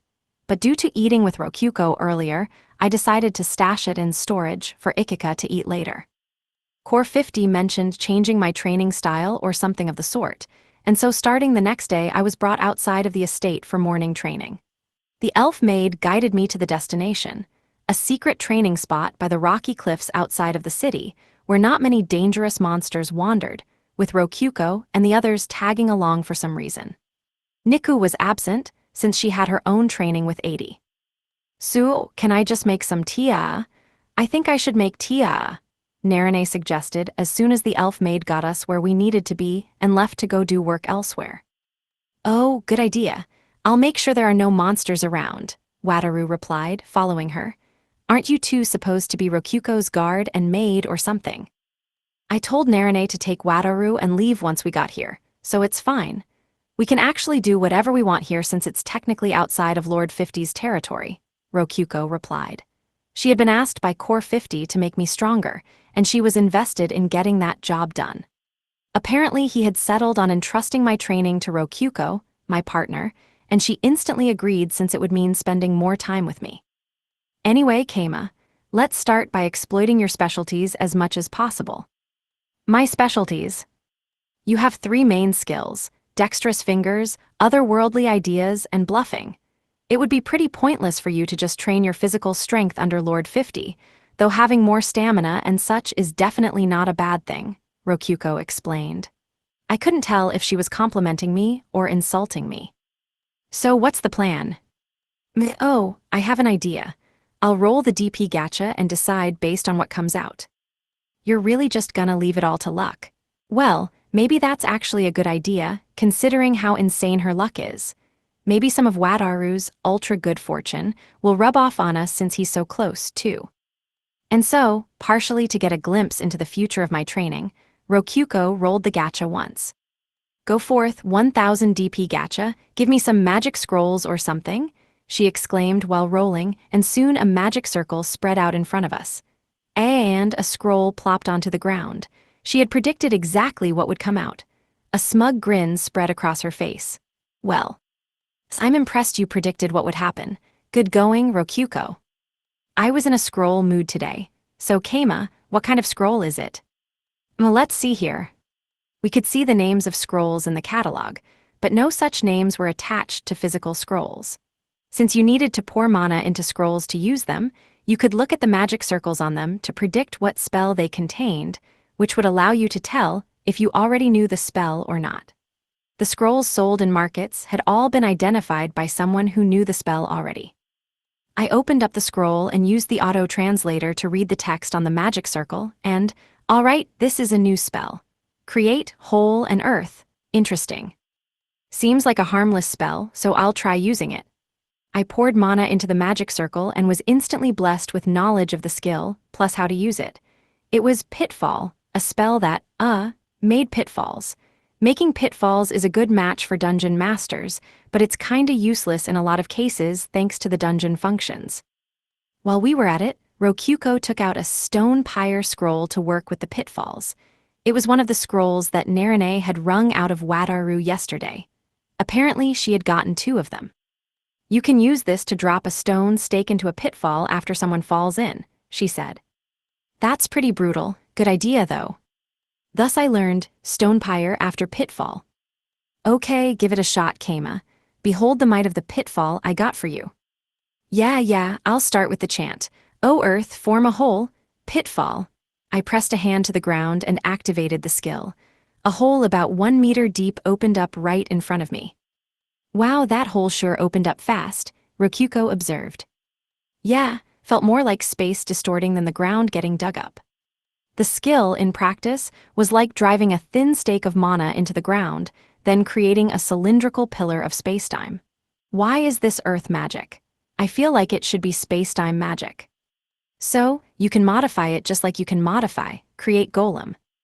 Yeah, probably, maybe like this. "O boulder, form a hole, pitfall." I placed a hand on a random boulder and activated pitfall sideways.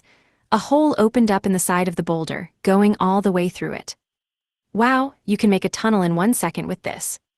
"I don't think so. The pitfall goes away when I cancel the spell," I said, and upon demonstrating the hole snapped away, leaving the boulder whole once more. I guess it's just distorting spacetime then. I wonder what happens to whatever's inside the hole when the spell is cancelled.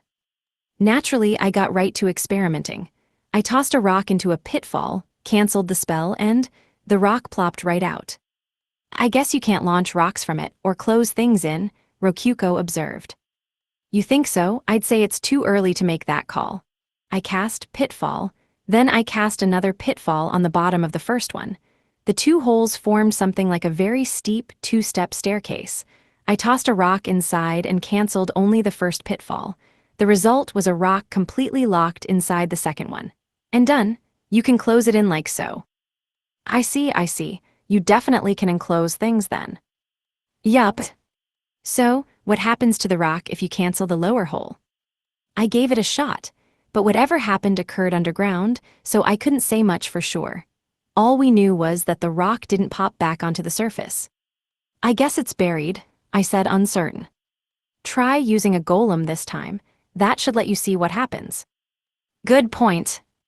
I repeated the process, but with a golem instead of rock. The result was confirmation that the contents of the second pitfall ended up sealed inside the earth. It felt like the surface of the ground bulged just a bit. The holes were too deep to say for sure. I tried again, with the lid pitfall being more shallow this time. That led to the golem ripping right through it, emerging from the ground completely. All right, I get it. Seems like burying things alive should be pretty easy. Plus, I get the feeling this will be pretty useful for destroying things from the inside. You know, once you close the top, it's impossible to tell the trapped part from the normal ground, Rokyuko chimed in. Yeah, it's pretty useful for making actual pitfalls too. I wonder if I can make it that way from the start. I slid the stake of mana into the ground sideways, so it was completely underground from the start. When I cast the spell, I felt it activate, but the surface seemed unchanged. Nice, it worked. Now we can make as many pitfalls as we want, Rokyuko exclaimed. Pitfalls that disappear when the spell is cancelled, but yeah. Or actually, maybe it's safer that way. I have so much mana I don't really need to think about mana costs. Impaling things with mana stakes felt fairly similar to pouring mana into things for Create Golem. Next, I could try out opening holes in things other than dirt and rocks. Keima, I brought suits of armor just in case something like this happened. Good thinking, Rokyuko. Rokyuko took out a set of metal armor and leather armor from her storage. They seemed like perfect things to experiment on. My experiments showed that. Holes were opened up in both sets of armors with no issue whatsoever. Isn't this kinda crazy? This lets us just ignore armor entirely. Okay, next we should experiment on living things, Rokyuko exclaimed before taking a goblin out of storage. Why the hell does she have a goblin stashed in there? I guess I shouldn't have expected anything less from a goblin fetishist. Also, I feel conflicted about that since I was stashed in Core 50's storage earlier. Feels bad, man. I tried opening a pitfall in the goblin, and the mana stake was deflected with a clink. It was incredibly hard to pierce the goblin itself, maybe due to it having mana of its own. But it wasn't impossible to pierce it. I forced the stake through it, piercing the goblin's stomach. It went all the way through to its back. The goblin stood unfazed, probably not feeling any pain at all.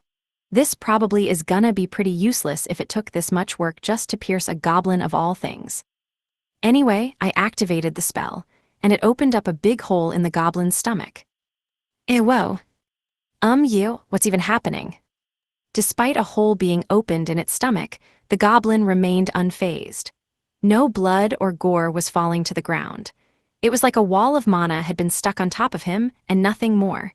Maybe his insides were connected to some parallel dimension or something. Okay, Keima. Jam a stick into the hole and turn off the spell so we can see what happens. That's kinda fucked up, Rokyuko. Naturally, that experiment was a bit too gruesome for testing on an innocent goblin.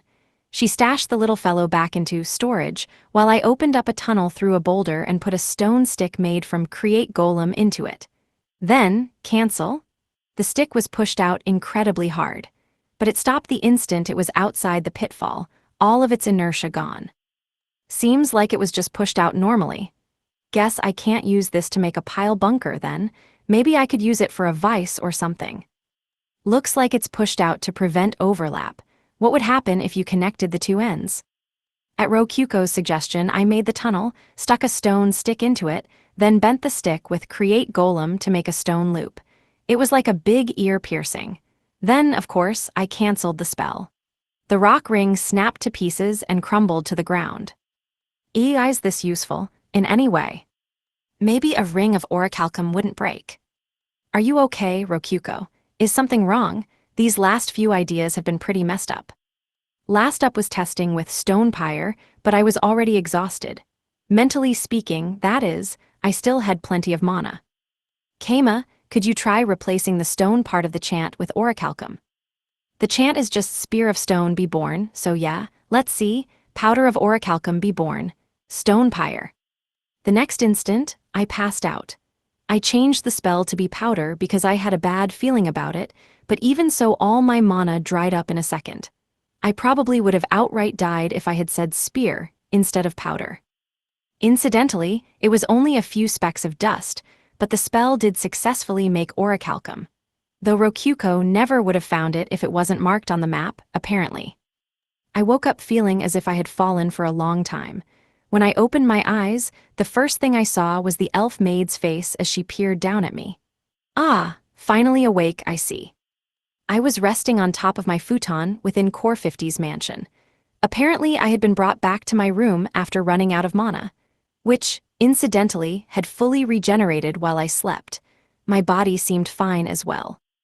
Sir Wataru brought you back to the estate, and I had assumed you would be unconscious until tomorrow, but I see that you will be capable of completing your afternoon work. Oh, wait, I just passed out in the morning. Don't I get to rest this afternoon just in case?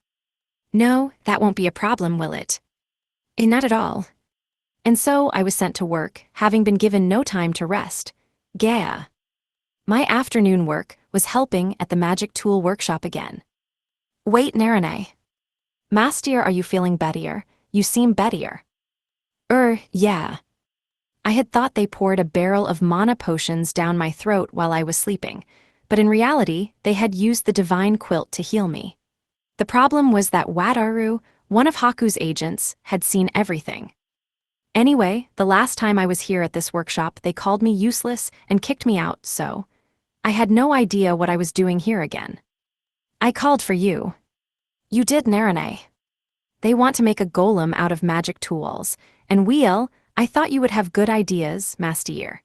Then we started talking about what technology we should offer as payment for them teaching me. Wait, so they want our technology as payment for teaching you? I don't really want to spread our technology like that, but I guess we gotta do what we gotta do. Okay, they want to make a golem, right? How about we just make a diaphragm then? They don't look like golems, but they're pretty useful anyway. Diaphragm? Ooh, the golem you ride in, that's perfect. Once Narane and I settled on what technology we'd be trading, the kobold craftsman came walking over. Ah, there you are, special rank. I've got some questions for you. Heya, sorry about last time. So, you're gonna be teaching Narane how to make golems out of magic tools.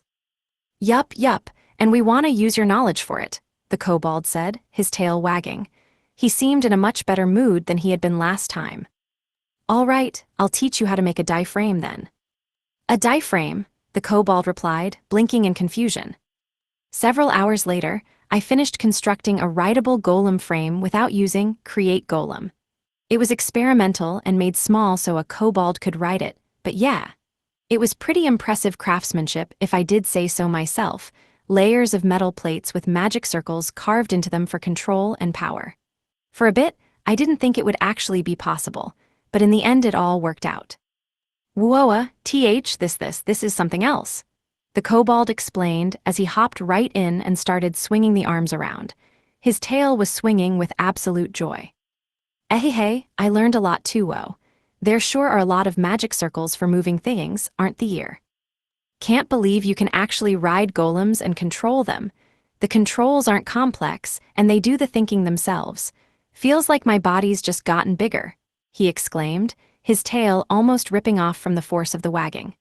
Kobolds were all pretty small, so getting a bigger body was probably a dream of theirs. This will probably be useful for loading cargo onto carriages and stuff. Maybe it'll help people move houses easier, I suggested. Plus, if you take the pieces apart, the frame barely takes up any space. This is incredible. Diaphragms are incredible. To think that the Empire would have technology this advanced. It doesn't. Why?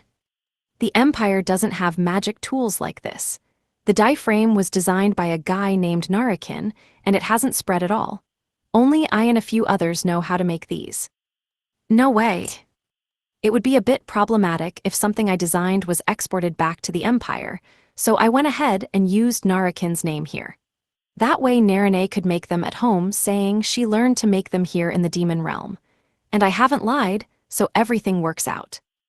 Anyway, all you gotta do now is teach Narine a bunch of stuff to pay us back. You got it, Biwahaha.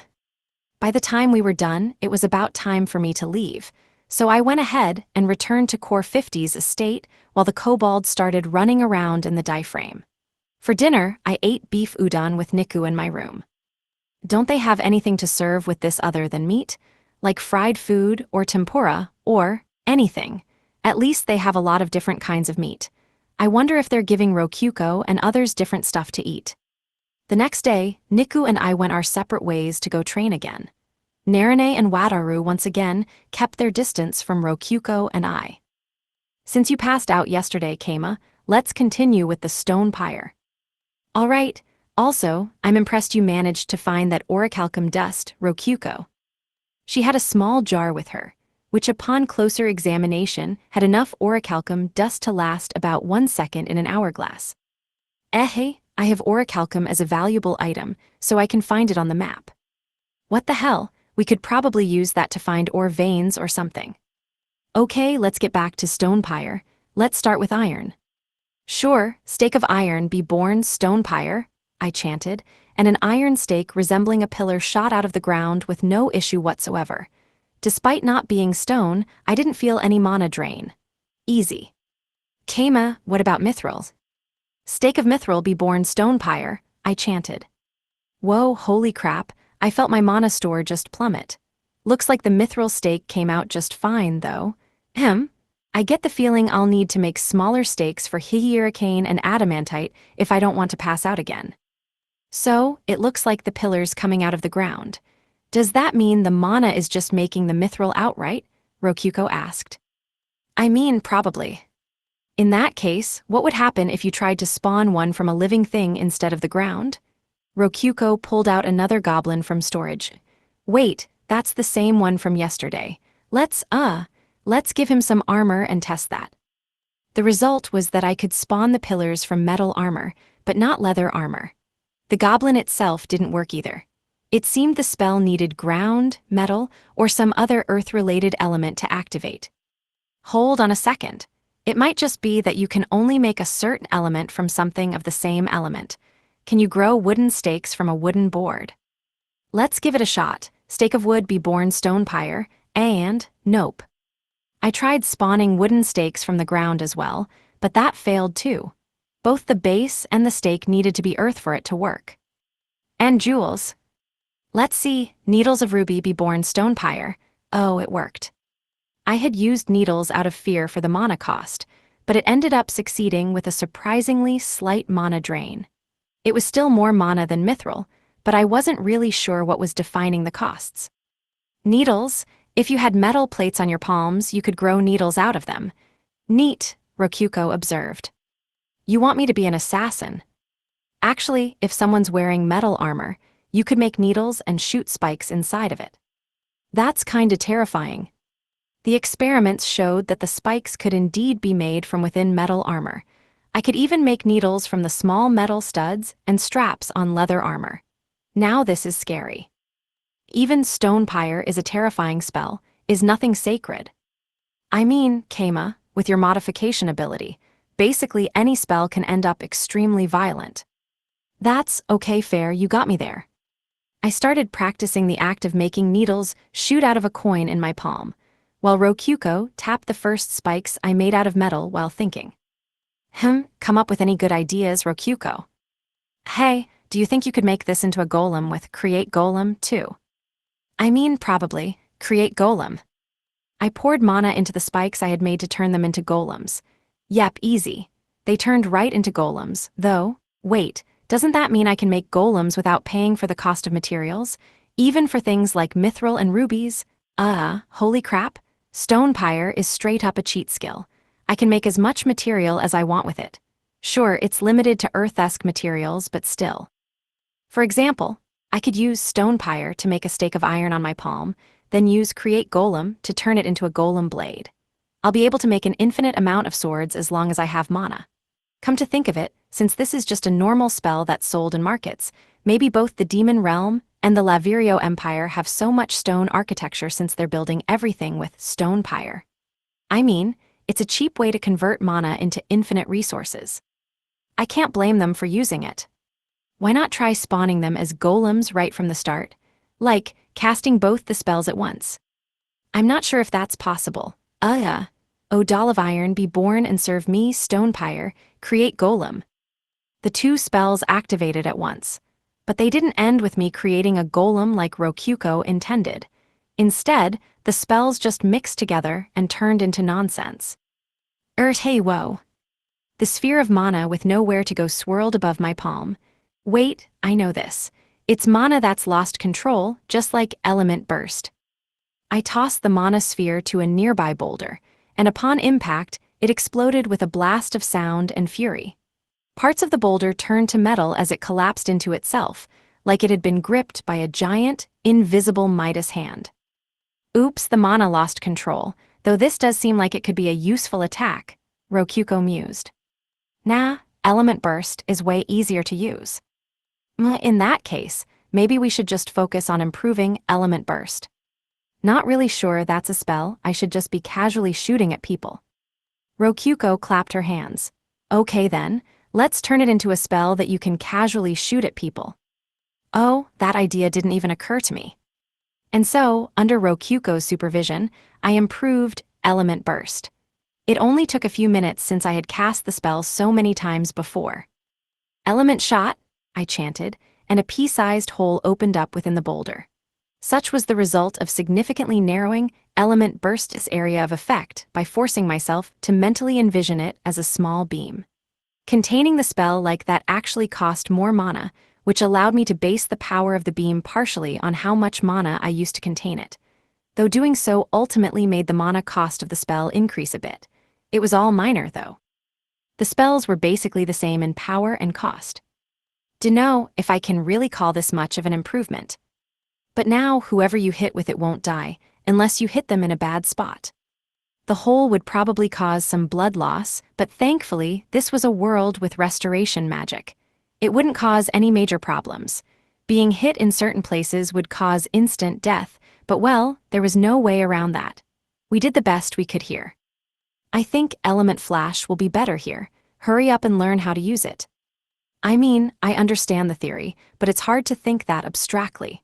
Right now it'll just get me and everyone around me killed.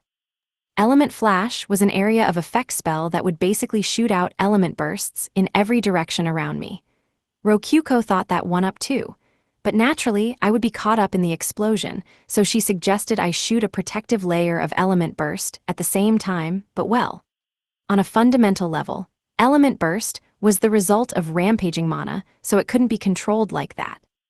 Thin layers were hard to make, so at the moment, I just wasn't able to turn Rokuko's theory into a reality. In short, Element Flash at the moment was just a massive explosion that took out me and everyone around me. It was insane. Anyway, after some practice, I managed to make a singular wall of the explosion shooting away from me.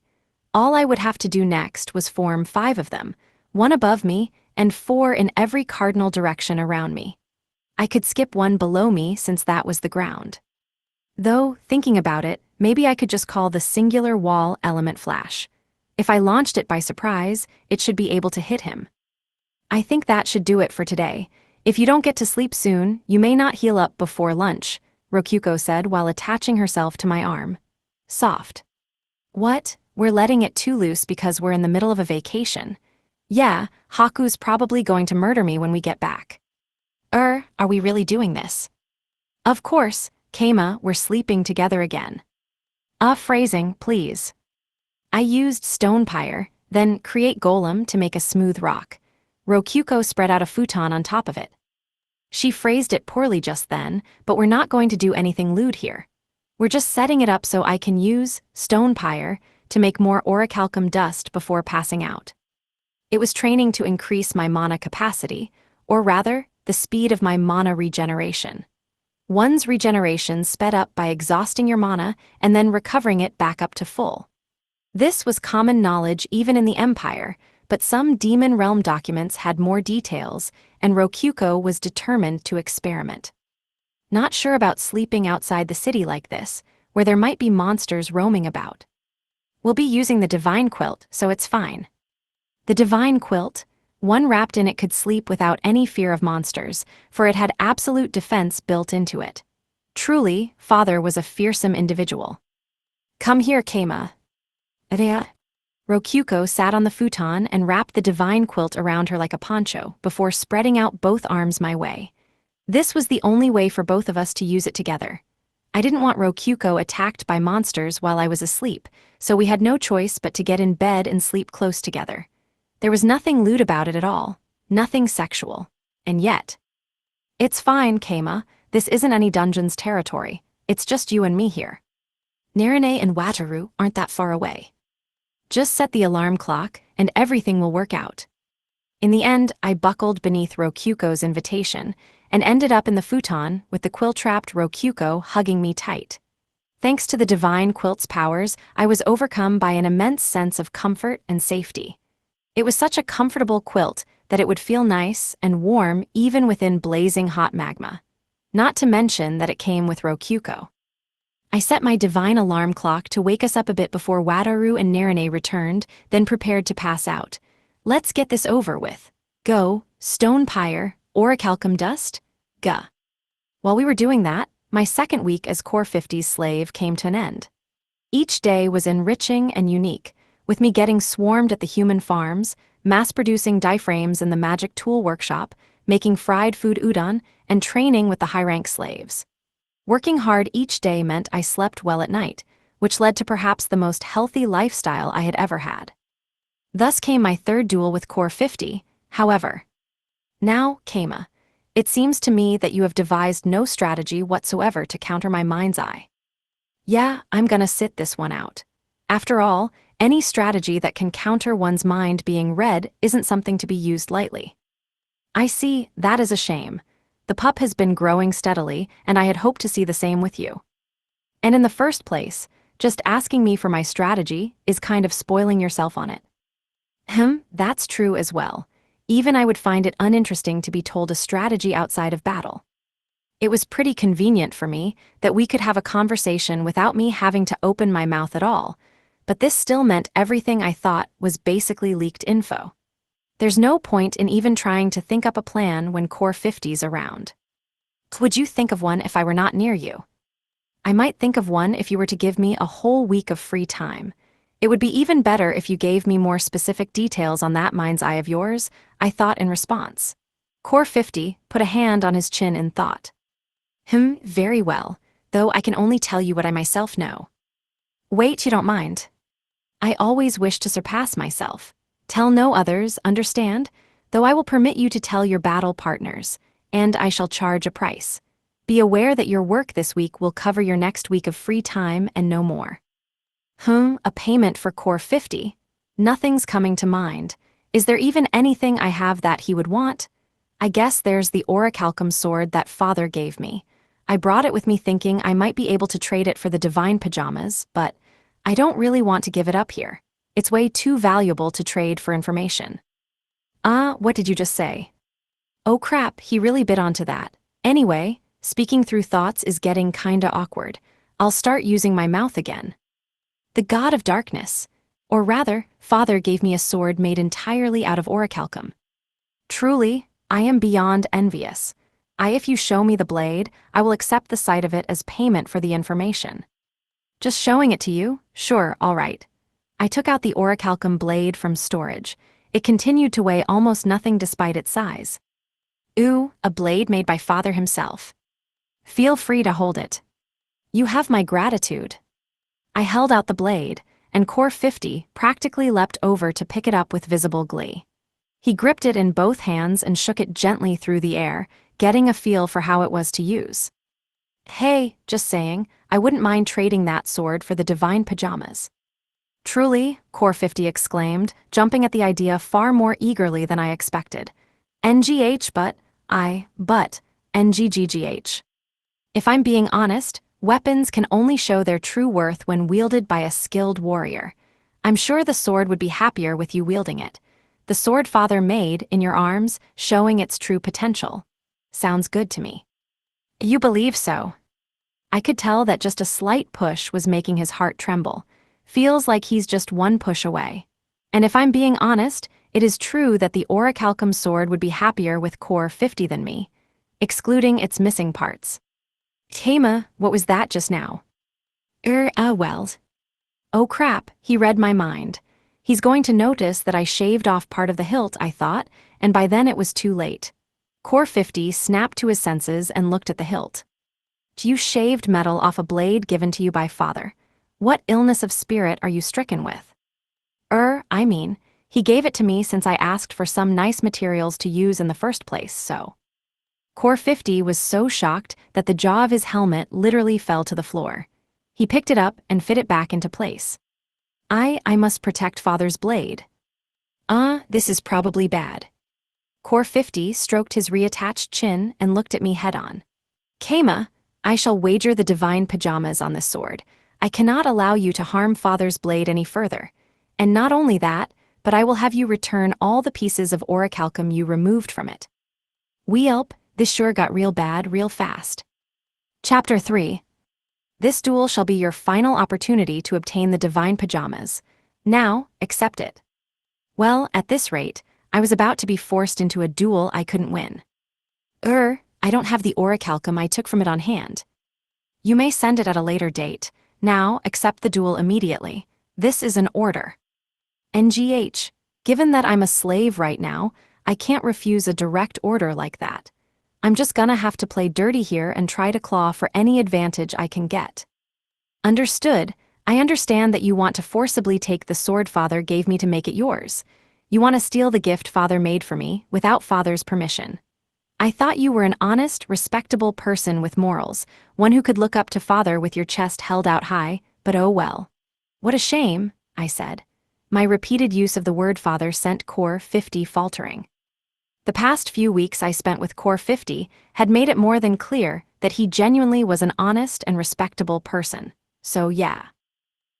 That is not what I am doing in the least. I am simply demanding you wager it on a duel.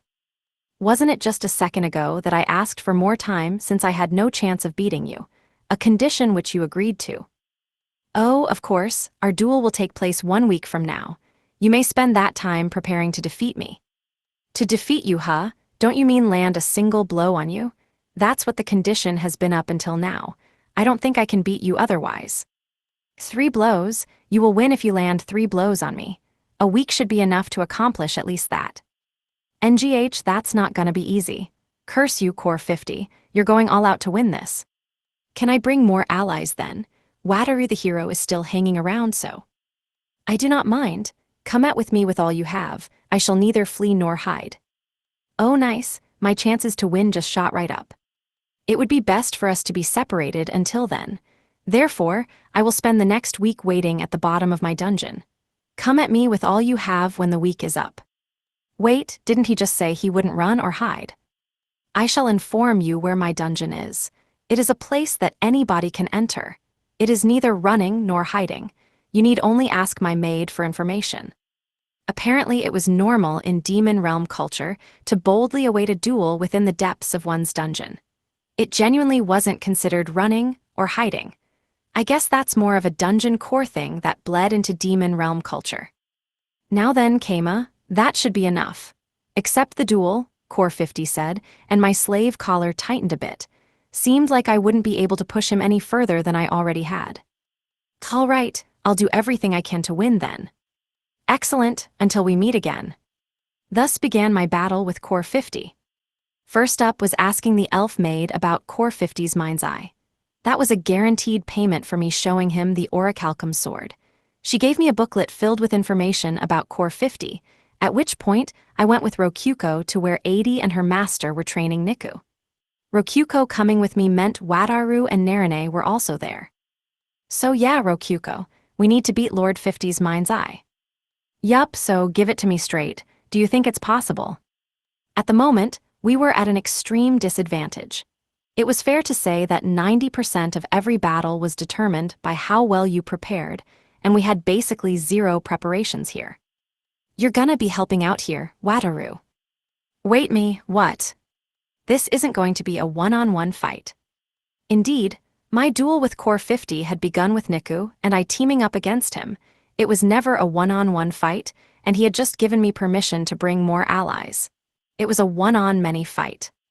Keima, I get that you guys can understand each other without words, but you're going to have to actually explain things to me.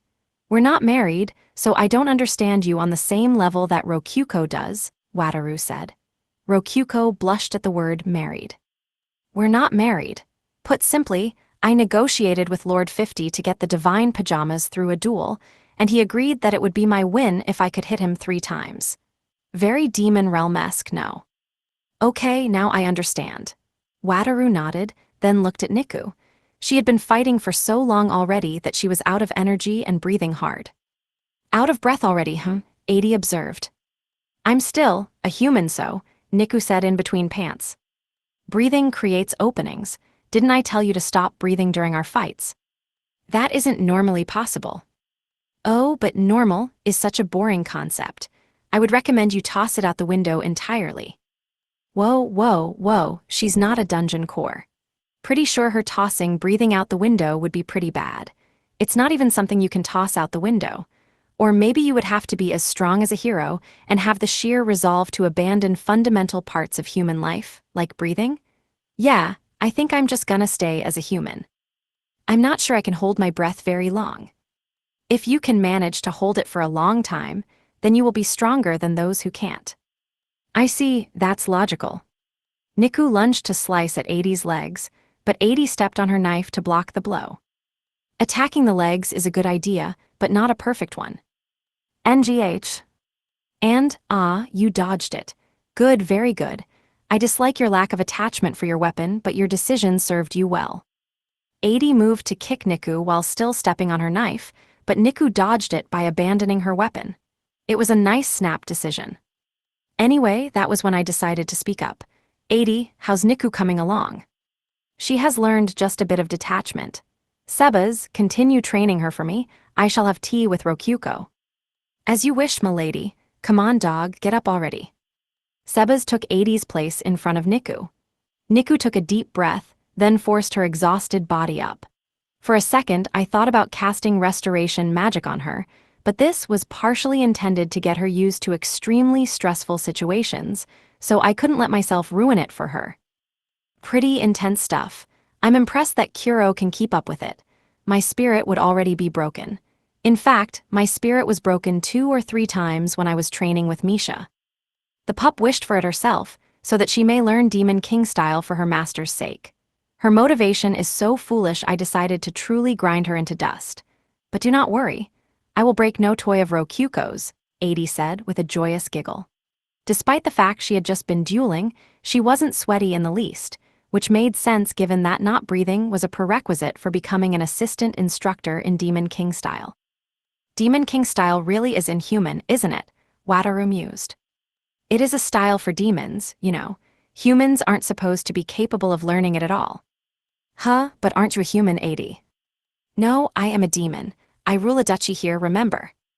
Wataru and 80 were having a lively conversation. Even she had taken a liking to him, since he was strong, and this was the demon realm, of course.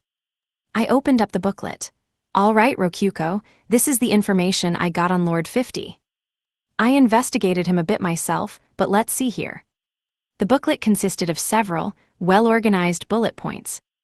In general, he can only read up to one person's mind at a time. When attempting to read more than one, he can't tell whose thoughts are whose. Can't read the minds of those without thoughts, golems, etc. The mind reading can continue forever. Experiments have shown it can continue for over a year straight. He doesn't need a direct line of sight in order to read minds. For example, wearing a full suit of armor to hide your body won't work. Furthermore, he can sense malice. It works even from several hundred meters away. He can't read one's subconscious. I fought Lord 50 myself back in the Hell tournament, but I didn't know he could read minds. Thinking back, that explains a lot. Oh my, just so you know, Lord 50 is infamous for his mind's eye, though Sebas and I would have lost even if he hadn't used it. Wataru and 80 came in to join our conversation.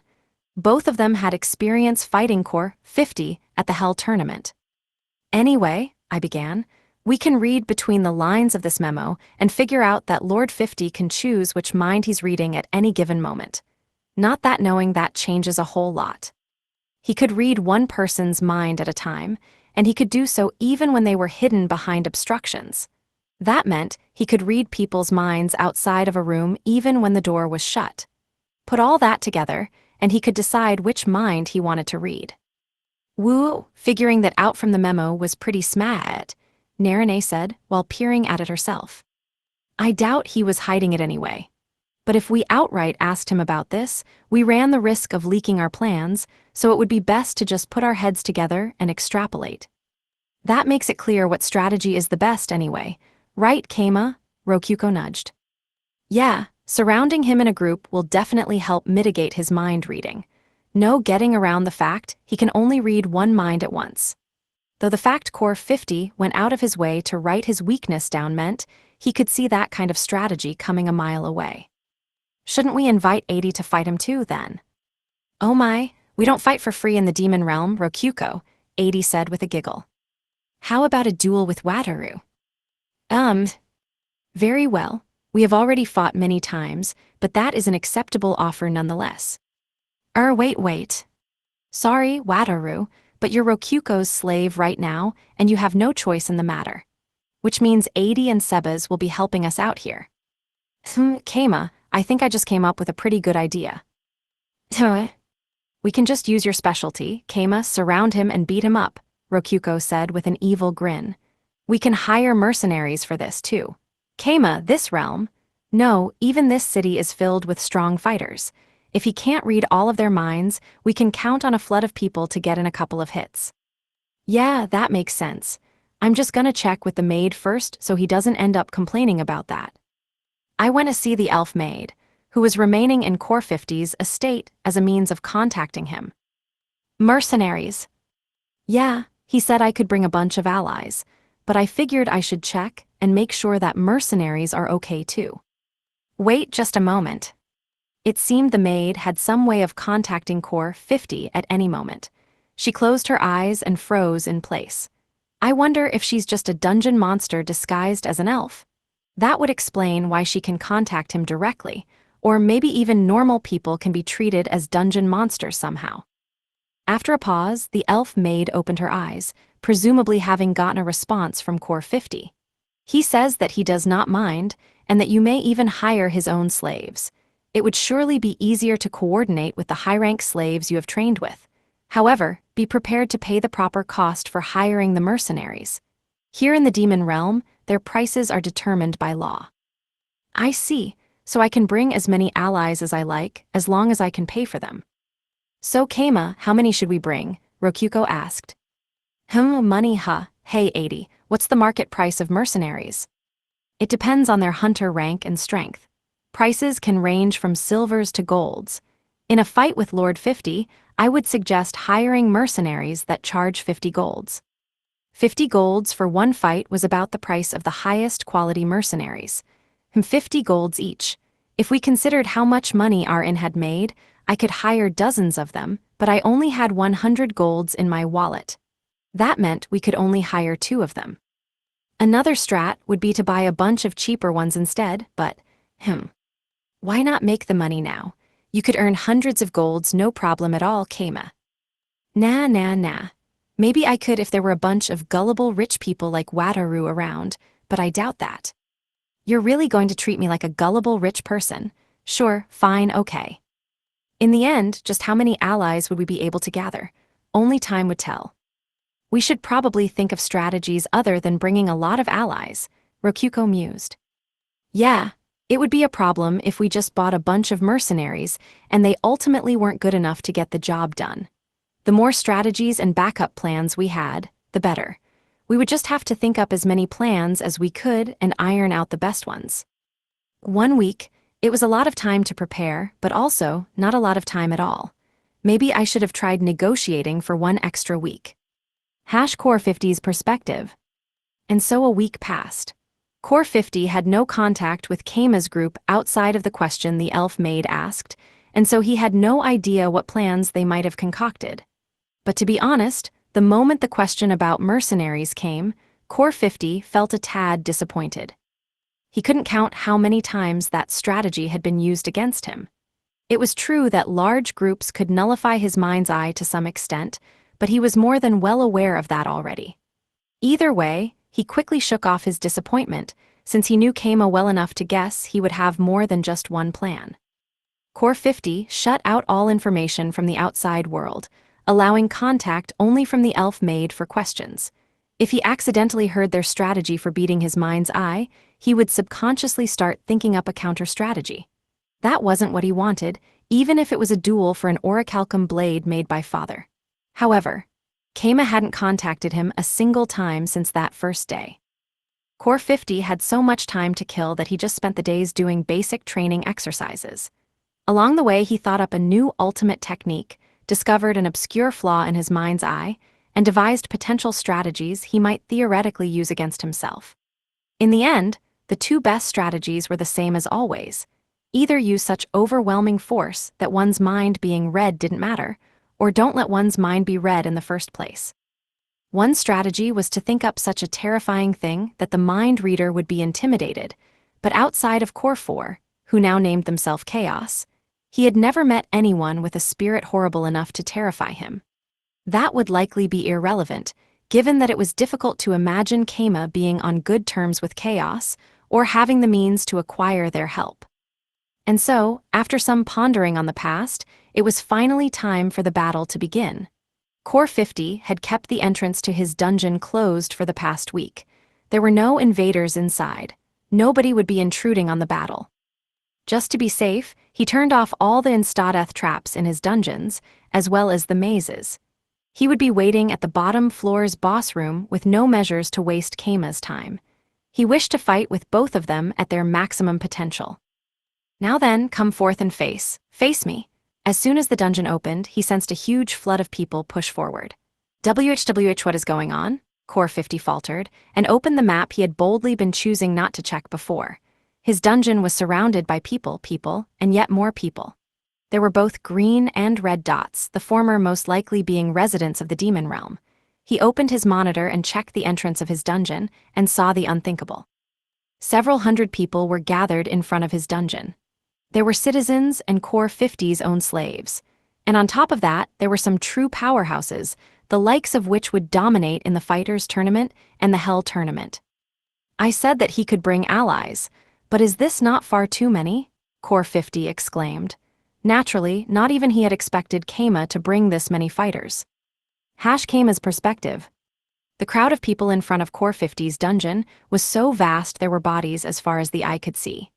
Since this was the demon realm, a lot of them were pretty monstrous in appearance. There were so many hundreds of people that one might initially think that the entire city had come with us. The fact that some had opened up stands and started selling food on top of weapons was very demon realm-esque. I have to say, I'm impressed that you managed to gather this many people, the elf maid said with an exasperated sigh. Sometimes you gamble and win. I'm as surprised as you are. I wondered what havoc you had wrought when you asked me for my assistance in controlling your allies, but it did not take me long to find an answer. There were so many people that my party alone wouldn't be enough to direct them. Thus, not minding at all if Core 50 were to learn of this, we casually had the elf maid help out. As soon as the dungeon's entrance opened, our army of allies eagerly began pouring inside. Indeed, this ocean of people were all our allies in the fight against Core 50. How had we gathered this many allies?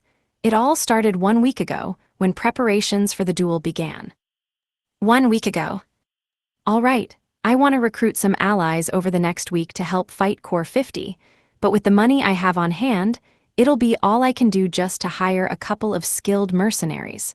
What's the solution to this puzzle? Rokyuko was the first to come up with a solution. Keima, you're paying for 80's participation by offering a duel with Wataru, right? Maybe there are others who will join our fight for the opportunity to duel Wataru. Good point. Considering how much debt I relieved Wataru from, it would probably be fair to work him that hard. Excellent idea, 80 said. That would be fair payment for both friends and mercenaries. I believe that many will be willing to join us for that payment exactly. Shall I name those who come to mind for me? Hold on, Wataru interjected. My body won't last if I have to keep fighting people as strong as 80 back-to-back. Like, it physically just isn't happening. 80 was fond of the idea, but Wataru was exceptionally not fond of it. Maybe we can have Niku help. As Ian, only those who defeat Niku get to challenge Wataru. I'll do my best. Narine had a suggestion, and Niku was into it. But that would just lead to Niku getting overwhelmed instead of Wataru. That wouldn't be good. Only in the demon realm would people agree to help in a fight just to get the opportunity to fight more, but that would break down if the reward ends up too exhausted to fight. Oh. Heima, did you think of something just now? That's some smile on your face. Yeah, it's kind of an evil smile if I'm being honest. Rokyuko smiled, and Wataru forced an uncomfortable grin. I had thought up a very good idea indeed. It was just what we needed to get a huge load of allies. And in order to execute that good idea, we went to the city market. There were a lot of people there, which was just what I needed. You're going to recruit the mercenaries here, Keima. Nah, I'm gonna gather allies. I used stone pyre at my feet and shot myself up on a short pillar, creating a stand for me to speak upon, then clapped to gather further attention. Listen up, fellas. One hell of a chance has just landed on your laps. How many people want an opportunity to fight the one and only Lord 50 himself? Instantly, I felt all eyes on me. I'm Keima, temporarily serving as one of Lord 50's special rank slaves. Due to some special circumstances, Lord 50 is holding a massive fighting event. Listen up, everyone, I'm talking about Lord 50 here. I repeatedly said Lord 50 in order to draw more attention. Lord 50 gave me a challenge. Land 3 blows upon me if you can, he said. Do you understand, everyone? Lord 50 desires battle, and he is asking for me to arrange a battle in which he gets hit 3 times. That wasn't a lie. Core 50 had told me to land 3 blows on him, and to finish things off. This is a battle festival. The participation fee is a mere copper. For just 1 copper, you can all fight Lord 50 with me as companions. I had been given permission to bring allies, and he hadn't given any maximum to how many I could bring. In other words, it would be safe for me to bring along everyone in the entire city as my ally. Their payment? Quite simply, the right to fight a legendary warrior like Lord 50. There was no doubting that the battle-hungry demon realm residents would come flocking to the opportunity. We were talking about a fight with the champion of the Hell Tournament, after all. They would pay money for it. I know that there are no cowards in this city, no, in the entire demon realm that would run from this opportunity. I yelled. It was an event where everyone could participate, which basically made it a festival. I embraced that and just went ahead recruiting allies in as large scale of a way as I could. Really? A fight with Lord 50? We can really fight him. It'll cost just 1 copper? Asked a harpy with wings for arms. I had the perfect answer for him. Yup, but whatever you do, don't forget the 1 copper. The time and place is 1 week from now, in front of the local dungeon. The entry fee is 1 copper. This is your big chance to fight Lord 50 for just a copper. I could have charged a silver, but the fight would end as soon as 3 blows were landed on him. It would be easier for people to accept the fight ending before they got there if they only had to pay a single copper. This festival is first come, first served. The battle will end as soon as 3 hits are landed upon Lord 50. Allow me to repeat myself. Lord 50 is challenging us to land 3 hits upon him in total. In other words, only 3 will have the honor of landing a blow upon Lord 50. Those who arrive first will have an advantage. And of course, a single person can potentially land all 3 blows. If they can, that is, ha! I let out a simple taunt, and the demon realm folk got fired up, roaring that they could in fact do that. That was literal phrasing, by the way. I saw some fire elementals literally shooting out flames. That's the demon realm for you. If you know anyone who would want to join in, go tell them all about this. 1 week from now, in front of the local dungeon, entry fee of just 1 copper. Lord 50 will be waiting for us at the bottom of the dungeon. I repeated the time, date, and entry fee one more time, then drew the announcement to a close. A roar of excitement ripped through the crowd. I looked around and saw people talking among themselves, running off to tell those who weren't present, and even starting to duel because they were already that pumped up. If I made the same announcement at a few other places, I could count on a ton of people coming to participate. After having Wataru break the pillar, I moved on to the next place. To think you'd pay them with the work you want them doing, Wataru said. Pretty simple once you think about it, huh? It only works since this is the demon realm, where getting to fight someone strong is payment in and of itself. Yup, the problem was the payment getting overwhelming, so we just needed to make it someone we didn't mind getting overwhelmed. But why add the copper onto that? Think about it for a second, Wataru. Them paying me a copper will be inarguable proof that they and I are allies, yeah. Oh right, good point. A verbal agreement without any record might cause all sorts of problems in the future, but setting up a receptionist by the dungeon entrance and charging 1 copper from everyone going through will be instant proof that they paid to be my ally. They're happy to fight Lord 50 for a single copper, and I'm happy to have them fighting for me. Everybody's benefiting here. It feels good, not gonna lie. Aha, truly a win-win solution. And so, in a similar way, we went and recruited people from Core 50's training grounds and human farms. I mean, we were just hiring mercenaries as promised. The only difference was that they were paying us instead of the other way around. Oof, that's evil, but that's the Kama I know. Feels kinda relieving, honestly, Wataru said, seeming genuinely relieved. What, you want me to name this the Fight Lord 50 with Wataru Festival, bub? Huh, didn't think so. Flashback over. So yeah, this ocean of bodies was the result of us recruiting a ton of people from training grounds and human farms on top of people in the city. I hadn't ordered any of them to set up stands, either. Merchants just followed people, as they were wont to do. Niku, Narine, Wataru, the elf maid, and I were at the dungeon entrance taking care of the payments. Adi and Sebas were leisurely waiting their turn, and I had Rokyuko taking care of another job. Now, 1 copper to go inside, we're all allies here. Go forth and challenge Lord 50, go. I emphasized that we were allies once they paid the money, then sent them into the dungeon.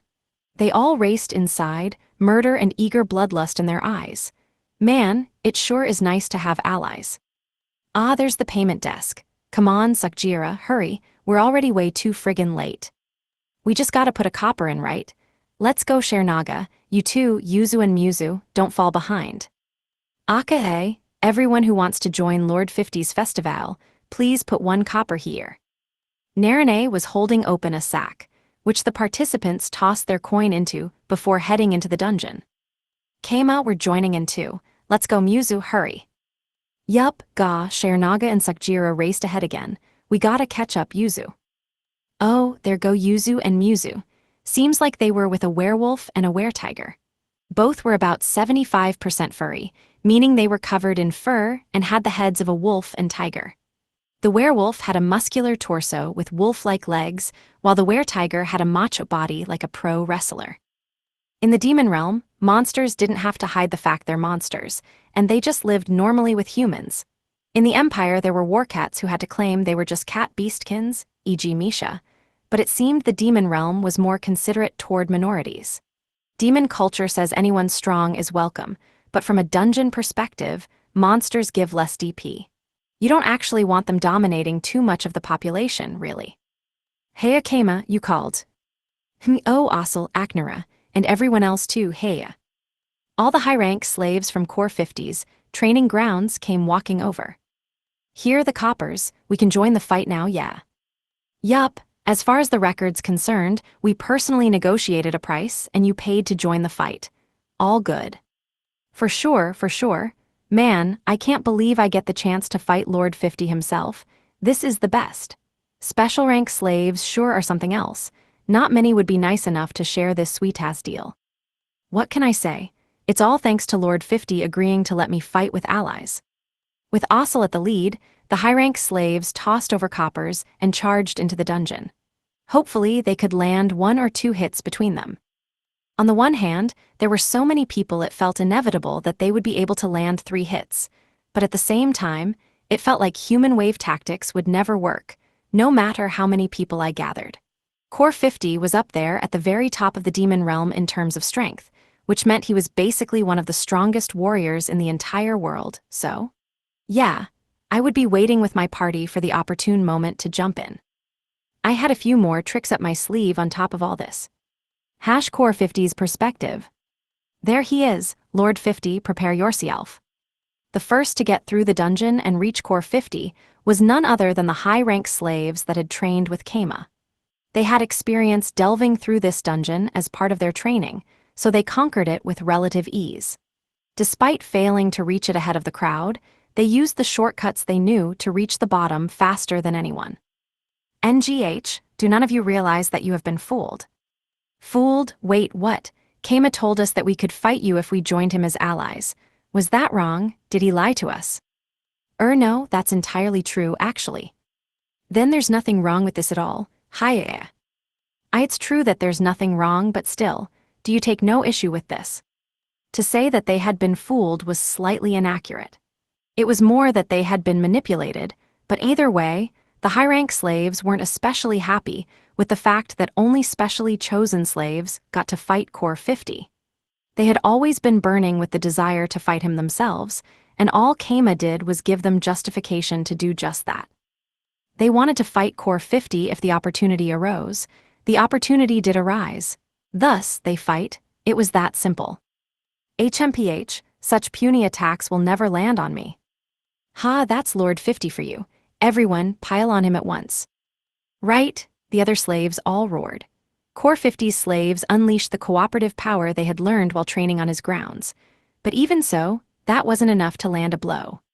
Asal's lamia tail was grabbed and used to toss him, while all 6 of Aknara's arms were blocked by a single one of his. He blocked the long-range attacks by snatching slaves and using them as shields, swiping away the blasts and throwing them to block the rest. Biwahaha, not bad you all, consider me entertained. Lord 50's as strong as ever, but we're not finished yet. Very well, I approve of the resolve to sacrifice yourself to obtain a tie, but do you think that will be enough? Core 50 asked, having read Asal's mind. There were about a dozen surprise attacks running through Asal's head, and his companions moved in such a way to only allow a few of them to happen. Core 50 saw all.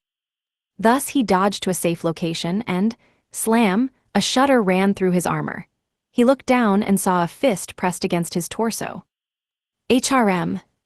It landed, it really landed, ha ha ha ha. Aknara rejoiced as blood streamed down her cracked fist. The blow had done no damage whatsoever, but nonetheless, it was a hit that landed, a hit that had landed fairly. However, Core 50 had predicted that no attack whatsoever would occur. He quickly used his mind's eye to determine the source of the error. It all came down to Kama's advice. After obtaining peak cooperation, boldly lower the effectiveness of your attack. I see. Lord 50's so perfect, it's actually better to go for an imperfect attack if you think about it. He can read the optimal move, so go for the suboptimal move he doesn't expect, Kama had suggested. High-rank slaves didn't need to use Demon King-style detachment to launch attacks that couldn't be predicted. Indeed, a beginner's body did not move as they wished. The attack she launched relied on that degree of inexperience. Normally, it wouldn't have hit due to being an inexperienced move, hence it was unexpected, and it hit Core 50. However, just like it was difficult for an adult to create the art style of a toddler with crayons and determination, it was difficult for an experienced fighter to recreate the clumsy blow of a beginner. This was because the fundamentals of movement were so beaten into their body as to be subconscious. You sliced off your own arm to force yourself into clumsiness. That's right, I have 6 arms, and I cut off one to make this attack work. She had spent her life training her body, and on the incredibly slim hope of landing a single blow on Core 50, she had readily sliced off one of her arms. Kama's initial suggestion had been damaging the hilt of a blade or adding random amounts of wrist weights, but Aknara knew that being so half-baked wouldn't be enough to work on Core 50. She took the much bolder route, and her courage had narrowly secured success. Incredible, you have earned my praise. Core 50 roared approvingly before grabbing Aknara's throat and throwing her hard against a nearby wall. The force of the impact pushed the air out of her lungs, and she fell to the ground unconscious. But her expression was one of satisfaction. Core 50's merciless throw was a sign of his respect toward her successfully landing a blow on him. That said, once the trick was exposed, it would no longer work. The hit landed precisely because he had been attacked in an unexpected way while having little leeway due to the numbers. He would likely be able to predict and account for such a strategy next time. And so, while the remaining high-rank slaves were giving their all to stay in the fight, the rest of the citizens arrived. Ooh, the fight's actually going down. All right, let's join in. Lord 50, it's dueling time. Countless sets of friendly yet murderous eyes fell onto Core 50. Several of them belonged to fighters even stronger than the high-rank slaves that had arrived first. The slaves from the human farms were there, too. They weren't as strong as the others, necessarily, but the fights would be occurring back-to-back with no time to rest. Biwaha ahahaha, good, very good, now things are getting interesting. And yet, despite it all, Core 50 was so excited that he couldn't help but roar in laughter. Kama's perspective. Kama, one hit has landed. Whoa, really? The elf maid working at the dungeon entrance informed me that one of the high-rank slaves had successfully struck Core 50. It seemed that my advice had done the trick. Say what? Someone's already landed a blow on Lord 50. Seriously, is that even possible?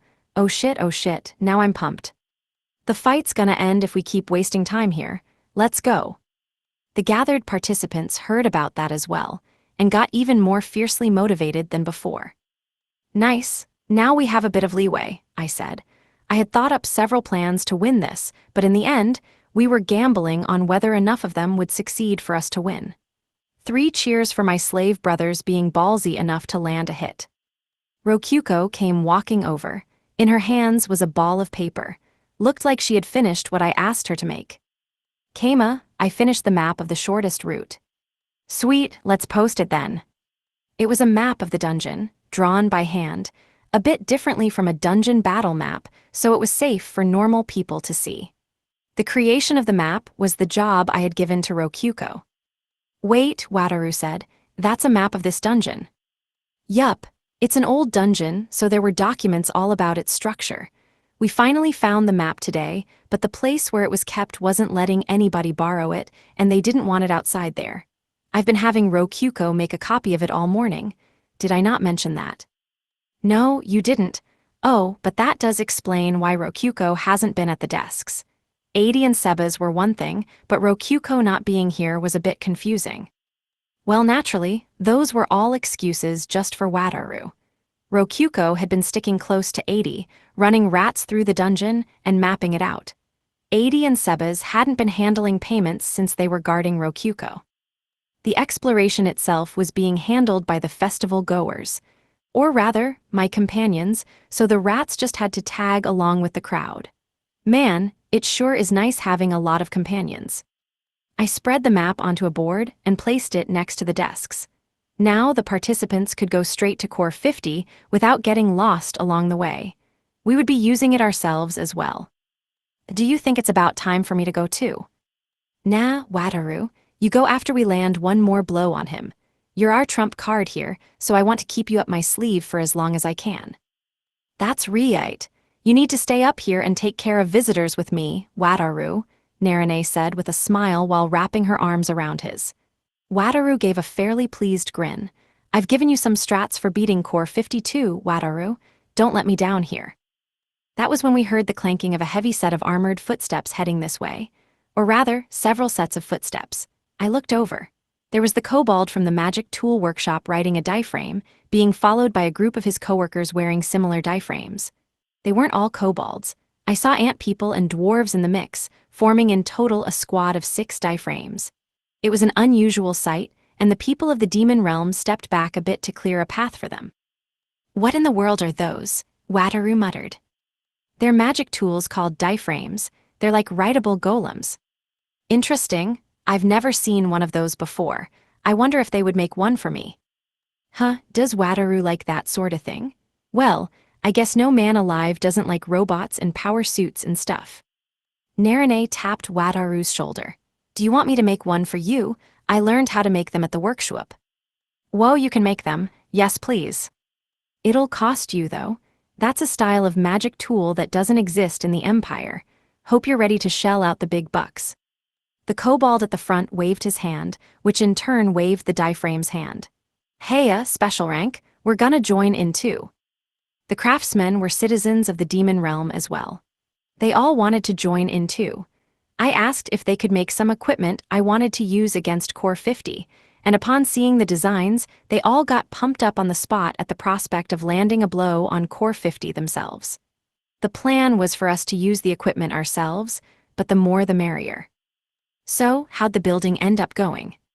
Perfect, gahaha, the kobold replied before showing me how the arms of the diaphragm were box-shaped and covered in metal.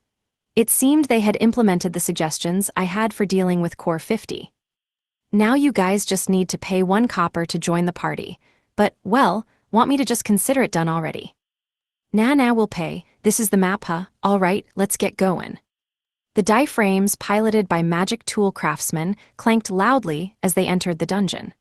Hopefully, they could land at least 1 hit with all that. Core 50's perspective. There stood a stag beetle bugman warrior, standing on 2 massive legs supporting its muscular body and wielding excellent halberds, which was like an axe and spear combined into one. His head was exactly that of a stag beetle, but in the process of evolving to stand on 2 legs, he must have acquired pliable neck muscles, as he was looking directly forward. He had 4 arms, 2 on each side, and all of them were wielding halberds. Each arm resembled a stag beetle's as well, the result being that he had a natural set of armor. Angu. However, in the face of Core 50, the stag beetle wasn't any different from an untrained commoner. He grabbed the bugman and swung him around, halberds and all, as if to say his hard skin was perfect for using as a shield. NNGGGH, I am not finished yet. The bugman roared, dropping his halberds and pawing at his belt with all 4 hands, but what he expected to find there was simply gone. Looking for these, perhaps. What? The 4 knives the bugman had been searching for fell to the ground from Core 50's hands. All his options had been sealed, and with the shock adding onto the damage from being used as a shield, the bugman collapsed to the ground. The next challenger immediately stepped in front of Core 50. This one was a human martial artist. Ultimate move, Exploding Dragon Fist. What? It could use some work. The ultimate move involved filling one's gauntlets with mana and having it all explode on contact. But Core 50 saw right through that and grabbed the arm flung his way before tossing him over his shoulder, at which point he exploded upon contact with the wall. Haila, NGH and Gaa. Yuzu, I'll avenge you, brother, and Gaa. 2 human hunters were caught in the explosion. Their partners had been hit by the bugman when Core 50 was flinging him about, so their entire party was forced to retire. Sheesh, those guys were as weak as I thought. Think it's about time for us to jump in. Nah, I want to keep watching for a bit. Noble demons have moves as crazy as I expected. I'm learning a lot. There were some who watched Core 50 from afar, probing him for weak points. But their observation came with it the risk of getting wrapped up in the defeated challengers that Core 50 threw all over the place. Nobody wanted to undergo the humiliation of being defeated without even participating in battle. Then we're gonna go up next. With a clang, a mysterious object stepped forth. Riding inside of it was a kobold. Oh, so that's the magic tool I was informed of. I believe it is called a diaphragm. That's right, Lord 50. They're letting small guys like us fight like the biggest were-tigers in the world. Let's do this thing. The kobold and the other 5 diaphragms surrounded Core 50. Oh, I see. There is a trap within your arms. And GH, no hiding anything from you, huh? Alright, take this. The kobold yelled, rushing toward Core 50 and activating the trap on his arms alongside his allies. Instantly, large white clumps shot out of their arms. Core 50 dodged them, but the diaphragms just kept launching the white clumps onto the floor. A thick white cloud of what seemed like smoke rose off the ground. Is that not udon powder? Biwahaha, Lord 50. Ever heard of dust explosions? The kobold grinned, this time taking out a fire magic tool from a small metal box. Core 50 read his mind on the spot, dashed to his side, and stole the magic tool. Dust explosions were, as the name implied, the explosion caused when one filled the room with dusty powder and set them on fire. The explosions could end up large enough to blow up an entire room or house. Even the sparks of clinking metal could cause a blast like that. The kobold and his squad were attempting to cause one such explosion, prepared to be blown up with it. All they wanted was to land a single strike, and an explosion of that size would have to be accepted as landing a fair blow, if the explosion actually happened, that is. You all are my belongings, remember? Treat your bodies with more care, Core 50 said. See curses, the opportunity of a lifetime, and I messed it up. Core 50 stopped the explosion before it could happen without any hesitation whatsoever. His magic tool craftsmen were valuable, and their exploding would be a loss for him. But that itself was the trap. The fire magic tool in Core 50's hand began to shoot fire out of nowhere. What? HRM. Core 50 acted fast. He undid his cape, enveloped the fire magic tool in it, and tossed it outside the room. A few challengers were knocked unconscious from being hit by the cape, but that was fine. Core 50 sighed in relief, the explosion having been averted. Almost, came yelling from the nearby door. We woulda won if the fire had hit Lord 50's hands. The fire shot out in the wrong direction. I told you we should have made it shoot from all directions at once. We had our hands full making it activate from detecting any mana that didn't belong to the boss, you know that. There was a noisy crowd by the door. Finding them suspicious, Core 50 read their minds and, of course. Look over there, he said. Those are apprentices, what of them? It seems they were the true fighters here. You were fooled by Kama. What? Dust explosions occurred when the air was filled with flammable particles. Filled. The amount of udon powder in the room wasn't nearly enough to make the room explode. Kama had told the apprentices that, and had them stealthily lay a trap on the fire magic tool. The real nasty part of the trick was making the craftsmen believe that the clinking of metal could cause the explosion as well. Trying to throw or destroy a metal magic tool with metal armor could cause sparks itself. Thus, the trapped magic tool was instead made to fit gently, perfectly into the palm of a hand. THTH that bastard. What was all that shit about us being able to land a hit on Lord 50 if everything went well? Is that why he fucking said to use a magic tool since magic wouldn't make it in time? What a load of shit. Biwahaha, you didn't land a blow, but you did manage to get my cape. Feel proud of your accomplishment. HTH thank you, Ngua. Core 50 proceeded to drag each of the craftsmen out of the die frame one by one, throwing them into the apprentices and knocking them all out. It's true that reading one's mind means nothing if the person in question has no knowledge of the trap. Ha, an excellent move, Kama.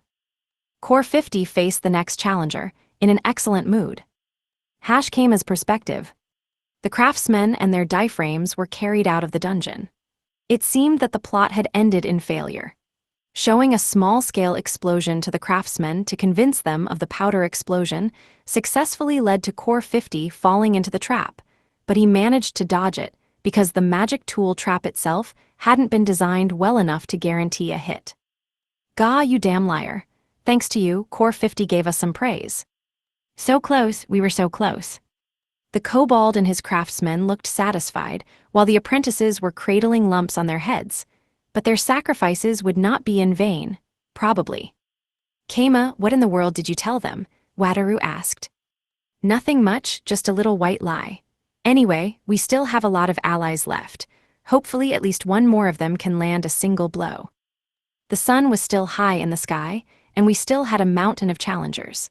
There were surging waves of newcomers like there had been before, but I got the feeling the people striding over now were a lot more skilled than the faceless masses. They were probably the ones so cocky that they thought the game would be over as soon as they joined in, and that they might as well give everyone else an opportunity to have fun. Though that was pure assumption on my part. But it kinda sucks that all the beaten challengers are being carried out. I was planning on hiding someone in the Mountain of Losers and launching a surprise attack from there. Well, with this many people, the room would be literally buried in their bodies, so Wataru trailed off. Incidentally, the ones doing the carrying were Core 50's high-rank slaves, all of whom had recovered from being knocked out. They were all satisfied by Aknura managing to land a blow, so they were following the elf maid's instructions and getting rid of the obstacles. "Feel free to try landing another hit," I said as Ossel carried out another challenger, but he just shook his head. "Nah, not a chance. Lord 50 really beat his superiority into us. Aknura's arm is all healed up now, and we know we won't be able to land a scratch on him without another year of training. Plus, none of us thinks another surprise blow like that's gonna work on Lord 50. It was a one-and-done thing." In other words, now that Core 50 had seen the trick, it wouldn't work on him again. "Well, alright, at least you got a single hit in. Thanks." "Ha, nah, thank you. You gave us the chance to hit Lord 50, Ossel replied before returning to work with a fulfilled smile. The problem with Demon Realm people was that all their bloodlust faded on the spot once they finished the battle. I couldn't count on anyone going back for round 2. They all looked too satisfied, damn it. "Oh well, guess it's about time to go," I said, standing up and working my shoulders. Things had taken long enough that I would like the second hit to be landed soon. "Oh, finally our turn, Keima," Wataru asked. "Nah, it's not your time just yet, Wataru. Keep on handling visitors with Narine. Me and Nai, Kuro and I are going now. Let's go, Kuro." "Yes, master." I corrected myself before saying Niku in front of Wataru, then went with her to the boss room where Core 50 awaited. Core 50's perspective. "Greya, take this. Slash," a werewolf roared, swinging its long claws. That was the slash skill from the claw branch rather than the sword branch, but either way, Core 50 dodged it without difficulty. Slash, slash, slash, slash, slash. Ho-ha hot. It was a rapid flurry of blows. The claws rushed toward Core 50 from all sorts of angles, but he kept a cool eye on both arms and dodged them with ease. Slash, slash, slash, slash, slash. A simple series of blows. Ah, that was a good attempt. I see you mixed a normal swing into the train. The werewolf had simply shouted the word without using the skill once, then swung from a direction the skill never would have gone, but feints had no effect when Core 50 was reading your mind. That was enough playing around, so Core 50 blocked the attack and then flung the werewolf over his back. The fighter, still swinging from inertia, landed onto a previously beaten weretiger, and that was that. I suppose you would be strong enough to participate in the fighters' tournament, certainly not the Hell tournament. Ah, but moving on. My name is Above Eyes. Taste the blade of my magic lance protrude and fa and ga. Core 50 dodged the strike without looking and tripped the attacker. Naming yourself during a surprise attack defeats the purpose, he said as the sound of a lance hitting the floor resounded. However, no lance could be seen. Ah, it is an invisible lance, but weapons such as this will not work on eye. The lance's wielder was a fairly experienced warrior. He used his weapon like it was an extension of his own limbs, which thus made him an extremely easy opponent for Core 50 to understand and beat. A little mind reading revealed exactly what he intended, and those intentions were always followed through. It was safe to say that it would legitimately have been harder for Core 50 to fight an inexperienced commoner with barely any training. Core 50 sensed a stirring of the mana in the air and swung his body backwards. A huge beam of light shot by right where he had been. Not even that can hit you, huh? Core 50 faced the villain and saw the man he had been waiting for, but he was alone. "If it isn't Keima, good to see that you have finally come. Where are your allies?" "My allies? You just finished throwing one of them over your shoulders." "Ah yes, that's right. That's exactly right," Core 50 declared, laughing in amusement. He had half forgotten, but all the challengers who had visited his dungeon today were allies of Keima. Such was his strategy. "You surprised me, Keima. To think you would turn this into a festival. I never thought the day would come that I would face all of my citizens in combat at once. Good to know that even mind readers can be surprised sometimes. Does that count as landing a hit?" Ha, not at all. Now launch all your traps upon me." Honestly speaking, if they were to count psychological blows and surprises as hits, then Keima would have surpassed 3 hits long ago. Considering that he had landed an actual hit on top of that, it was fair to say that Core 50 had already lost the mental battle. But he hadn't lost the physical battle. And so, for the first time, Core 50 readied himself for a true battle. But Keima just leapt back without any hesitation. Healing, hey, why the heck are you all dozing off? The fight's not over yet, he yelled, waking up the defeated challengers. Wah Osby, but my attack didn't work on him at all. Stay strong, Lord 50 is certainly not someone any of us could beat on our own, but we are not alone. We are allies here. Attack him all at once. Someone will land a hit on him for sure. And that will mark our victory. Keima continued, hyping them up.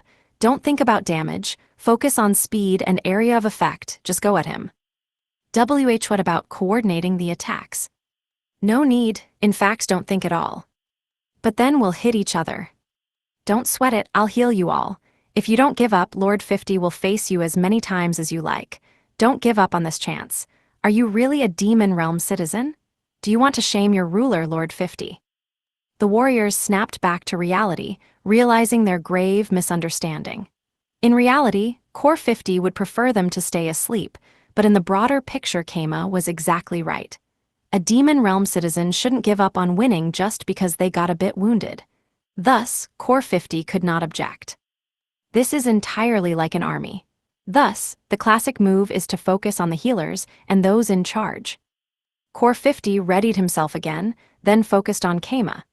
If he took things even a little seriously, he could easily dodge and launch attacks even without his mind's eye. He dodged the attacks from the strong demon realm residents, counterattacked, and used mind reading to prepare for countering Keima's tricks. But this time, Keima had boldly come forth himself. He was holding a wooden sword in his hand, one sold in the city and used for practice duels. A blade's not necessary if I just need to hit. The damage doesn't matter. Wood is lighter than metal, so it's better. I've got plenty of spares in storage. I can't use Demon King style, but I'll overwhelm him with numbers. Keima genuinely thought that. Could he be lying? The possibility was not there, Core 50 determined. If it were a lie, then somebody must have lied to Keima and made him believe it. That wasn't possible. Either way, he was finally leading the charge himself. Core 50 was excited, yet disappointed. Ultimately, Keima was still overwhelmingly weaker than Core 50. So much so that training only made him weaker, somehow. Even with the support of several reasonably strong Demon Realm citizens, none of his attacks would land without a miracle happening. NGH, my demon fists can't even land a scratch. The more mana arrows I shoot, the more he knocks them at my allies. NGH, on second thought, bringing poison to this fight was entirely meaningless. A vampire fist fighter, an elf archer, and a snake beastkin poison user all faltered. Each was strong enough to make it through pools in the fighters' tournament, but there was a vast gap in power between them and Core 50. Keima swung his sword while healing them and his other allies in the front lines. Naturally, none of his swings hit Core 50. In the end, Core 50 didn't even need to do anything for a mana arrow from the elf to hit Keima's wooden sword and shatter it. But even so, Core 50 smacked down the wooden fragments and dodged them all. NGH, but I'm not done yet, Keima yelled, opening his storage and taking out a spare wooden sword. Out came the sword and, wielding it with his right hand was a goat-headed Baphomet, the very same Core 564 that had been expelled from the Demon King faction not too long ago. He popped out of storage with the sword. Huh? What? Core 564's appearance was so shocking that Core 50 froze, stunned. Keima himself was shocked as well. And, clink, the stab happened so fast nobody even realized what was happening until it was too late. Core 564 had exploited the moment to successfully hit Core 50's foot with the second wooden sword in his left hand. Biwaha, did you see that, Keima? I did it. The roars of a Baphomet echoed throughout the dungeon. Keima's perspective. Hold it, why are you surprised? Don't tell me you forgot I was in there. Core 564 yelled tearfully. No, but seriously, why was he in my? Ah, I said, remembering the memories that Niku had sealed for me. It all happened 3 days earlier. We were hashing out plots while successfully gathering an army of allies, and that was when 80 had an idea. Incidentally, shall we summon that fool for help? Ah, what was his name? Core 564, I believe. I understand that he is still living somewhat nearby. No doubt he has the strength to at least enter the pools of the Hell tournament. Core 564, huh? Now that she mentions it, he used to be a Demon Realm core. He's still in the Demon Realm even though he got booted out of the Demon King faction.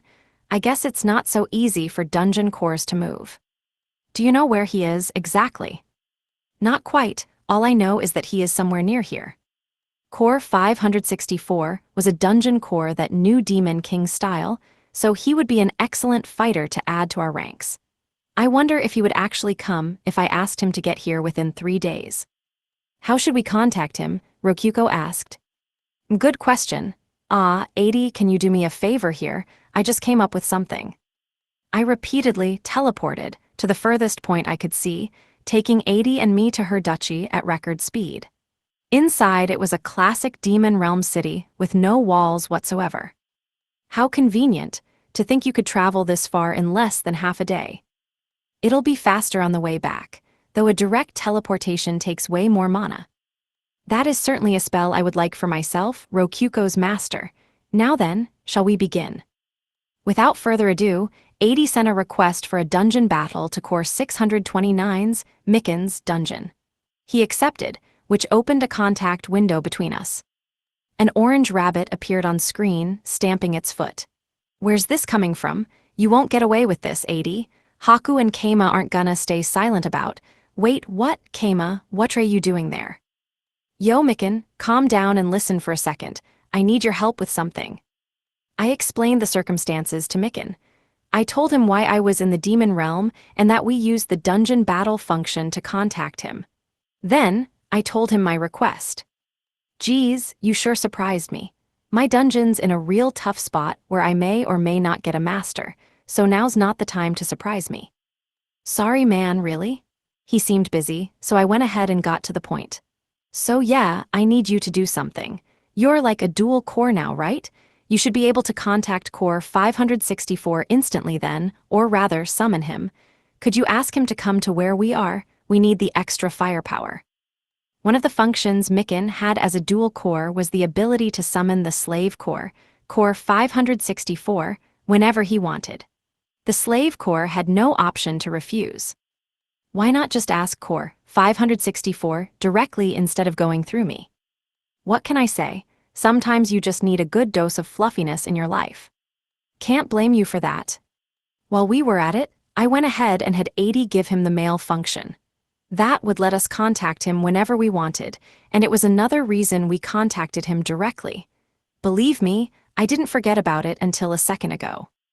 This is a totally legitimate reason, I promise. So yeah, could you summon Core 564, open up your gate, and send him over here? Oh, and feel free to lose the dungeon battle. Oh my, 80 said, I certainly don't mind obtaining a free victory star. Well, as long as you pay the DP for losing, Keima, I don't mind. I had no idea about it since I had never lost a dungeon battle before, but the loser had to pay father a DP fee. It was apparently 10,000 DP. This is my first time hearing about this. Oh, but now that I think about it, maybe that's why Haku gave us a little over 10,000 DP when we had that first dungeon battle. I'll pay you back once I can leave the Demon Realm. Put it on my tab. Okie dokie, don't forget about it. Mikken's DP wallet was pretty stuffed thanks to his ongoing idle business, and lending me 10,000 DP was no problem at all. Okay, Core 564, come here. Mikken said a random chant, and on his side of the screen, a magic circle spread before spitting out Core 564. HRM, what is going on? Ah, Core 629, why have you summoned me? And so on, and so on. We used the dungeon battles gate to safely get Core 564 to us in an instant. I see you wish to borrow my power, and if I were to refuse? Mikken, give him an order. Core 564, you have to obey them. We were technically in the post-dungeon battle meeting still, so Mikken could still speak through the monitor. Core 564 flailed in agony. Enga, I understand. So what do you wish for me to do? Dual Core 50. I see. The truth is, I am quite the fan of Core 50, and in fact I adopted this manner of speech out of admiration for him. Eve.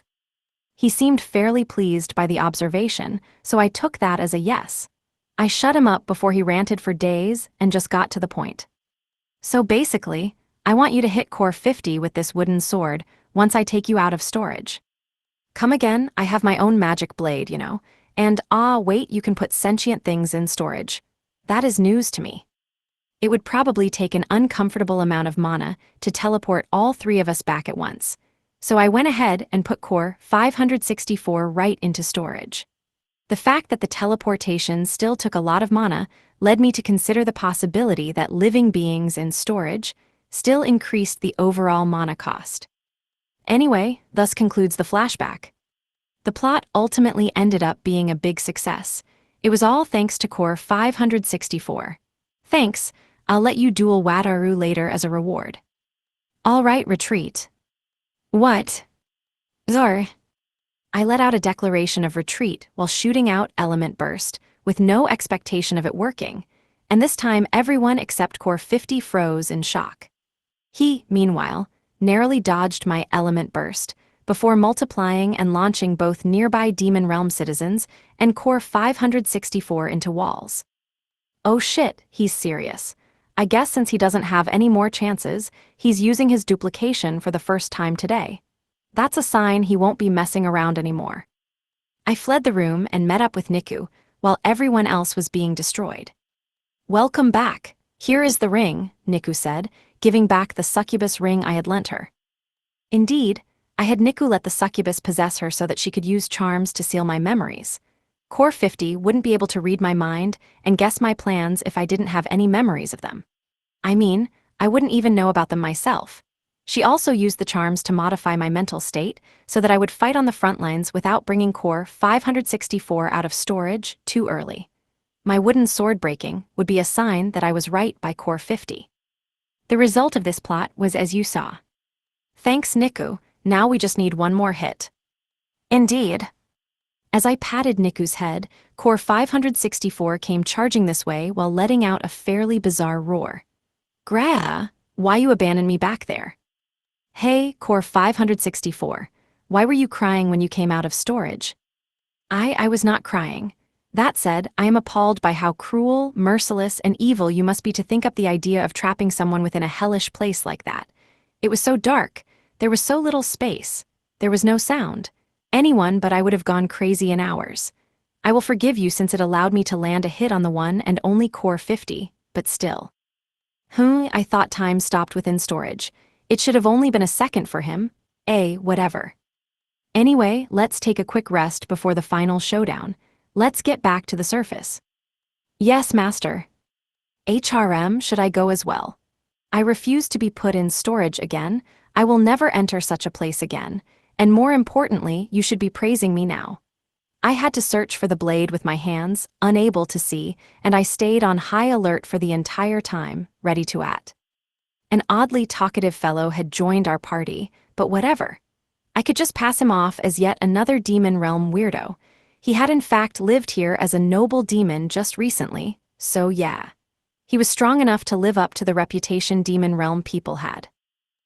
Core 50's perspective. Despite having been expelled from the Demon King faction, Core 564, the Baphomet was strong enough to participate in the Hell tournament. Under typical circumstances, there was no doubt that Core 50 would have easily defeated him with little issue, but he simply hadn't predicted such an unfathomable surprise attack. It was such a bizarre strategy that Core 50 found himself in disbelief. Putting Core 564 into storage, then pulling him out. With the person doing the pulling having forgotten the trap entirely. Core 50 had known for sure that Keima had been planning something. He knew, but after reading his mind, or rather, being tricked into reading his mind, Core 50 had been thoroughly convinced that there was no plan after all. Biwaha ahahaha, excellent. Excellent, Keima. You are the third person to ever outwit and outplay me so thoroughly. The first person was Core 6, the great Demon King of the Demon King faction. He would use detachment and still water serenity to completely erase his active consciousness, then defeat Core 50 through raw power. That was the reason why Core 50 served Core 6 despite both of them being from the first lot. The second person was Chaos, Core 4. She was even worse than Keima when it came to being surprising and thinking outside the box. Reading her mind was pointless, or rather, it was something one must avoid at all costs. You would be consumed by her chaos and lose your sanity. The fact that she was incredibly powerful on top of that just made her an even more formidable opponent. And thus, Keima was the third. Unlike the first two, his mind could be read. He didn't have any impressive power to speak of.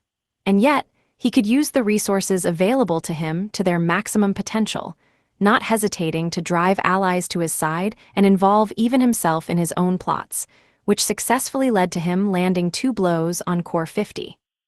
But there will not be a third. It was then that Core 50 finally unsealed his duplication ability. Previously, he thought he wouldn't need to get so serious, but that had changed. He now recognized Keima as an actual foe, rather than a mere challenger to defeat and possibly train. Core 50 offered a prayer of thanks to Father in gratitude for the joy of having met an actual foe. He would no longer let his guard down. He tensed up, ready for Keima to come at any moment. In several hours passed, just like that. Why does Keima not come? The urge to fight is surging through my veins. The challengers that came next proved time-consuming to defeat, perhaps due to Keima encouraging them. They were all strong enough to either reach the grand finals of the Fighters Tournament or to participate in the first round of the Hell Tournament. That would make them the absolute strongest fighters in Core 50's city, but that was it. They posed no threat whatsoever if he faced them head-on and used his duplication properly. Ah, is this the blueballing that Ishidaka the hero spoke of?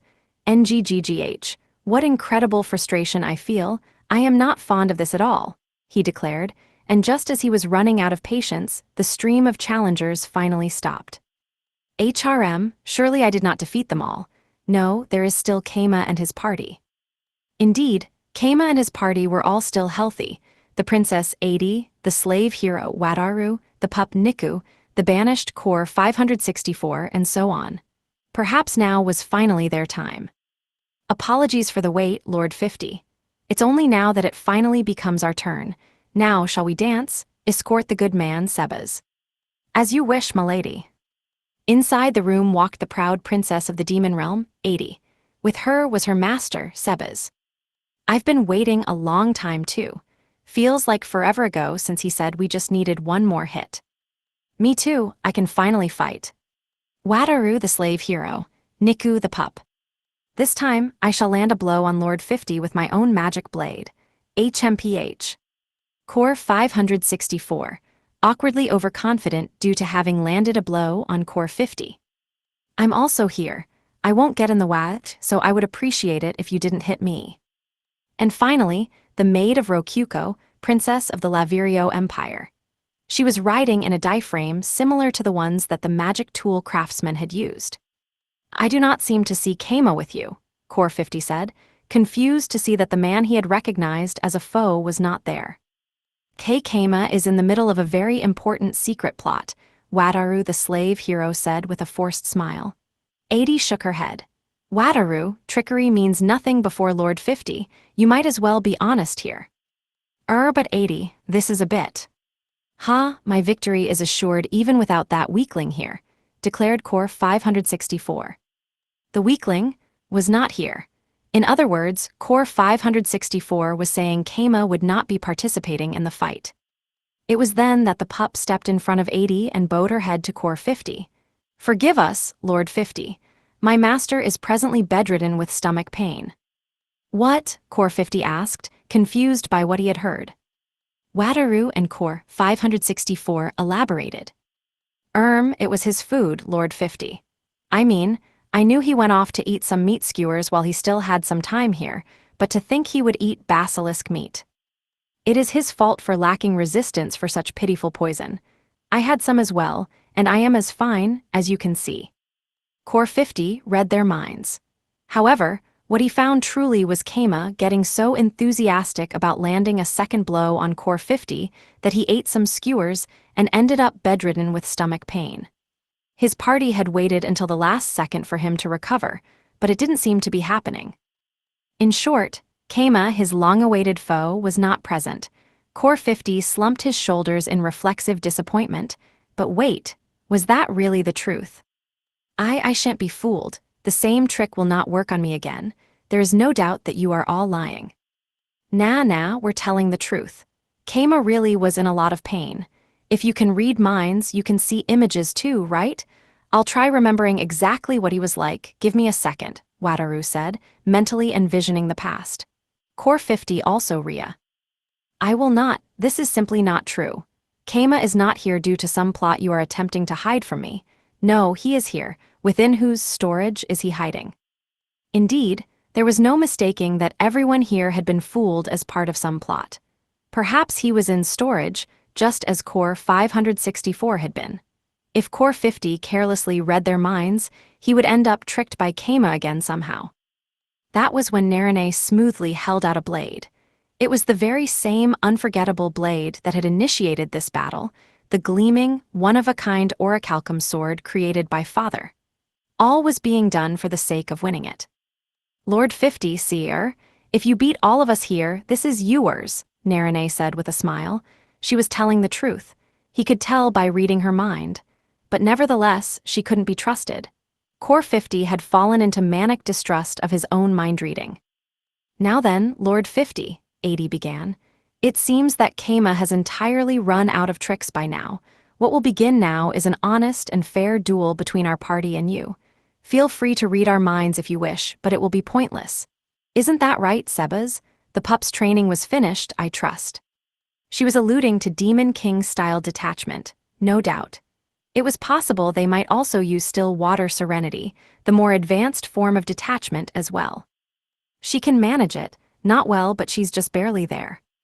I'm not confident, but I will do my best. HMPH, I can use detachment as well, you may all count on me. Core 564 buted in. Core 50 carefully eyed the 4 challengers that had varying degrees of training in Demon King style. As for Wataru, there were some Demon King stylesque moves in the Lavirio Empire styles, but he hadn't used any of them in the Hell tournament. Though it was possible, he had learned detachment while staying in the demon realm. Oh no, I'll be using a trick strat here. Keima taught it to me, or rather, forced it into me. Narine used some hypnosis on me for this, so here I go. Wataru readied his holy blade, then looked at Core 50 and yelled, Berserk, activate. Thus began the fight. Wataru's eyes changed. Core 50 read his mind. Die, and found it dominated by the sole idea of killing him. Die, Giga Slash, Meteor Crush, Pure Air Slash. Hypnosis and self-suggestion. I see, that is certainly something Keima would do. But it was a strategy more than familiar to Core 50. He had fought more than one challenger in the past who had focused their minds purely on killing Core 50. This resembled that greatly. The purity of the focus led to an increase in speed and attack power, but had the significant weakness of leading to more simple attack patterns. All of Wataru's attacks, his lightning-fast slash, his meteor-crushing stab, his contorting air beam, were all textbook usages of the skills, and thus easy for Core 50 to deal with. However, Core 50 still unsheathed his swords and did not let his guard down for a second. Up until now, he had been refraining from using a weapon, but he was facing the strategies of Keima, a true foe. He would face them with all his might. Oh my, are you perhaps thinking of someone who isn't here, Lord 50? Ah, forgive my rudeness, princess. Wataru was launching simple attacks, but they became more unpredictable when 2 detachment users, 80 and Sebas, threw in their own attacks. Biwahaha, I shall land one more hit on Core 50 and prove my nga. First, he flung away Core 564, who was getting annoying. Then he blocked 80 and Sebas's attacks, which was trickier than it sounded since they were both dual-wielding swords. I shall train you for the first time in a long while, princess. Aha, oh uncle, when will you stop treating me like a child? I am already a fine lady, close to instructor class. Sebes and I will be more than capable of landing a blow on you. Being addressed like that is also nostalgic. Core 50 honed his focus further. He too was dual-wielding swords.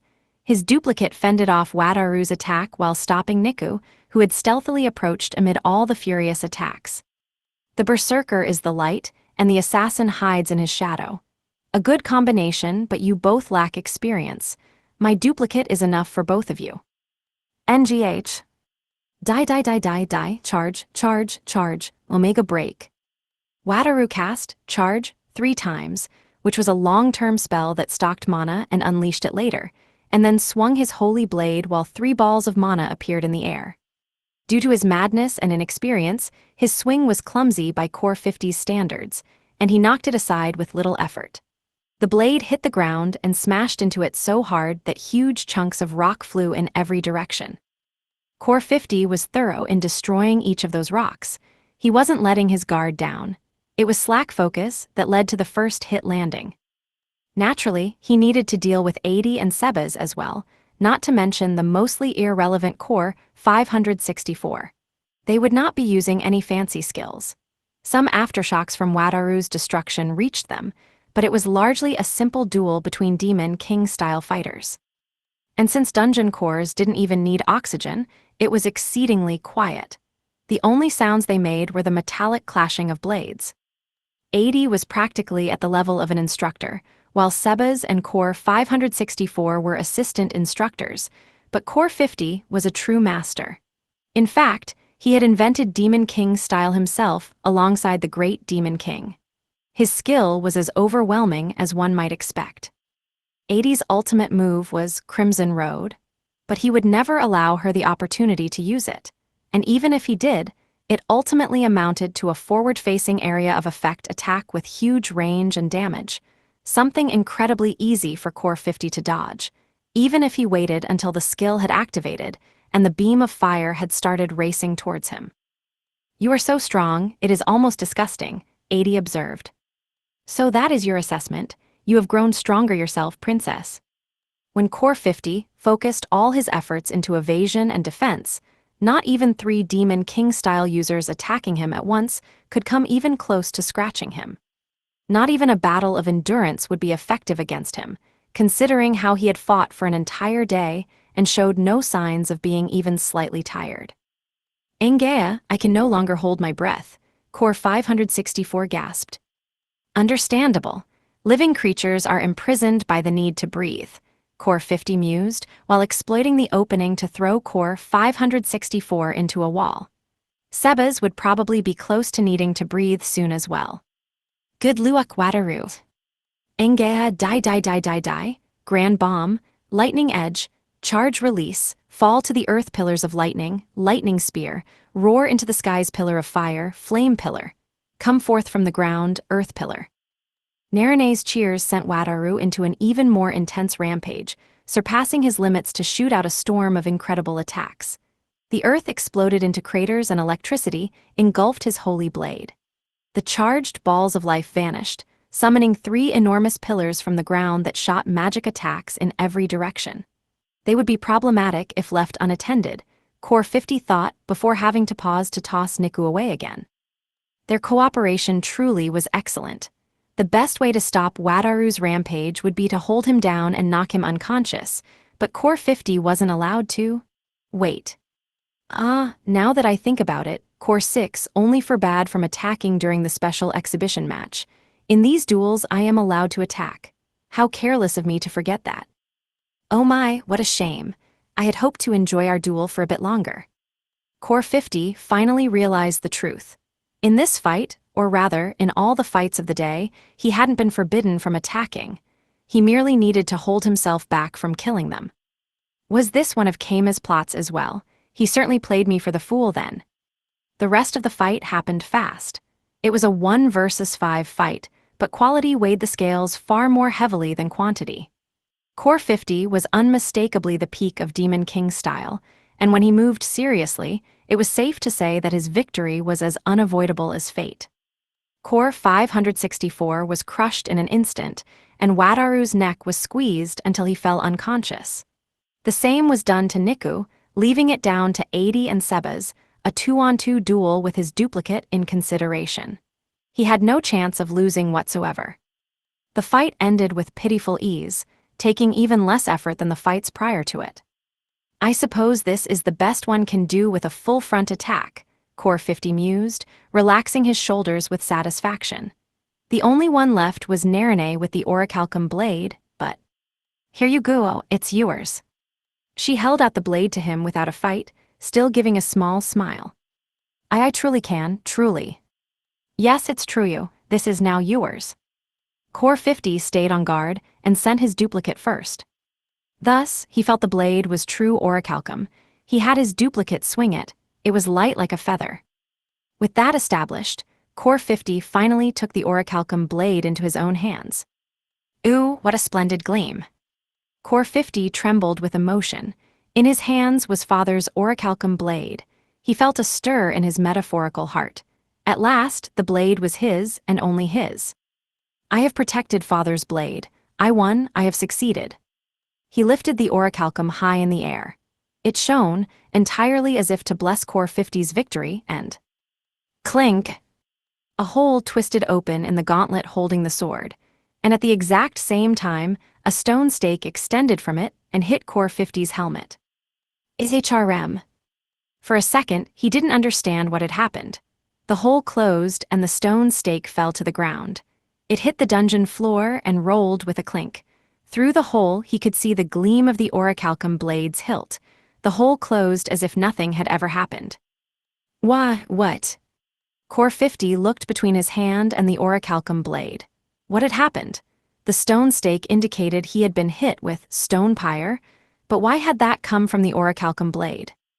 And that was when Core 50 remembered. No, see, could it be? Did you really? Normally Core 50 would never, ever do this, but he had been pushed to his brink. He faced the sword and used his mind's eye. Hey, a good fight, man, I'm glad that worked. Kime, you can transform into even orichalcum. The attack had unmistakably come from Kama. Epilogue. The last strike had landed. Let me go through the strat I executed after landing the second blow. First, and most importantly, it was urgent that we leave immediately. Core 50 would take things seriously as soon as we landed the second blow, so leaving and giving him some time to cool his head would make things easier for us. Hence me acting all pumped after bringing Core 564 back. All right, at this rate the third blow's gonna be cake. Bring some meat, I wanna celebrate, I declared. I knew this would happen, Kama, so I already bought some. And so, with some clutch support from Rokyuko, I got my poisoned meat skewers. By clutch support, I meant that I had asked her to preemptively buy basilisk skewers, since basilisk meat had a poison that hurt the stomachs of those who weren't used to eating it. I then ate them in front of everyone, hurting my stomach and rushing to the toilet.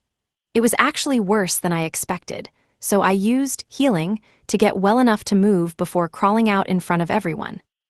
Are you okay, Kama? This is actually bad. As in, worse than I thought.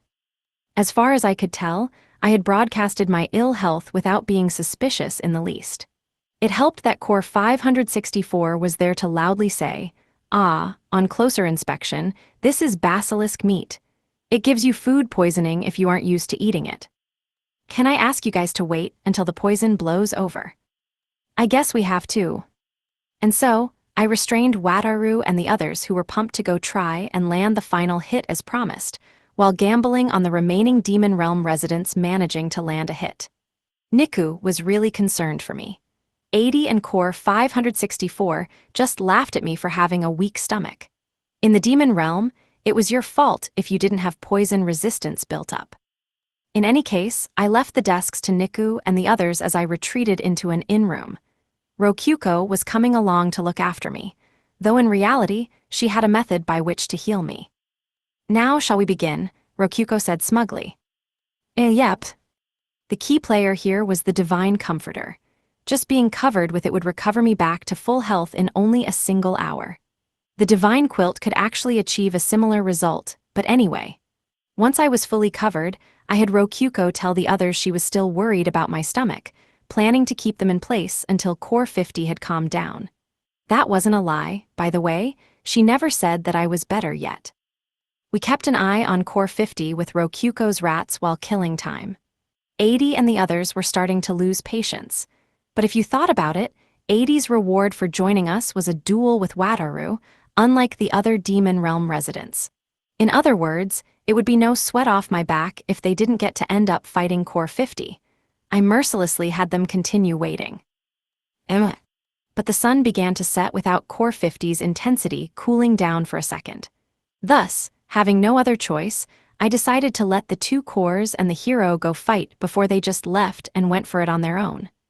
Given how they were already colluding to leave, I couldn't afford to wait any longer. The plan was for them to attack him head-on, using Demon King style and Narane's hypnosis, i.e. charms performed through succubus possession, to stop his mind reading. But either way, it would be an impossible battle if Core 50 started attacking midway through. Thus, I had a plan for just that. I knew from the memo that Core 50 would select a specific target before reading their mind in particular. In which case, it would be unlikely for him to notice if I used Ultra Transform to transform into something with no mind, like a golem or some such. He wouldn't be used to attempting to read the minds of things without minds at all. Thus, I transformed into the Orichalcum blade that was being offered as his reward. That was the most likely form to trick Core 50 into lowering his guard. By the way, I had already confirmed that I could use spells like Pitfall and Stonepire while in sword form. That was probably something only I could do, as someone capable of casting spells without chance based purely on thoughts and imagination. The Orichalcum blade itself would naturally work as a spawn point for Stonepire since it's made of metal, though the stake would just fall off afterwards. Naturally, there were a lot of conditions for me getting close to Core 50 as the Orichalcum sword. First and foremost, I couldn't move by myself. Trying to use momentum from magic to move would reveal myself in an instant. With that in mind, my sword surprise attack would be a last resort to execute if 80, Wataru, and the others failed to land a hit. This was where the cover story of me getting sick and bedridden would be useful. After all, me transforming into an Orichalcum sword meant that I would be noticeably absent from the fight itself. Missing the fight due to being sick would be all the cover story I needed. This was all planned out from the start. It's true, I spent all week polishing this plan to perfection. So, the most natural way for me to be handed to Core 50 in my transformed state would be as his reward for winning. I asked Rokyuko to have Narane hold sword me during the fight. Narane, I have a message from Keima. Give this sword to Core 50 without any fight if everyone else loses. And tell Core 50 that Keima said that the sword belongs to him. Akae as you wish. There were no lies in that. I couldn't move while I was a sword, and I was still Core 50's slave, although the collar went away when I transformed, so I technically did belong to him. Using deceptive language to trick people without lying sure is fun and morally acceptable. Incidentally, Rokyuko would be waiting in the room, with a goblin under the covers instead of me. That was for fooling the map. We also closed the desks by the dungeon, that way we could build up one final rush if necessary. So yeah, with Narane holding me in clear sight, I stealthily snuck up on Core 50. He was shocked by my absence and immediately fell into deep paranoia toward basically everything. He was exactly right when he concluded I was there and planning something. But that was where I had Narane hold out Core 50's prize me. Lord 50, seer, if you beat all of us here, this is yours, Narane said with a smile. Core 50's attitude visibly changed. As expected, his warrior heart was weak to the beauty of a perfect Orichalcum blade crafted by Father. So we launched a full frontal attack on Core 50 using Demon King style and hypnosis charms, but he was as strong as expected. He was too strong. He did end up realizing he could attack midway through, and that removed any chance we had of victory. Like goddamn, we even broke Wataru's mind and turned him into a murder bot that could only say die, and that still wasn't even close to enough. The only chance we had was surprise attacks. Surprise attacks are justice. History is written by the winners, and surprise attacks led to winning. Once Core 50 dominated our attack party, he first had his duplicate give the sword a light investigation, then took it himself. He was suspicious of it, but not enough. Ooh, what a splendid gleam. By the time he was groaning with joy, I had already stabbed Core 50's palm with a pitfall mana stake. Or rather, it stabbed through him when he extended his palm, so I didn't have to really put any effort into it. I have protected Father's blade. I won, I have succeeded.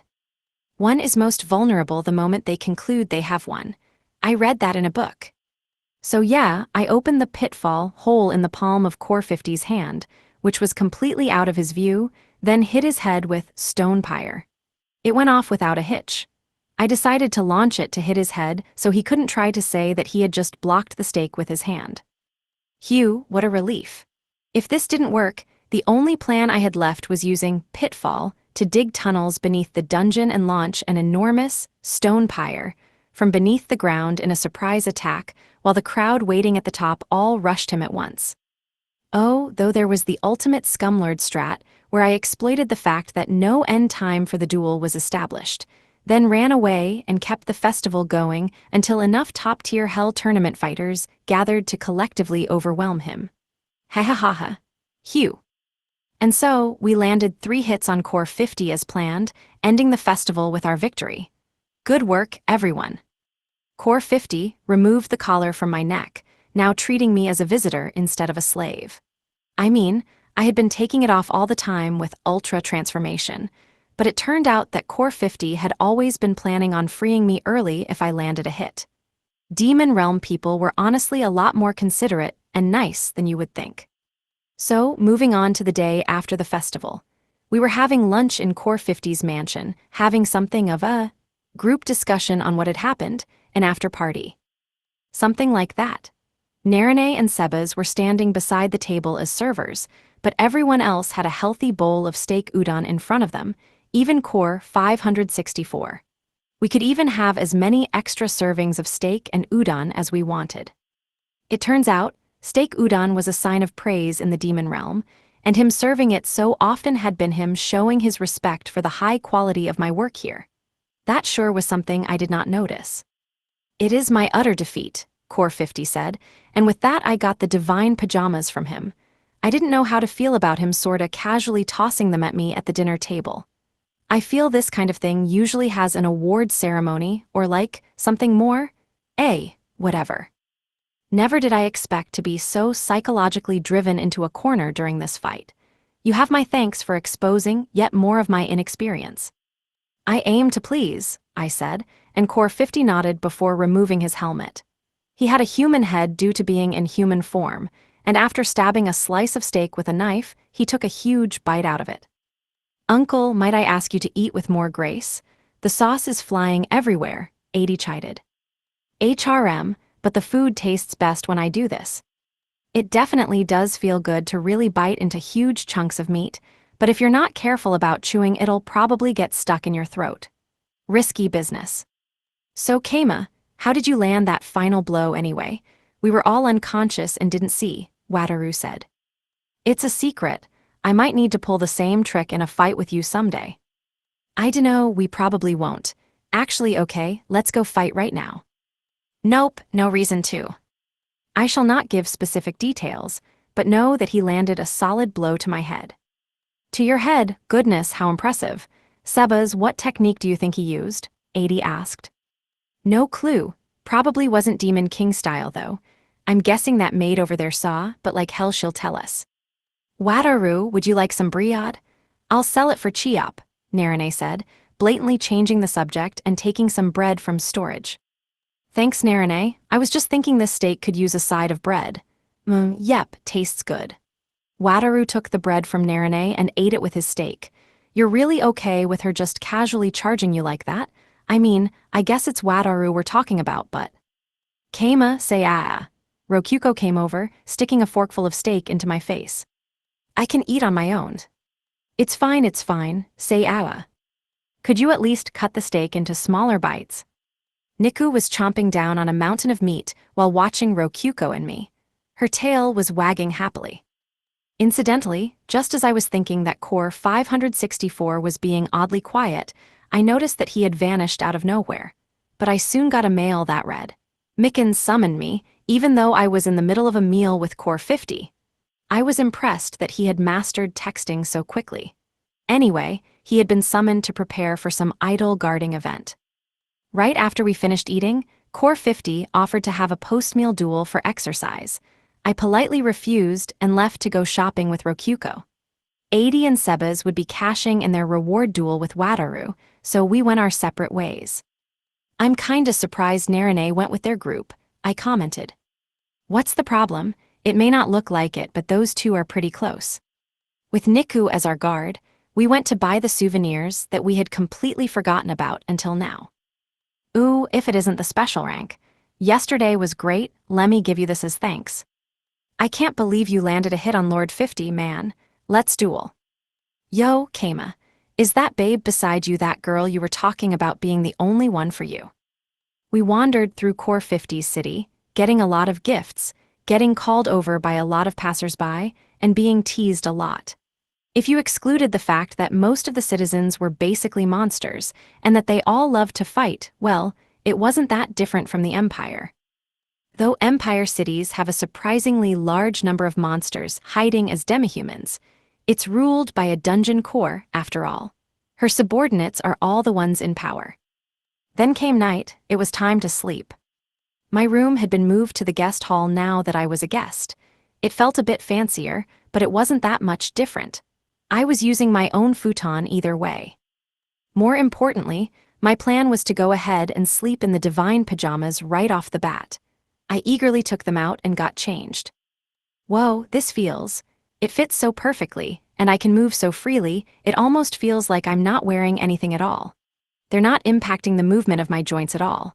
These might just be the best possible pajamas that can exist. Oh, wow, they look just like my normal jersey. I guess they morphed to look like the wearer's favorite pajamas. I would expect nothing less from the divine pajamas. I'm coming in, Keima. Rokyuko entered with the divine quilt. There she is. I'm pretty sure it'll be safe for me to wear the divine pajamas since Core 50 personally bequeathed them to me, but my safety will be guaranteed if I sleep under the divine quilt too. Definitely. Probably. Maybe. If anything can block divine punishment, it would be a divine shield. But either way, I put on the divine pajamas early so I wouldn't have to change in front of her. Keima, are those the divine pajamas? They just look like the jersey you always wear. Yup, seems like they transform into whatever pajamas the wearer likes most. Wow, that sounds fun. Keima, I want to try them on. Hold it, Rokyuko. Are you telling me to change in front of you? Are you planning to change in front of me? Yes, well, I guess even married couples need to be careful about that. Am I right? How many times will I have to say we're not married? Still, I knew Rokyuko was just joking. She giggled, then looked a little sad. You know, Keima, I had really been looking forward to this, to spending the whole month in the demon realm with you. But this whole woo-all time, you've just been doing work for Core 50. You didn't spend any time with me. Well, sorry. I dunno about that. Putting aside the first week, we met up pretty much every day at noon. In fact, while practicing magic, I even napped, passed out from mana exhaustion with you every day. I thought that we would be spending this whole honeymoon together, but we would have had more time together if we stayed at home. I guess it's okay since you wanted the divine pajamas, but still. I mean, my bad. Wait, this isn't a honeymoon. It basically is. Rokyuko puffed out her cheeks in a pout. I really was looking forward to this, okay? I mean, I know how scared you are of my sister. I thought we could do all sorts of things here where her eyes don't reach. You were thinking that, Rokyuko. Well then, I guess that would make me a good-for-nothing. So, can't we at least be a married couple right now? Just for now, please, Keima. At the very least, I've been trying to be the best wife I can be during this trip. Was that wrong of me? Rokyuko asked, pursing her lips, but her cheeks were bright red. It wasn't wrong. Well, I would definitely be happy if you were my wife, Rokyuko. I know. Oh, you knew, huh? Rokyuko laughed. I continued. I guess since we're in dungeon territory, Haku won't find out. Is that a yes? If you say it like that, I'll want us to act like a married couple when we get home too. Well, as long as we don't go so far that she finds out, I said while averting my eyes out of embarrassment. Rokyuko responded by burying her face in my chest. Awa, geez. Rokyuko. You just always have to say things like that. Geez, Rokyuko said while pulling out the divine comforter for some reason. Huh, weren't we using the divine quilt tonight? Well, won't it be extra safe to use them both? Good point. Even if the pajamas don't work, the comforter and quilt should cancel it out. This way we can rest easy. Anyway, hurry, go go go go. I headed to the futon with Rokyuko pushing me from behind. I got on my back with her hurrying me, and she climbed in next to me like it was the most natural thing in the world. I guess she is my wife right now. I can hardly complain. Want me to sing a lullaby? I learned one of the demon realm's lullabies. Sure, go ahead. Okay, mama. Rokyuko began to piece together a melody with airy whispers. Maybe due to the auto-translator not working, I didn't understand exactly what the lyrics were. But there was a gentle wave-like tempo, and the melody invited sleepiness. I fell asleep, guided by Rokyuko's cute singing voice. When I woke up, it was already morning, and I was hugging Rokyuko like a dakimakura. I sure slept soundly. Morning, Keima. Rokyuko wiggled in my arms a bit, grinning with sleepy eyes. I guess we're leaving the demon realm soon. You finished what you were doing here, and we learned a lot, so. Yep. There was some time I lost from being in storage, too. Now that it was over, it felt like a long, yet short month here. But I never did learn what power the divine pajamas have. It suddenly hit me that I could just ask Father directly if I wanted to know. I went ahead and opened the menu. It was the mail function's time to shine. There was already a mail from Father. When did that get there? It had to have been after lunch yesterday, but that's all I know. Anyway, let's read this. Keima, I see you've gotten the pajamas, and your relationship with Rokyuko's making big strides. To celebrate that, I'll tell you what effect the pajamas have. Wait, he was watching? But in any case, getting to the point. In addition to the regenerative properties and incredible comfort that the other pieces of the divine bedding had, the divine pajamas would automatically counter any attacks made on the wearer while they're sleeping. I felt kind of moved by that, since I had given a similar effect to a set of wearable golems before. But from Father's perspective, it was apparently a bit of a failure. If one were to sleep with the divine pajamas and divine quilt at the same time, the quilt's power to nullify external attacks would take priority, so in practice the divine pajamas just never activated. Though they technically would work if you were attacked from within the quilt. That explains why I pretty much can't move at all. Wait, what? Did you attack me while I was sleeping or something? I poked your cheek, and you grabbed me in this hug. I couldn't move, so I just went back to sleep. What a counterattack. Guess that's how the divine pajamas work. But wait, does that mean these pajamas are basically designed to deal with the person you're sleeping with attacking you? And Father made the divine bedding for the Creator God to use. In other words, the Creator God was afraid of people he brought to his futon attacking him. Was he cheating? Or no, was he sleeping with assassins or something? What are you talking about, Keima? Nothing. This line of thinking is really going nowhere. And so, it was finally time to head back to the Lavirio Empire. It was a weird time, but thanks for everything, Core 50. Indeed, come again whenever you like. Will you hold a festival next time as well?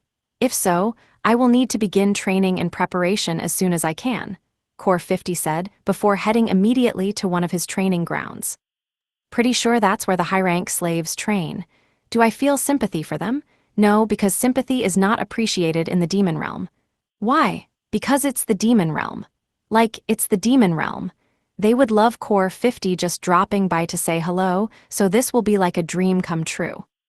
Anyway, the elf maid at least stuck around and saw us off, bowing her head as we got into the carriages and left. She was the only one, but that was fine. On the road to the demon realm capital, Wataru suddenly looked up in realization. It just hit me that when we get back to the Empire, I'll finally be a normal hero again. Oh yeah, that's true, nice. Congrats, Wataru. Thanks, Keima.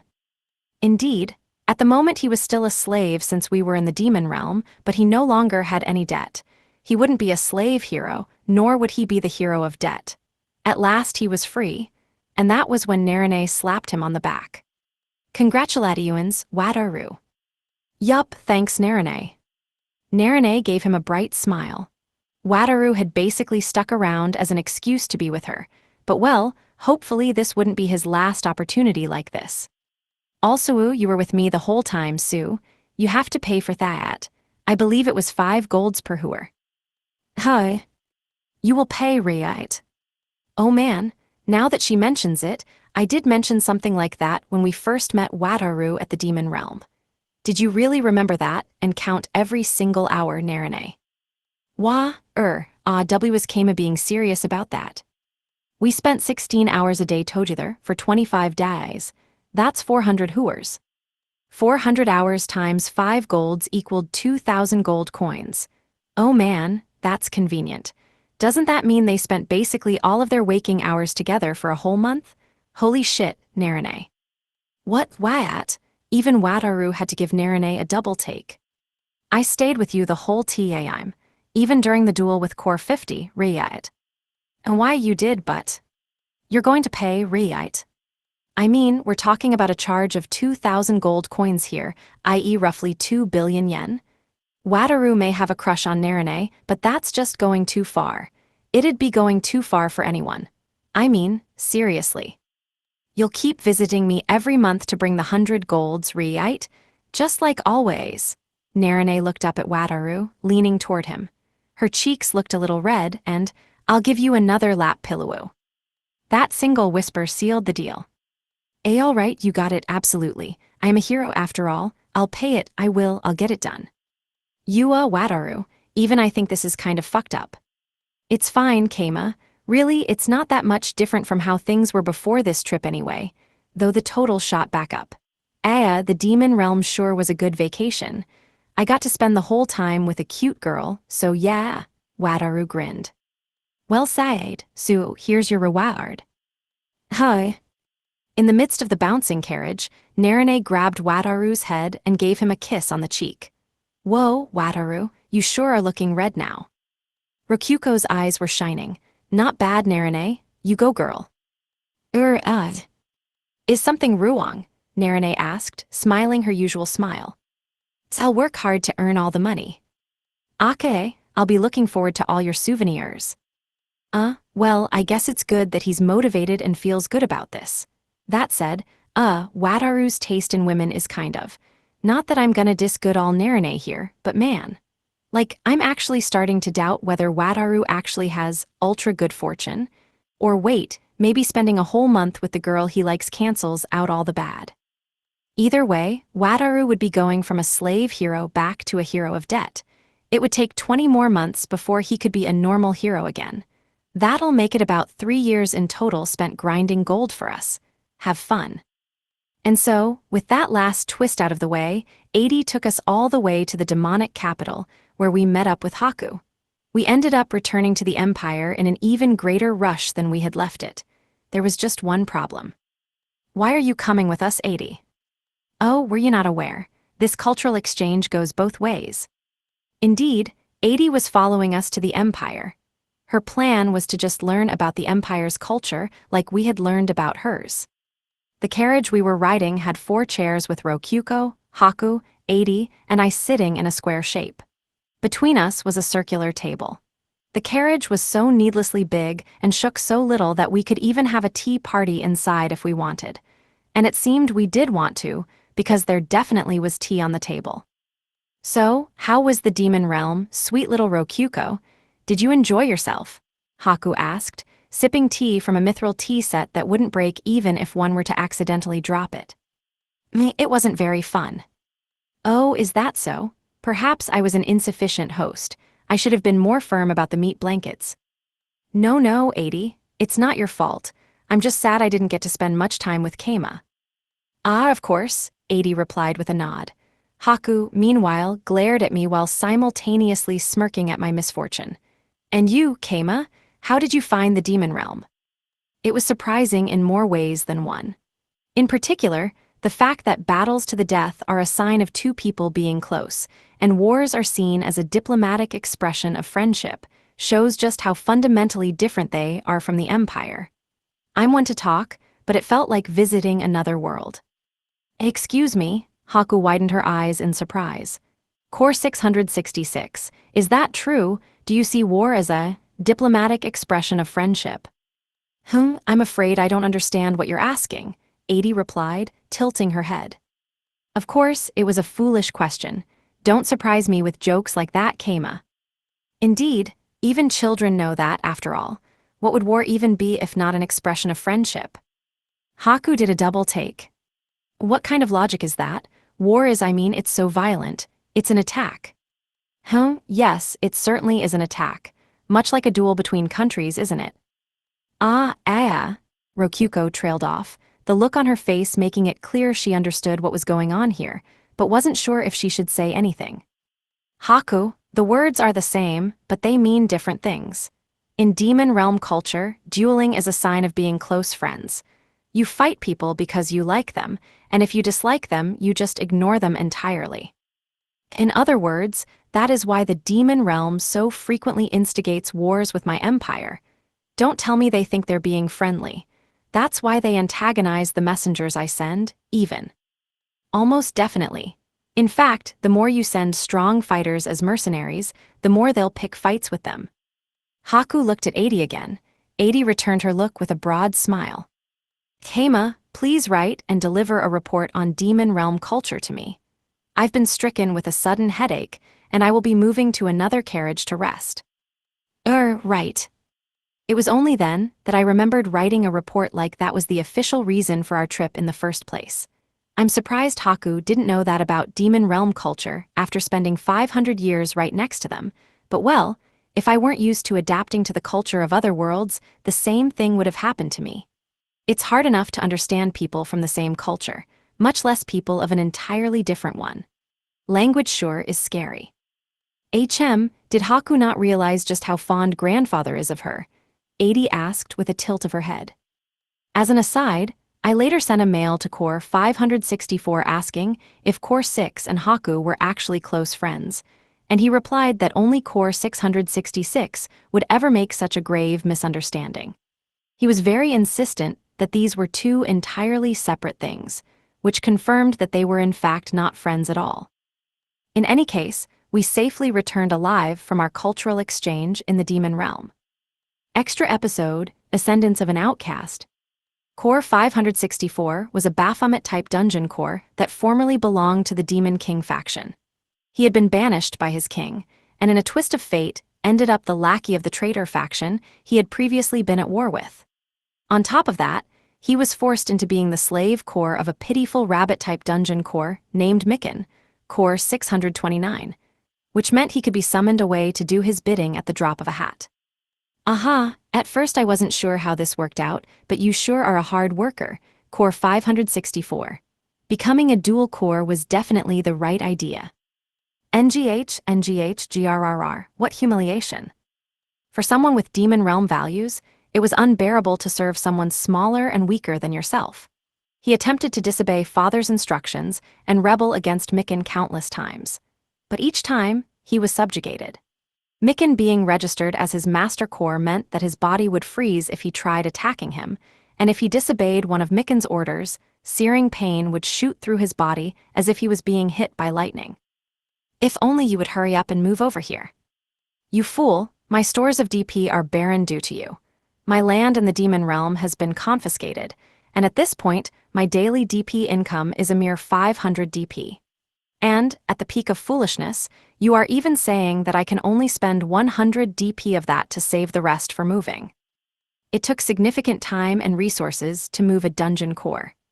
In general, one would have to slowly expand one's dungeon territory while moving the actual core along with it. Having multiple dungeons all over the place like Keima just didn't happen unless father's whims led in that direction.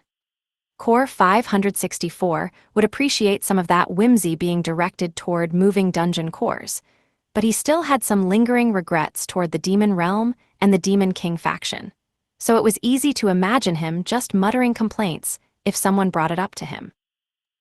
You're not happy with 100 DP a day, but that's enough to eat a whole belly full of strawberries. Well, it was important to understand that Mikan lived in abject DP poverty before Kama got to work on him. 100 DP a day was, to him, quite a lavish lifestyle. Naturally, Mikan still being stuck in that mindset made Core 564 furious. Do not push a child's 600 lot values on an adult 500 lot. Gah, enough of this, I shall work no further, why must I till fields? You can summon the water spears yourself. Buy the food you eat with your own DP. I need to make fields of the carrots Kama gave me to get more of them. They're top-tier carrots, and they sell surprisingly well, almost as much as the idle goods. Incidentally, it was common practice in the demon realm to have skeletons perform manual labor in farms, but Core 564 didn't know that since he had ignored all that to live a life of leisure. His city had been famous as an entertainment district. Well, if you really insist, I don't mind giving you a break. I'm a bedist now in Kama's honor, and resting is real important in it. Ah, see, can I trust those words? There is much I would like to do. Wow, you sure jumped on that fast. Have I been working you that hard? And so Core 564 got a break from work, and was sent to his dungeon territory in the demon realm. Biwahaha, there should still be enough time for me to make it. There was something Core 564 wished to do. In simple terms, he wanted to participate in the Hell Tournament, the biggest event in the demon realm. All dungeon cores of the Demon King faction, or in other words, all noble demons, were entered into the tournament automatically, but Core 564 had already been banished. He wouldn't be allowed to participate. However, there was one backdoor inside. The Fighters Tournament, which was held once every few years, was the key to everything. Its victor was awarded the prestigious right to participate in the Hell Tournament. Naturally, Core 564 would need to win in the Fighters Tournament for this to work, but it was ultimately like a weaker version of the Hell Tournament. He had enough experience in the latter that just a little exercise would be enough for an easy win. But unfortunately, to enter the Fighters Tournament, one first had to win pools in the local region. One would only be given the right to enter the Hell Tournament after winning in local pools, and then once again winning in the demonic capital's Fighters Tournament, but the entry period for those pools had already ended. By now, the victors of the various regions would be in the process of gathering at the demonic capital. However, I can in truth still participate in the Hell Tournament. There are no flaws in my plan. The winners of the pools brought medals as proof of their victory to the demon capital. Said medal had no personal information engraved on it whatsoever. The medal itself was all that mattered, which meant that if you could steal the medal from the winner, you would be allowed to join the fray in their place. On top of that, this was officially sanctioned within the Fighters Tournament rules. It was founded on the principle that if one could not protect their medal, then whoever stole it was a better fit for the tournament anyway. The pool winners could hire guards, or they could boldly face the challengers themselves. They were even allowed to hide and travel to the demon realm in secret, but no cowards like that lived in the demon realm. This was a country of warriors who loved big and bloody battles. What's the point of the pools then? Obviously, to establish who gets attacked and who gets to do the attacking. With that established, Core 564 attacked a boldly waiting pool winner at a nearby tavern, and easily succeeded in taking his medal to earn participation in the Fighters Tournament. But he couldn't let his identity be revealed, so he called himself the Nameless Swordsman, an expert in Demon King style. And then he lost in the tournament. NGGGH, to think that Wataru the hero himself would be participating. Wataru the hero had joined the Fighters Tournament as a guest from the Lavirio Empire. That said, Core 564 didn't lose to him. He lost to Asura, a 3-meter-tall, 6-armed giant arachnoid that fought with both bows and swords. She was the daughter of a giant and an arachnoid. With her array of weaponry, it felt like fighting 3 people at once. She was strong enough that she could potentially reach the 3rd fight of even the Hell Tournament, depending on the matchups. Unfortunately, she lost in her next fight to Wataru, and ultimately the Fighters Tournament ended with Wataru's victory. However, if I had not worn Asura down, it no doubt would have been a closer fight. That means my fight with Asura was the true grand finals. Ahahaha. Haya. As an aside, victors of battle were healed of their exhaustion and sent to their next fight in peak condition, on the great Demon King's honor. The healer who looked after Usura and Wataru could guarantee that they had indeed fought at the peak of their strength. The silver lining in this disaster is that due to the perfection of my disguise, nobody knows that I lost in the fighters' tournament before even getting an opportunity to reach the Hell tournament. And so Core 564's last road to the Hell tournament came to a subdued close. His plans had been so filled with the Hell tournament that he decided to just spend the remainder of his break sleeping or something. Sigh, perhaps I should begin a journey. The Hell tournament came to a close, but Core 564 was still just sleeping. Mikan was still busy with his own stuff, so he had sent word that Core 564 could extend his break a bit. Core 564 replied that if he was that busy, maybe he should help, but Mikan faltered and replied that it wasn't that kind of business. It felt like Mikan's dungeon just didn't have a place for Core 564. A lot happened after that, with the end result being Keima calling Core 564 over. He could have just sent word given that they were both in the demon realm and well within walking distance, but instead, he went through the efforts of faking a dungeon battle to get a portal between them. I see you wish to borrow my power, and if I were to refuse, Mikan, give him an order. Core 564, you have to obey them. Intense pain shot through Core 564, making him agonize with pain like electricity was shooting through him. Enga, I understand. So what do you wish for me to do? It turned out that he wanted Core 564 to help him fight Core 50, the star of the demon realm. Dual Core 50? I see. The truth is, I am quite the fan of Core 50, and in fact I adopted this manner of speech out of admiration for him. Eve. Let me just stop you right there. It sounds like you're about to rant, and I really don't care. Keima proceeded to explain to Core 50 the strategy he wanted him to help in. When I take you out of storage, I want you to hit him with this wooden sword as quickly as you can. Come again, I have my own magic blade, you know, Core 564 began, but Keima opened up storage without giving him any time to protest. And wait, you can put sentient things in storage? That is news to me. He was thrust into a pitch-black page, so dark that even closing one's eyes seemed to be brighter somehow. I can see nothing, he yelled, but he couldn't even hear his own voice. What in the world? Keima, let me out of here, he yelled again, but he still couldn't hear anything. It was unlikely that he could be heard outside of storage either, in which case he was stuck there forever until Keima decided to take him out. What a cruel thing to do. It was kinda scary, too. But Cores didn't need to use the bathroom or anything, and without performing intense exercise, he wouldn't need oxygen either. He kept repeating to himself that he wouldn't die here. If he had known this would happen, he would have taken Demon King style more seriously and mastered the art of not breathing, as well as the techniques to clean one's heart of fear. Core 564 was awash with regret. He could at least still feel his hands and legs, so he groped around for stuff, and found something woody. What was it? He felt it further and found that it was a wooden blade other than the one he had been given. It was probably a spare. Further investigation revealed several more, so he decided to just go ahead and hold one in his right hand. He was left-handed, by the way. He stepped in something squishy. It was some kind of bread roll. He couldn't recognize the smell, but that's what it felt like. He took an experimental bite and tasted the flavor of sweet wheat. It was freshly baked. There was a round orb as well. Core 564 stroked it and found it familiar. Apparently it was a dummy core. 2, actually. What was the point in storing dummy cores here instead of in the dungeon? Either way, Core 564 found a possible avenue of escape and pushed his hand against the orbs in hopes of going inside, only for his wooden sword to be sucked inside.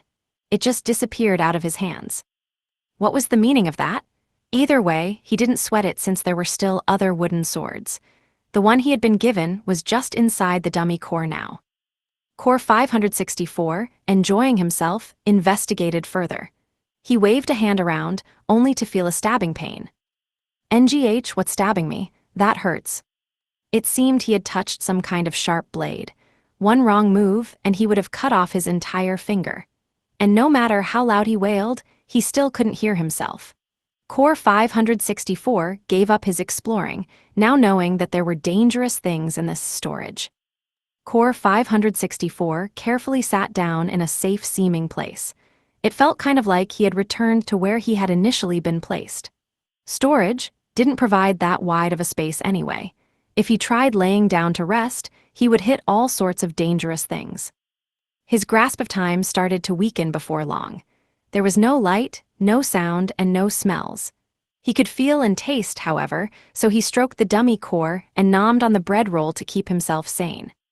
With nothing else to do, Core 564 focused on visualizing the moment he struck Core 50 to prepare himself. If he came out like this, he would swing to the left. If he instead came out like so, he would stab forward. He felt his senses get honed amid the dark, cramped, silent space. Indeed, it felt as if something was building up deep within his nose. Wait, no, I'm not crying, I'm not. He had already lost all sense of time. It felt as if only an hour had passed since he entered this place, but at the same time it felt as if he had spent an entire year there. Neither option was better than the other. They were both terrible. If only an hour had passed, he would be stuck here for 70 times as long as he already had been. If a year had passed, it was likely he had been forgotten entirely, and he would spend the rest of eternity in this darkness. Hopefully, it was just the third day already. And that was when some light shone in the spacetime. He felt himself being pulled out. It was time. Core 564 stood up, his chest full of purpose. It had been so long since he had last seen light that it hurt his eyes. It was all he could do to just thrust his sword as fast as possible. Clink. He opened his eyes and saw that the sword in his left hand had hit Core 50's left foot. Biwaha, did you see that, Kama? I did it. The roars of a Baphomet echoed throughout the dungeon. And so, Core 564 accomplished the incredible feat of landing a blow on Core 50. He looked toward Kama smugly, seeking approval, but Kama looked just as shocked as anyone. Hold it, why are you surprised too? Don't tell me you forgot I was in there. Core 564 yelled. He forgave Kama since he praised him for his efforts later.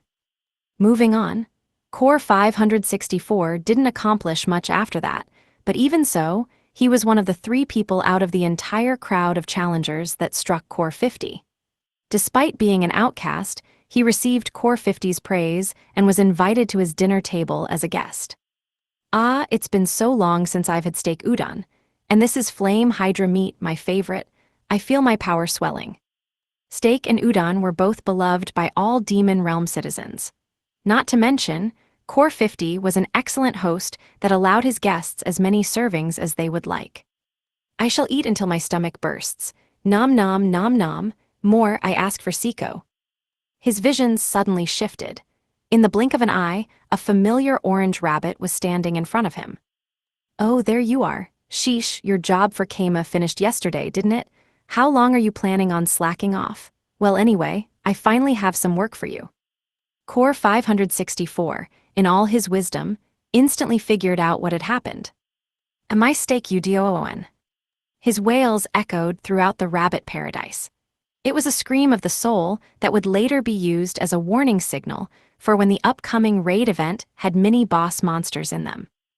Extra episode, Narane's Hypnosis. I cooked up several plots to land hits on Core 50, but I was also planning out a full frontal attack as well. That was a last resort, naturally, but it would be a big mistake to not plan around it at all. That meant I needed to plan counters for his mind-reading abilities.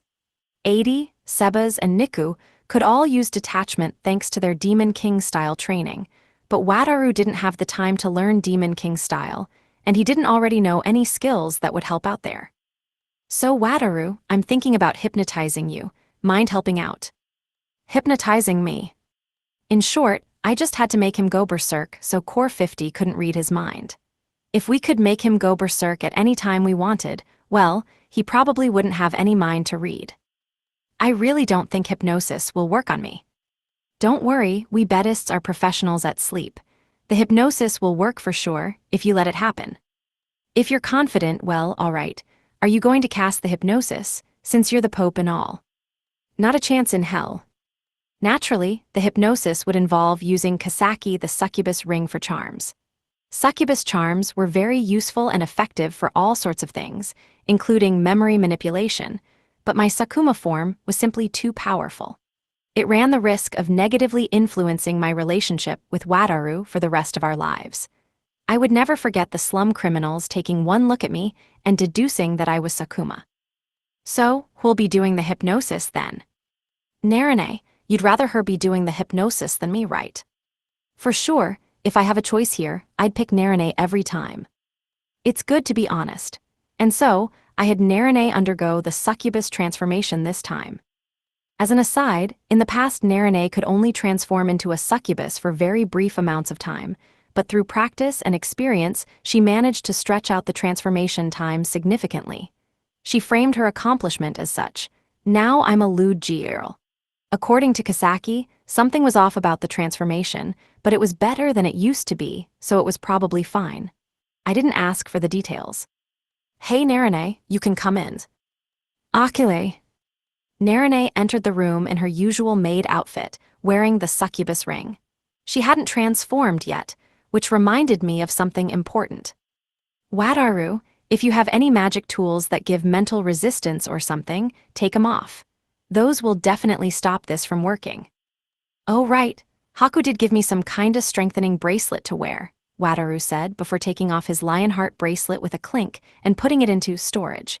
It would be a big problem if her hero was charmed into joining the enemy, so Haku had naturally planned ahead. By the way, Keima, if we're going to be doing this, I've always wanted to try one of those things where a person goes beyond their human limits due to hypnosis. Can you make that happen? Probably. They did say that human bodies had limiters to stop us from destroying ourselves. All right, how about we split it into 2 stages, with signals to activate each. The first will be a berserk mode that makes you think about nothing but destroying the enemy in front of you, which we'll be using for the fight. The second will be the limiter canceling mode. Oh, so I can activate it by shouting limits, off or something, that's cool, yeah, let's go with that. For berserk mode, the signal can be berserk. Activate. For safety's sake, we'll set it so you go back to normal if you pass out or Narine tells you to stop. Oh, you can make adjustments that precise. Absolutely. I knew because I had done a lot of hypnosis experiments on the criminals with Niku back then. Okay, let's have mission. Complete be the code word for putting the limiters back on. You sure enjoying this, huh? Okay, I'm going to start the hypnosis now. Relax and look this wag. You are getting very, very sleepy. Narine let a Buddhist holy symbol sway side to side in front of Wataru's face as he sat in a chair. I had based the design on a 5-yen coin, so it was pretty much a traditional hypnosis coin. Narine's relaxing drawl washed over us like the waves of hypnosis, seeping into our bodies and, whoa, I almost fell asleep. Talk about power. She hasn't even transformed into a succubus yet. Possess, Narine said just as Wataru was starting to drift off, transforming into a succubus. Oh, and just to be clear, I was borrowing the Divine Lionheart bracelet from Rokyuko, so I wouldn't be charmed myself. Narine, is it just me or, are you showing a lot of skin? Maybe the hypnosis is making you see things. What does it look like I'm wearing? SSS something very, very perverted. Keima, don't look, Wataru yelled, falling into a panic. What are you talking about? She seems normal to me. Seems like the hypnosis is already doing a number on you, Wataru. W8 really? This is the hypnosis. God, hypnosis is incredible. She seemed like a normal succubus Narine to me with her normal skimpy outfit. I told no lies. I see. Deep down you want me to wear a pervy outfit, Wataru. Akase ahaha. Sakane advanced forward toward Wataru. She had entered the corruption phase of the charming process. Sakuma could forcibly charm people due to being a queen-rank succubus, but Narine was apparently just at the level of a standard succubus, so this was necessary for her. Do you like belly buttons? Do you want to touch it? Go ahiad, I don't mean. Wataru groaned. He already liked Narine, so I could imagine this was like a sledgehammer to his psyche. His cheeks were bright red. Seems kinda like he's already fallen. Narine, try it. Ake, Wataru, I have a request. Why, what is it? I want to see what happens if you remove the limiters in your brain. NGH, that's. I would like to show you if I could, but. Wataru faltered, but ultimately still refused, thinking it impossible for him. That's a sign the charming isn't complete. He would never say that if he were charmed. I happen to be an expert on this subject. Narane, step 2. Right, what do I need to do for you to show me? Should I lick it? Lick it. Narane pressed her body against his, forcing him to be aware of her soft female figure. She gently caressed him all over with gentle hands, touching but almost not quite. Do you like being tickled? How perverted? Ape. She was whispering into his ear. Do you want me to keep whispering? Ahaha, you're so greedy. Fwoo. He trembled when she blew in his ear. Actually, why am I even watching Wataru being a pervert? I think I'm just gonna let Narane handle this. Narane, can I leave the rest to you? It'll be fine. I have Kasaki with me. All right, good luck then. I left the room with Narane waving me goodbye. Have fun, you two. And so, the hypnosis was complete. Good work, Wataru. How was being hypnotized? I don't really remember much about it for some reason, but I feel really, really strong. Blood is almost spraying out of my nose. Want me to grab a handkerchief? Just to be safe, we had erased his memories about the succubus stuff, which meant he shouldn't remember anything after the swaying coin. The berserk and limiter removing techniques were ingrained deep within his subconscious thanks to the charms. Limits off. Whoa, wow, this is kinda incredible. I can already feel the power boost. Try not to go too far and destroy your body, all right. Mission complete, Narane intoned, which put Wataru back to normal. Oh, can I put my bracelet back on now? Now that he mentions it, I'm not sure if the hypnosis, charms, will go away if he puts on anti-charm equipment once they're in place. We should probably experiment a little. And so he put on the bracelet, so we could perform some relatively safe experiments with his no-limits mode.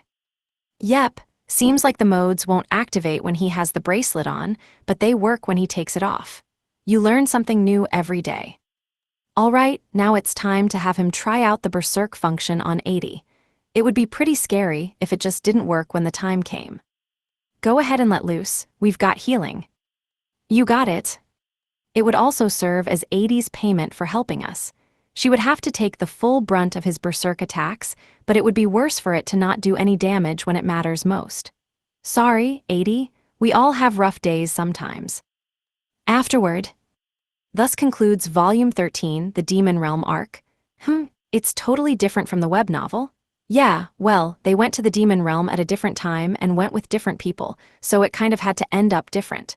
That said, even I'm impressed by how different it ended up being. And I thought this time for sure there wouldn't be too many changes. I guess you just can't tell these things until you start writing. And with that, I would like to thank the proofreader, Yuta-sama, and Isan the editor for working so hard to accommodate this volume during their busy schedules. I would also like to thank everyone who so kindly read this book. The world is in a pretty bad state right now, and I hope it provided at least a little solace for you. Though maybe that's unlikely, since this was a pretty violent volume. Anyway, I guess I'll dump some lore about a character who is slightly more important in the web novel than the light novel. I'm talking about the one and only above her eyes, a guy with a last name despite the fact that hunters in the demon realm can't become nobles since only demons are nobles.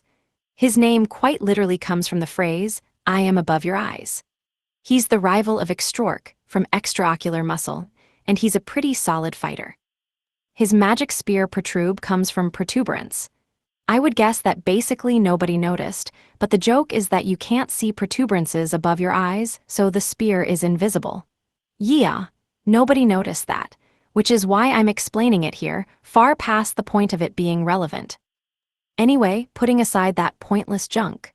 This volume had a ton of action scenes in it, which is what happens when you visit a country where you say hello by trying to stab someone's back. It was actually a pretty hard volume for me to write, since I'm bad at describing action. To think I would end up writing this much new content and introducing so many new fight scenes, all because the demon realm demands that much fighting. While Keima's party was getting a ton of exercise out there, I spent this year's golden week lazing around in bed, writing, and making cute AI girls sing using software. As for my weight, well, I didn't get any heavier, but I can imagine that some of my muscles turned to fat. That's what me getting out of breath walking to the supermarket would imply anyway.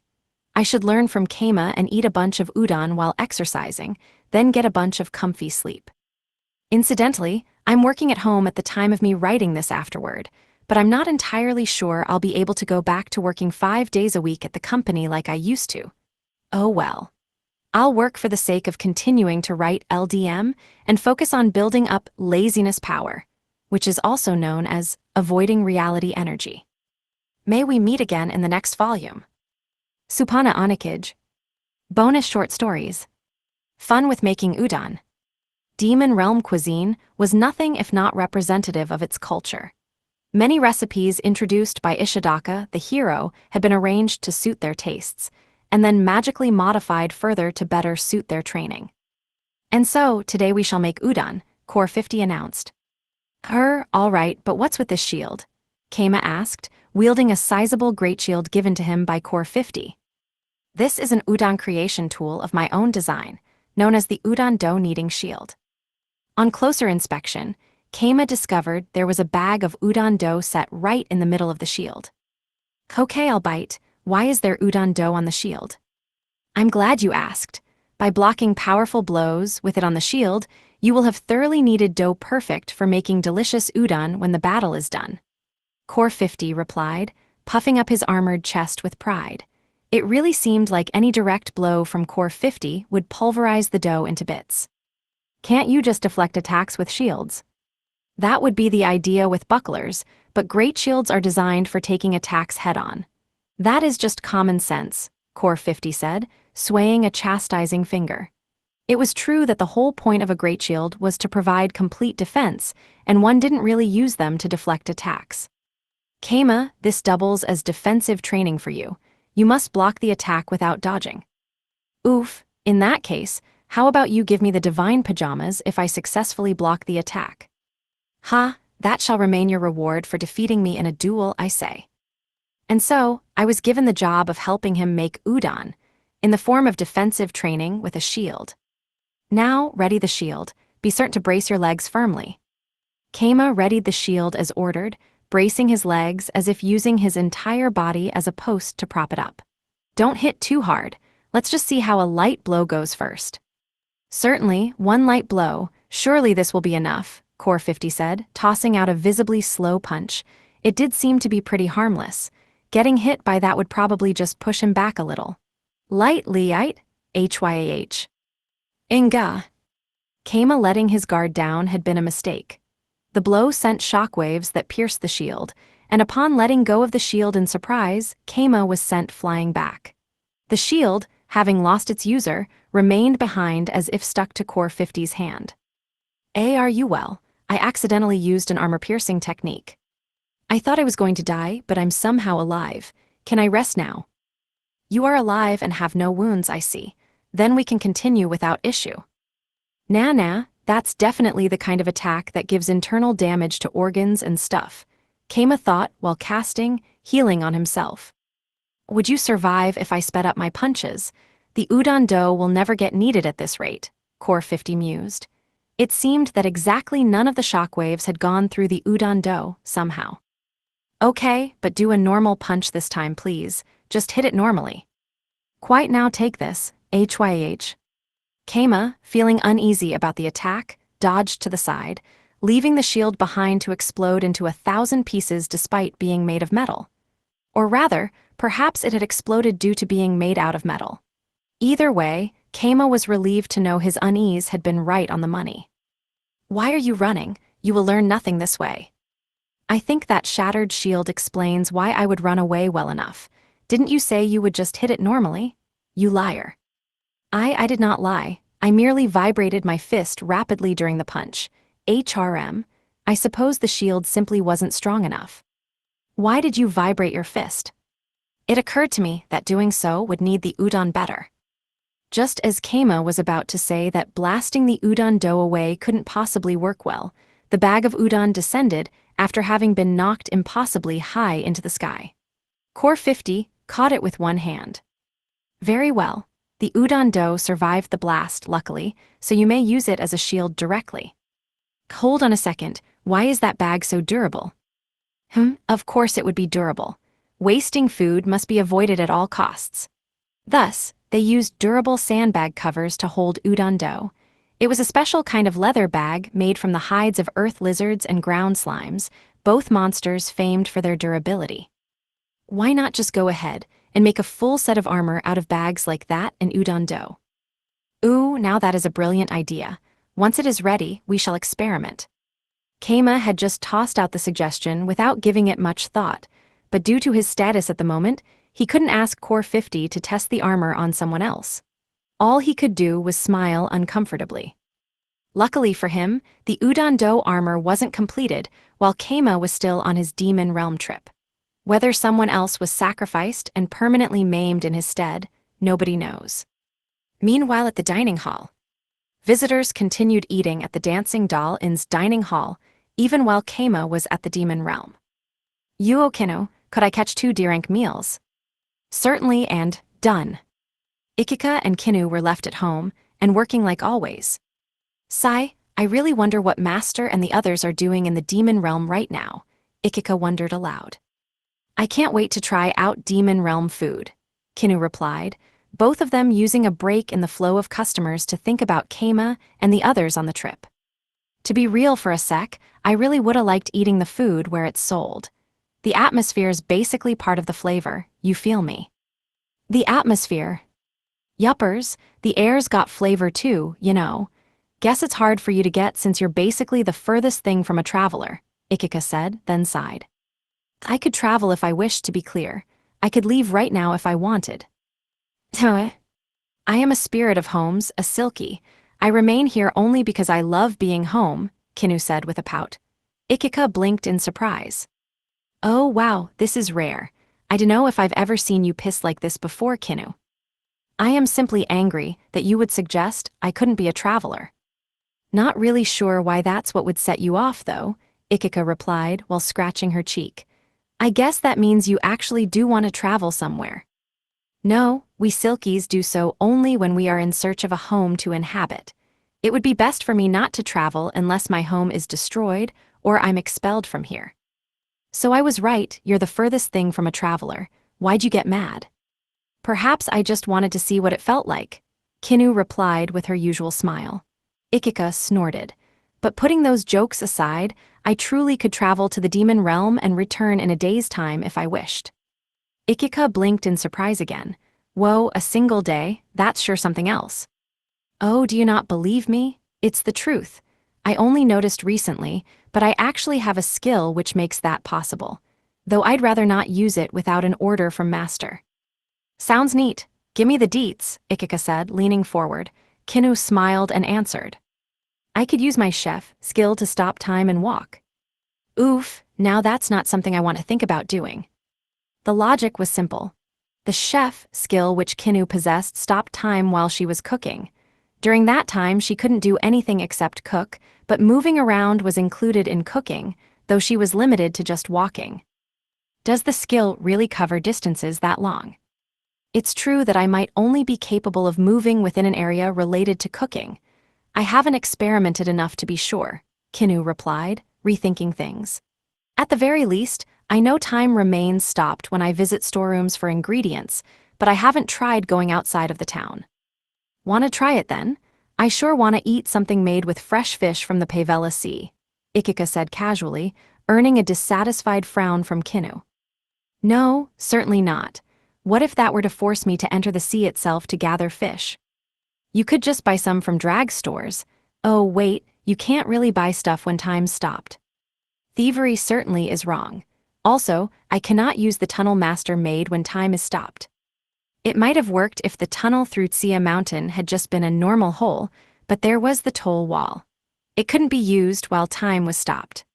Furthermore, although time is stopped, I would physically be leaving my home for potentially several days.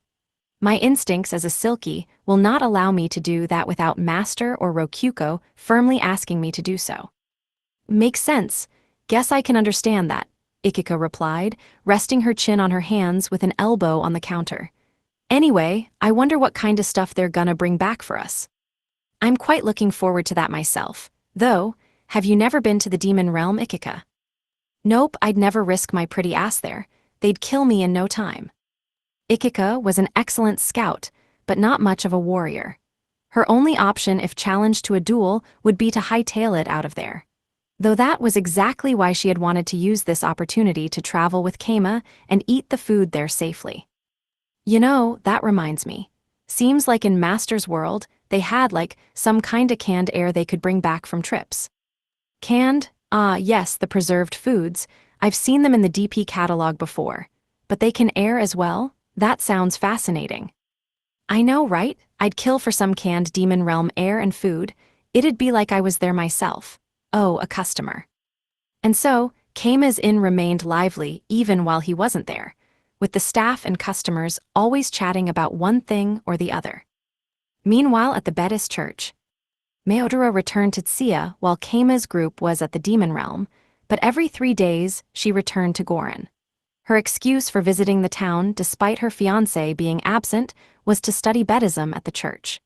Bonodora, the Archduke, firmly advised she do so, and he even asked her to borrow any high-quality books related to farming if she could.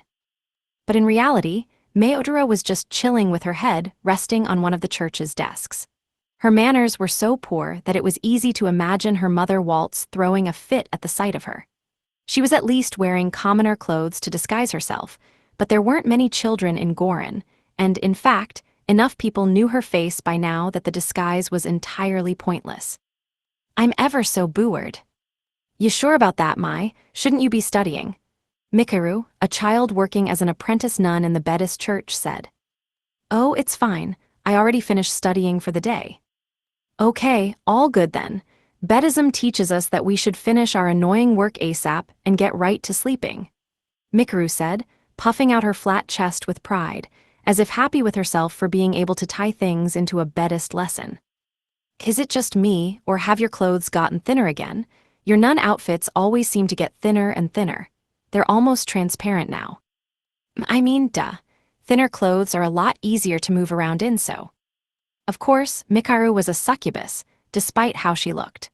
The lewd energy that radiated from a succubi's body seeped into the clothes they wore daily, transforming them into something lewder over time.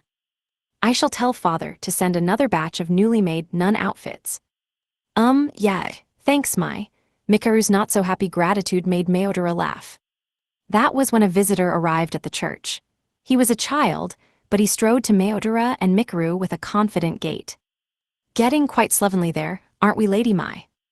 Ah, Lord Sid, pay it no mind. This is a Buddhist church, remember. Being slovenly here is just good manners. It was Sid, the town chief of Drag and the next Archduke of Pavella. He too was wearing a commoner's outfit. Still, aren't you exposing yourself a bit too much? Oh my, thank you for your concern, but I have a bodyguard hidden behind me to ensure my safety. Not that anyone would dare perform mischief in a Buddhist church. Meodora glanced at a nearby nun, who smiled back at her. Ah, yeah, that makes sense. Even the nuns at our town make a show of any criminals. Buddhist nuns allowed no wrongdoing within their churches. They could sense even one's most private intentions to act selfishly, and in the blink of an eye, they would be right by your side, directing an enrapturing smile your way. It was entirely as if they could predict what one intended to do simply by observing. And since the Buddhist nuns were in fact all succubi, they were sensitive to the lusts of men. Keima had entrusted them with watching over the churches as nuns, and they were far surpassing his expectations there. And since he had explicitly given permission for them to feast on book thieves, they would intentionally let people steal books just so that they could legally capture them minutes later. Good grief, where in the world did Sir Keima find such skilled nuns? I would like him to use his connections to find me world-class subordinates as well. I'm sure he would if you asked. I was just kidding. If I got any more in debt to him, I will be paying him back for my entire life. Oh my, I see. Sid shook his head as he sat down next to Meodora. So, what are you doing here, Sid? Why not just go to your own town's church? Mikaru asked, sitting down in front of Sid's desk and making eye contact with him. Now that is a good question, Meodora interjected. Why go through all the effort of passing through the tunnel to visit Gorin? Surely you know that both Keima and Kuro are absent at the moment. HRM? Ah, yes, I suppose I just wanted to visit. It's been a bit since I've last seen Mikaru. Ooh, Meodora smiled, putting a hand over her mouth. Hey, don't read into that. Mikaru and I are just friends, that's all. Right, Mikaru? Right, Sid and I are just friends, nothing more. Wait, what? Why are you getting all sad now? Nothing. Sid floundered awkwardly for a moment, and upon seeing that, Mikaru felt as if she had just taken a bite of something delicious. I get it. Thanks for coming to see me, Sid. She smiled a blossoming smile, making Sid blush. Meodora couldn't help but giggle at how easy to understand he was being. I see. I understand everything now, Lord Sid. What's that supposed to mean? Isn't she just saying you came to see me as a friend, Sid? Is that wrong? No, that's exactly right, yeah. At that point, Meodora actually burst into real laughter. Off to the side, Suilla the head nun was watching. That seems to be Mikaru's true feelings. Perhaps she needs more training, or perhaps honesty is her greatest weapon, she murmured, and her whispers faded into the air without anyone ever hearing them. Become my master. Excuse me, do you have a sec? Oh, it's you. You're the king of the rabbits, right? Our scene shifts to the rabbit paradise, a distant dungeon. An adventurer named Rinu, who was a regular there, turned after being spoken to, only to find an orange-colored rabbit. She instantly recognized him, thanks to his clothes and crown. That's right, I'm Mikan, the boss of this rabbit paradise. And there's something I want to talk to you about, Rinu. Really, mate? Yup, I can't say this to anyone else, so how about we go somewhere less public? Mikan started hopping away. Rinu followed. Mr. King, how far are we going to go? Just a bit further. Don't worry, it'll all be okay. Mikan kept hopping on without worry. They passed through the grassland room and reached the part of the dungeon where enemies spawned. Rinner timidly stepped inside, passing the gate that had been set up so nobody could wander in carelessly. A bit further on there was a small room with a door, which had a smaller door in it for rabbits to go through. I'm back, Mikan said, entering the room through the lower door. Rinu hesitated a bit, not sure if she should follow, which prompted Mikan to tell her to hurry on inside. Excuse me, whoa. Upon timidly opening the door, she found an enormous crowd of soldier rabbits, horned rabbits, and all sorts of other rabbit-type monsters. She instinctively reached for her weapon, but stopped since they showed no hostility. Mikan was casually taking off his crown to sit on a cushion. Not to mention, monsters or not, they were still rabbits, and they had the clean fur that all the white rabbits had. Rinu dare not harm them. Feel free to sit. All right. Rinu sat on the cushion offered to her. For a second, she shifted on the squishy softness, but before long it felt great and she relaxed on top of it. That's called a bead cushion. Someone gave it to me as a gift. Pretty nice, huh? Why up so, what do you want to talk about? Right, this is very important, Mikan exclaimed, looking up at Rinu while sitting. Zarm. Listen, Rinu, are you pals with Ichigo? I think so. I like her as both a fan and as a fellow adventurer. I hope you two stay friends. Anyway, Mikan faltered, uncomfortable. It was clear he was trying to say something that took a lot of courage. Come on, you're like a village girl trying to ask a boy out. Aren't you a king? Out with it.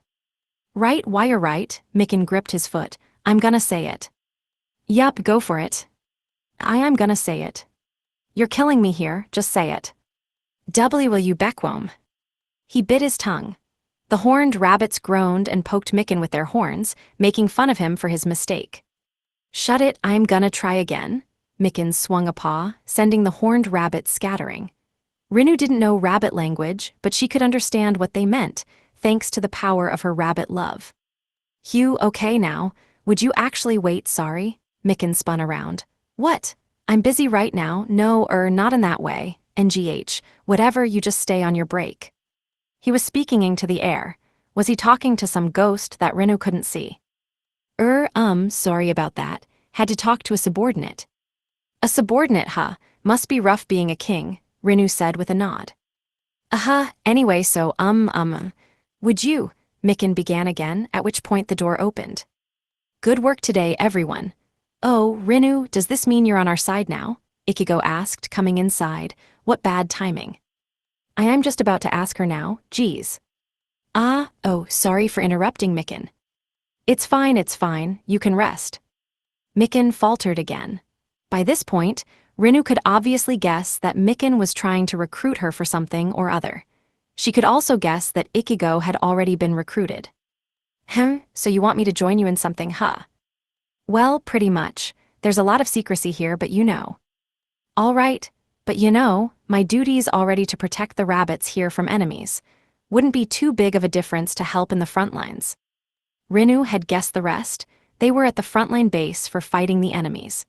No doubt they had predicted where the next enemies would arise, and this room would serve as the base for holding them back. The rabbits had all been gathered here to stop the waves before everyone else had to get involved. That's right. You can count on me, I'll protect all of you. That's what I'm talking about, Mikan covered his face with his feet, not sure what to say. The fact that he didn't say right there that the enemies were actually their allies too, showed that he had only made it harder to recruit Rinu as his master, but that's between you and me. Teach me, master, a lesson on charms. Master, how do you charm? Now that Narine had solved the issue of her succubus transforming ending quickly, I asked her to hypnotize, or rather, to charm Wataru. But she wasn't sure how to do that. What do you mean how? You just put on Kasaki and use charm. That's not what I mean. What do you physically do to get the charm working? Physically, I mean, you figure out what they like, tickle their fetishes, and get them to do what you want. But physically, what do I do? I kinda feel like since Wataru already has a thing for Narine, he'll just automatically do whatever she wants, but let's see. Maybe just try striking cute poses or something. A cute pose? Like the eyes? Narine asked, covering her right eye with her left hand and striking an edgelord chuni pose with her arms crossed for some reason. Do you really think that's cute? It's an explosion of cuteness, she replied, this time holding up her fists like a boxer with an oddly sharp, serious expression. Or rather, maybe more of a smug expression. Is this really cute? Anything else? Right, maybe some cute lines. Cute lines? Narine crossed her arms and put a hand over her mouth in thought. After a pause, she clapped her hands. As part of the ancient contract, I shall allow you to become my servant familiar. How about that? What ancient contract? And you'll let him be your familiar? That's kinda smug. By the way, since I'm already your familiar, master, I can't become his familiar. Oh, you're a familiar? I mean, I guess the dungeon contract is something like that. The bit about the ancient contract might not even be a lie, considering the dark god's involvement. Ooh, now that you mention it, dungeons are part of an ancient contract too. Wait, that's not what you meant in the first place. What did you mean then? Of course, I didn't mean anything.